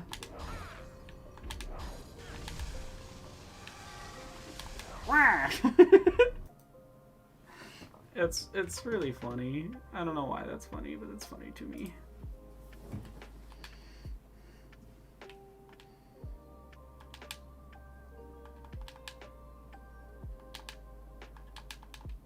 Oh, it's rude. Oh yeah, Vader can do this. Yeah, he does just continuously go for like the entire fight. It's very funny. What?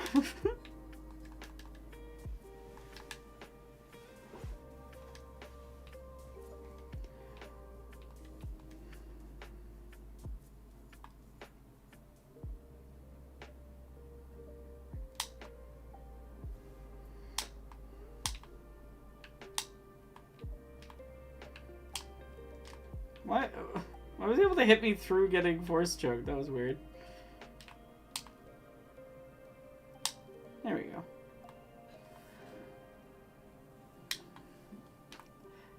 If Sheev Palpatine isn't being over the top, is he really Sheev Palpatine? You know, it's got to have the energy of a Shakespearean actor having way too much fun. But yeah, that mini kit right there behind that force field, that's the ultimate goal. If we get that, honestly, I'll be happy. I want to get the 100%. I want to see it, but if we get that tomorrow, I'm gonna be ecstatic. That'll be great.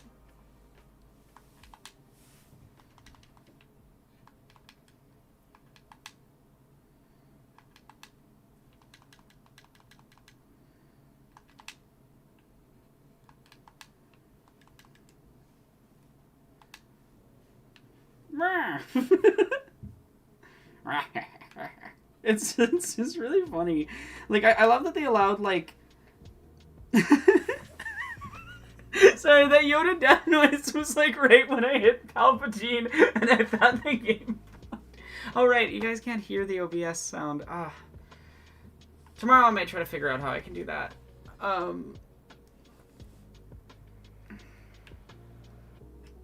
Just like Rise of Skywalker, but Babu Frick and Sheev being Sheev was fun. Yeah, that's kind of where I'm at on that. Like, I don't like that he's in the movie, but I enjoy Ian McDiarmid having fun as the character anyway. Even if all the writing choices with it is bad.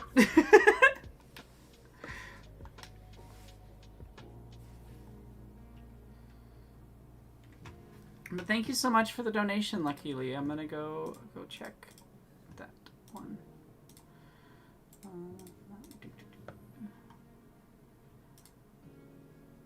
MS Paint drawing of a Kanto Growlithe and a Hisui Growlithe playing together from you and Pen. Pen's not currently available for doing that because they're working on school and stuff. But I will do the MS Paint drawing. And maybe Pen can do one later when they have time. I will put that in the Discord. Okay, I will do that as soon as the story mode is done, so it'll take like 2 minutes, because I think I just need to watch some cutscenes. And that'll be the way we wrap up today, is me drawing a little quick MS Paint drawing. Yeah.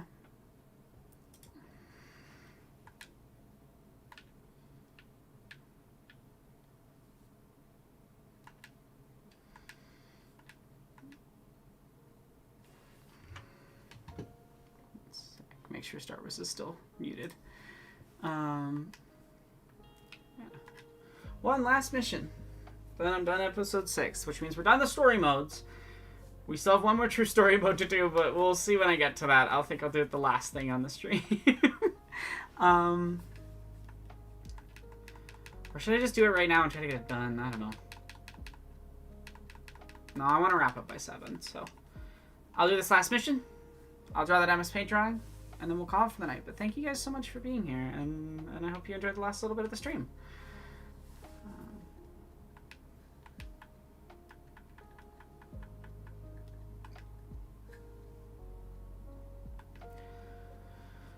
I'm trying to think of things to talk about.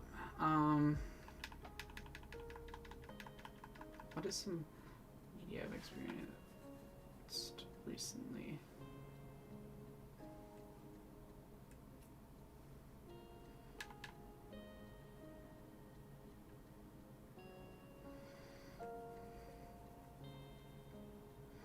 Oh, I gotta chase down TIE bombers, right? That's what this mission's sort of thing is.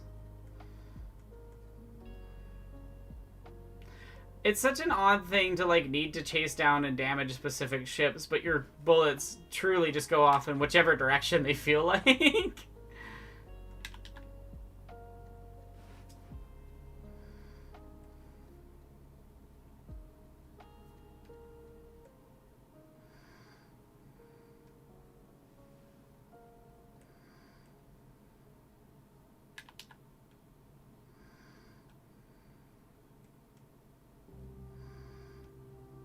At least with the Millennium Falcon, it kind of makes sense that the bullets swivel because it's your turret gunner.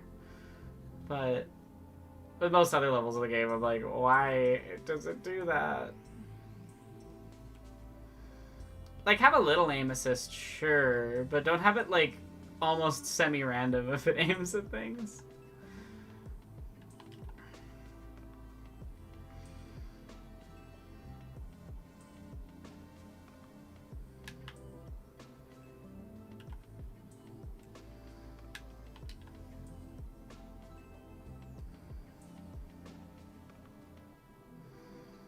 Where are you? There you go.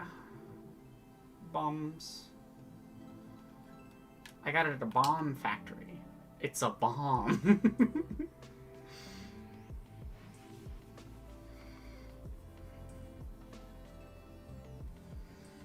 Is there another ship I'm supposed to get? Oh, there it is.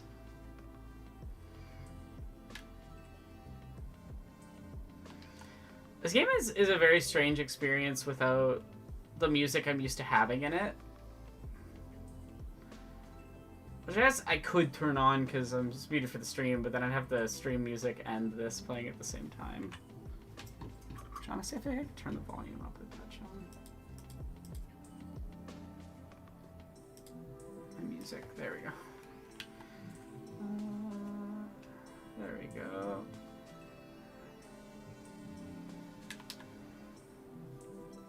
Yeah, I think it's gonna be really hard to do the true story mode of this one. I'll have to prep it for the final day. Like, look up the speedrunning strats and stuff. It's funny because it's like, it's not really aim assist so much as like aim random.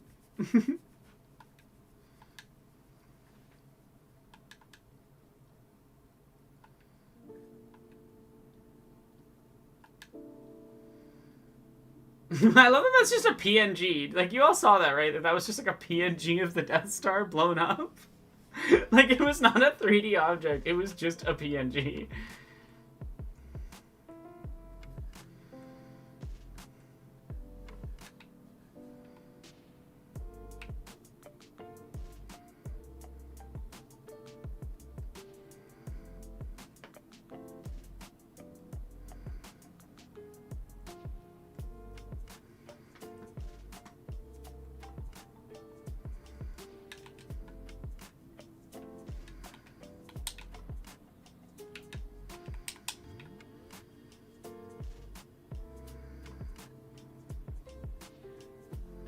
Yeah.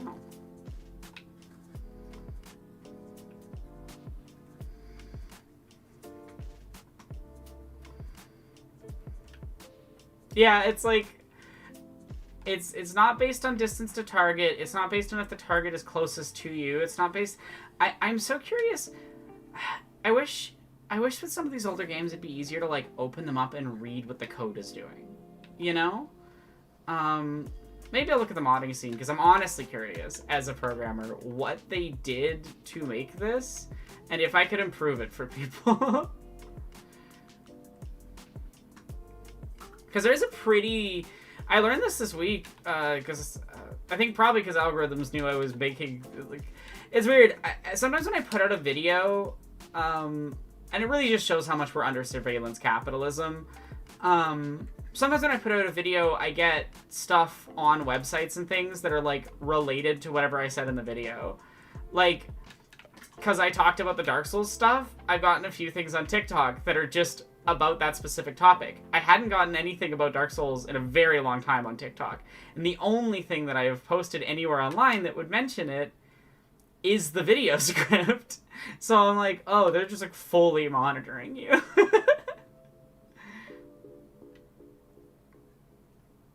And it's perfectly possible also that my phone just heard me when I was, like, heard the audio of the video while I was working on it or something too, which is weird to think about, but is also, like, because I was recording, you know, that could be why it is. But it's just really telling. It's very telling that everything we do now is so...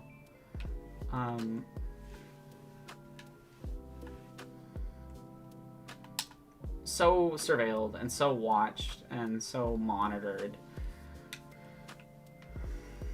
And then with all those people then, like, participate in that surveilling and watching on other people, and I'm just like, I don't know.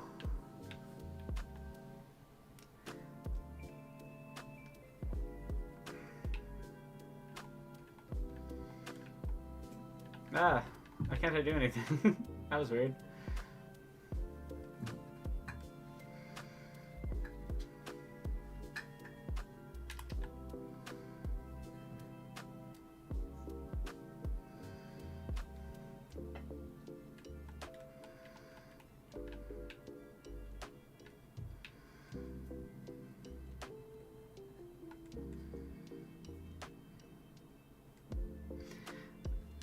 I would agree with the cone guess, except that sometimes it fires directly sideways or even behind. So there's got to be some other, like, factor that affects how the blaster fire is done for ships specifically.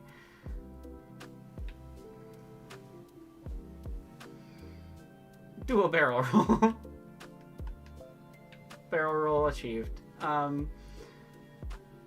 I think that's what an actual barrel roll is. So if I remember correctly, the move in Star Fox that they call a barrel roll isn't an actual barrel roll for some reason, and I think that's really funny.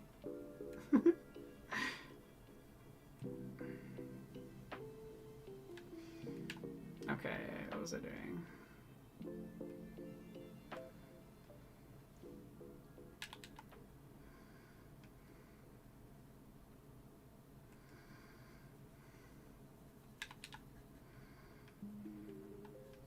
Oh, it was a red brick. Oh, I accidentally got the red brick. Awesome. That's actually a good thing.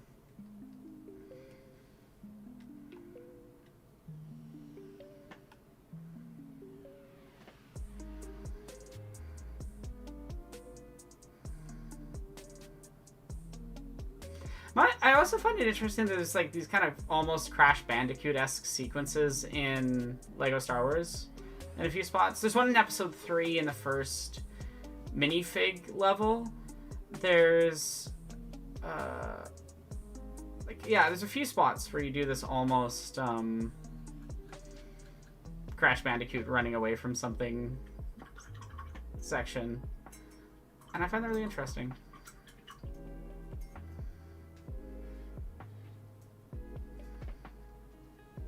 I also like that I keep getting mini kits I didn't even see.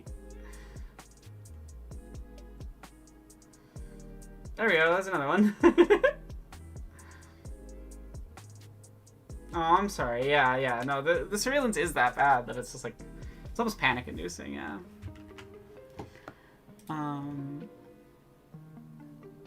Okay, it's not an important ping. We're good. I love that that's a PNG. That was really funny. It's also really funny because it's like you couldn't really tell that it was a PNG if you played on, you know, a small bubble TV in the 2000s like I initially did.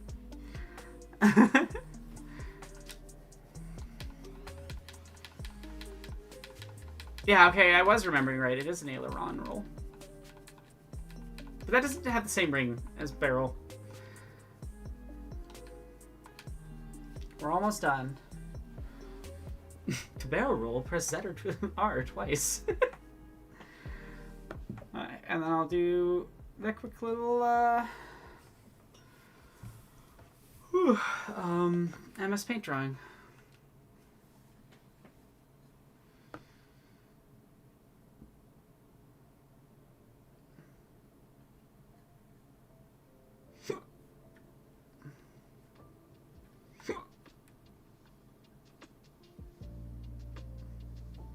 Yub nub.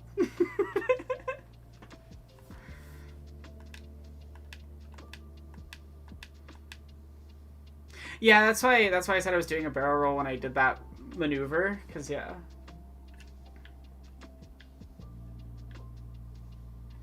I didn't know the aileron was like the part of the ship. That makes sense.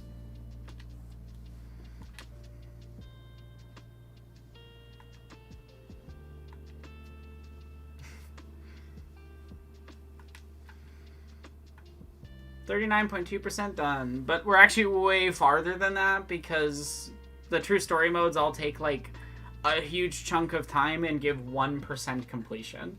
So I'm also gonna do the character bonus and mini kit bonus really quick before I forget to do those. Steering surface on the wing, interesting. I am learning how ship work.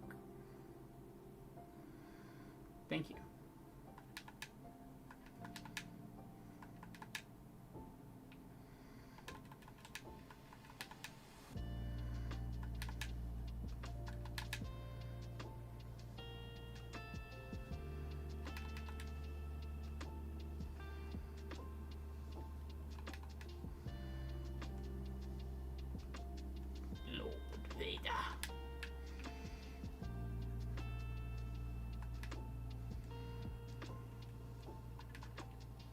Anakin's like, sure, the story's sort of tragic, but it's mostly funny. Like, he just got so easily tricked into destroying his entire life.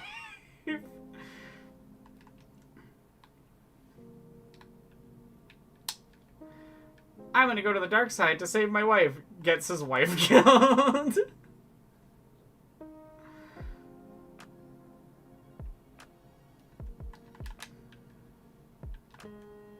Mission failed unsuccessfully.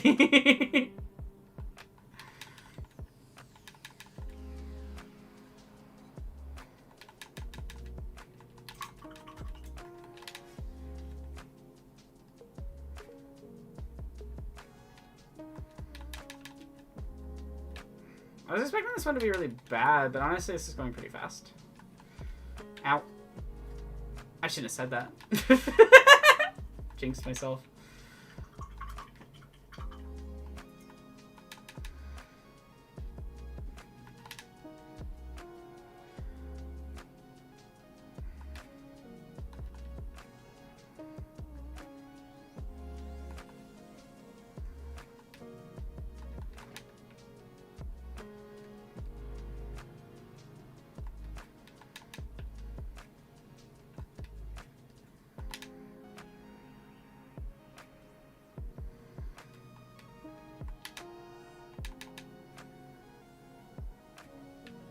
There we go.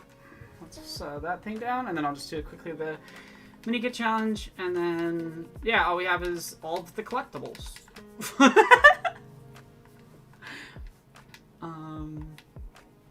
It's wild how much the completion for this game is like not really about the individual collectible items for a huge chunk of it. A huge chunk of it is just getting through the story multiple times. But I'm so excited to start on tomorrow the free play mode, because free play mode is so fun.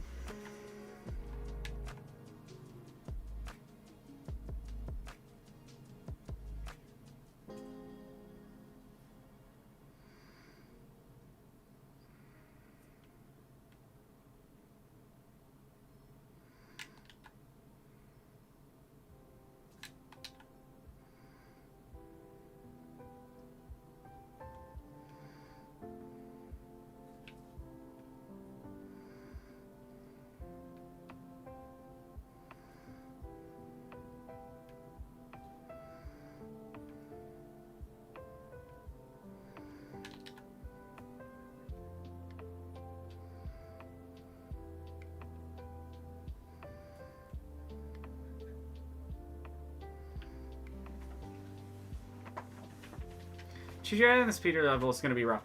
That's my worry. Honestly, why I'm going to leave that until later, just because I don't want to get stuck on an hour-long difficult thing. So I'm going to look if there's any ways to speed up getting through it, and what speedrunners do for True Story Episode 6. Anakin would have invested in Bitcoin. It's so true. You're not wrong. Like,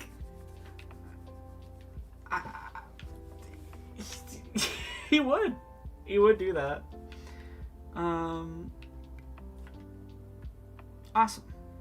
Okay.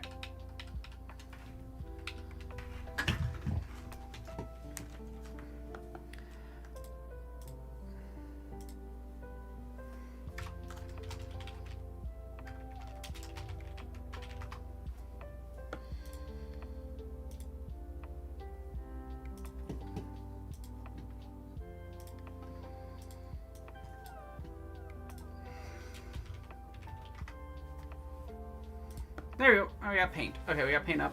Now I just gotta make this fit inside the box it's supposed to fit in, and drag it way down. Come on. There we go. Fixed OBS. Okay.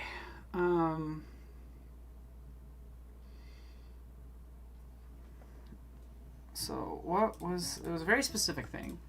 Kanto Growlithe. Kanto Growlithe? Growlithe, not Growlithe. I honestly haven't seen the Kanto Growlithe, so I don't know what it looks like. Just to make sure. Is it this one? Is that the Kanto Growlithe? And then the other one was...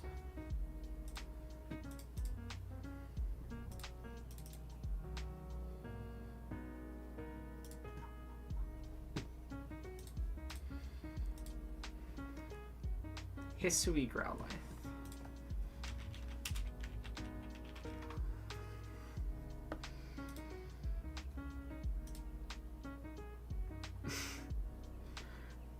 So I don't know which one's which. Kanto is orange, Hisui red with covered eyes. Okay. So this is Hisui, and that's Kanto? Kanto? Okay, cool. That will be my reference. Now to draw in MS Paint. Should I pull up my tablet or not bother? Should I just go full mouse? Okay, I'll do that. And they were... What were they doing? Okay.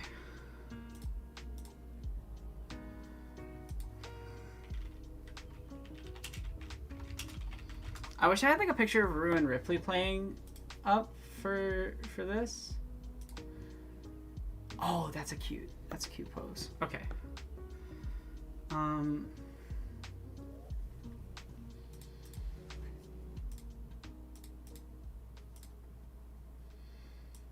I might not see chat too much because I need to look at my reference photos.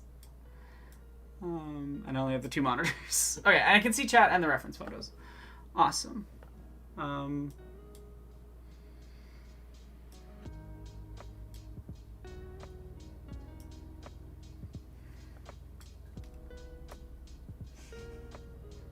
This is so hard to draw in mouse.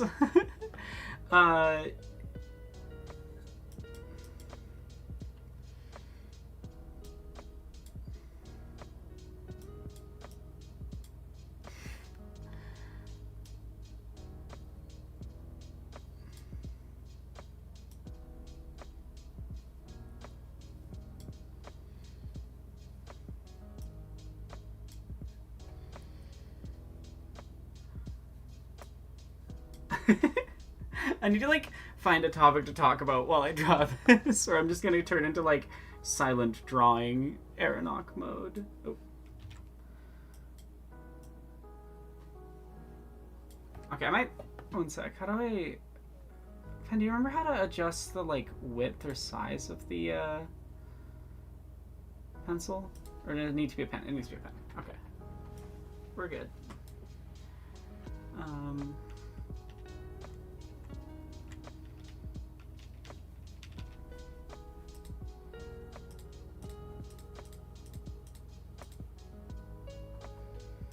Okay.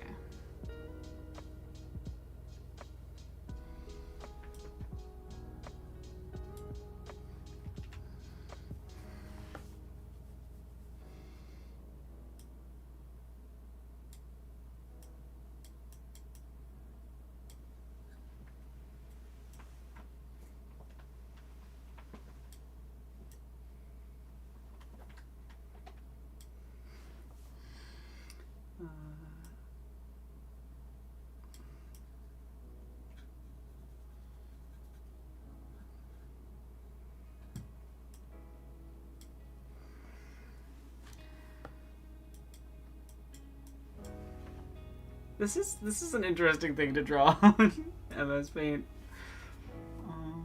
Just because I just don't know the design of the dog very well, so I'm having to like think about the dog reference I have, plus how that's way too big. It's like should be like that big maybe.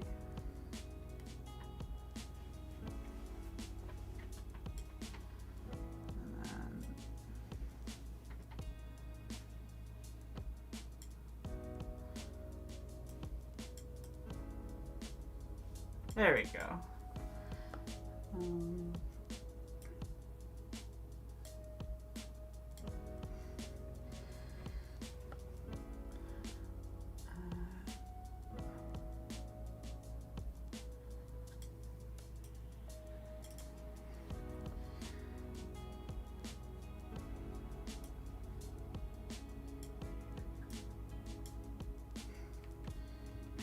Claws are smaller. They're like this.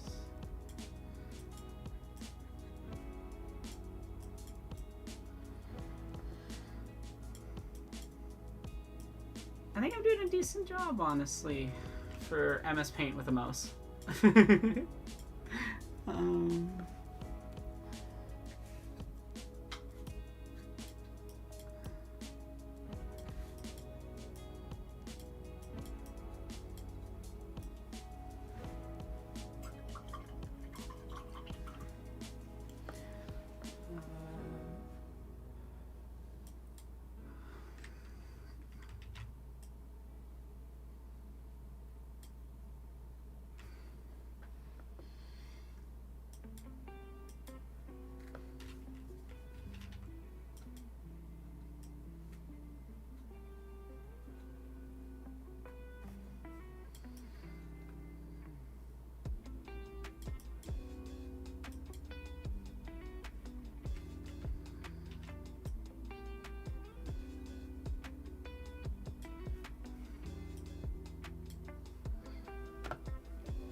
That's doggy number 1.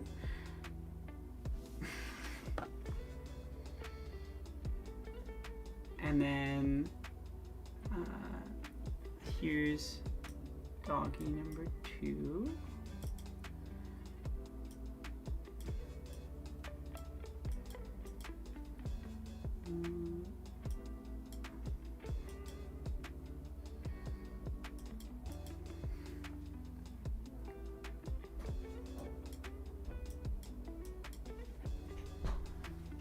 Little swirl.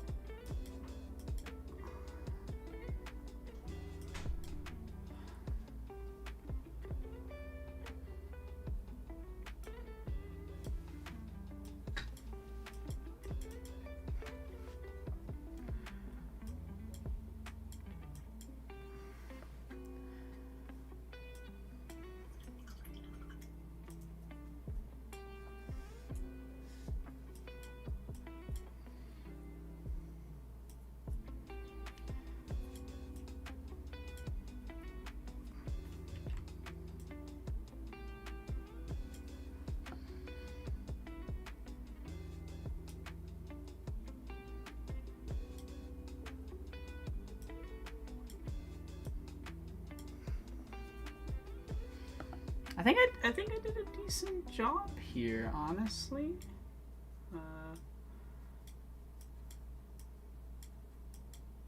There. There's puppies. There. And now I'll try to really quickly see if I can color them. I'm gonna turn that off just so I can see what I'm doing. Okay.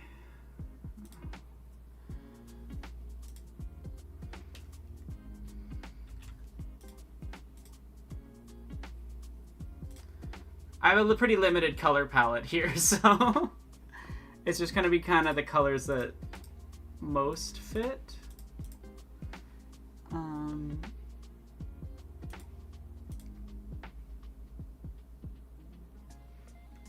I have made a mistake.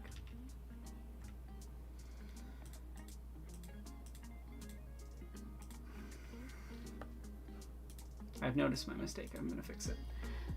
This is supposed to be like,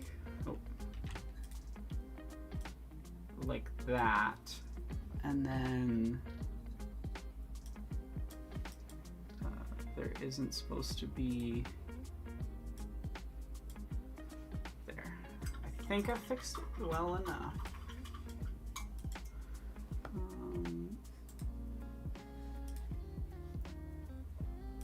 Honestly, I think there's something valuable as an artist about having like a little bit of a challenge like this, where you have a very limited tool set.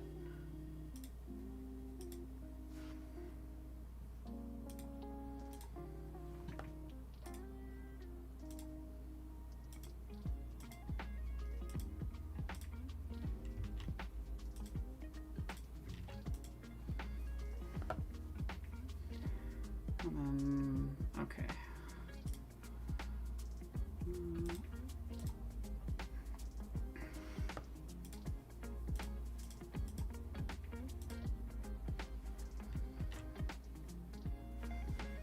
There we go, I think.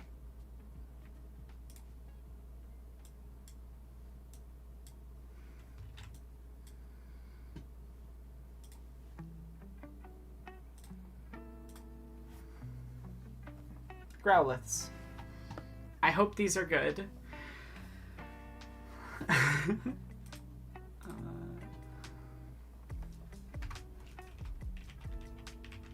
Okay. Well, thank you all so much for being here for stream day 2. We're going to be going at least for another day, probably 2. So I hope I'll see you tomorrow and the day after. And make sure to share the stream and shout it out when it's live.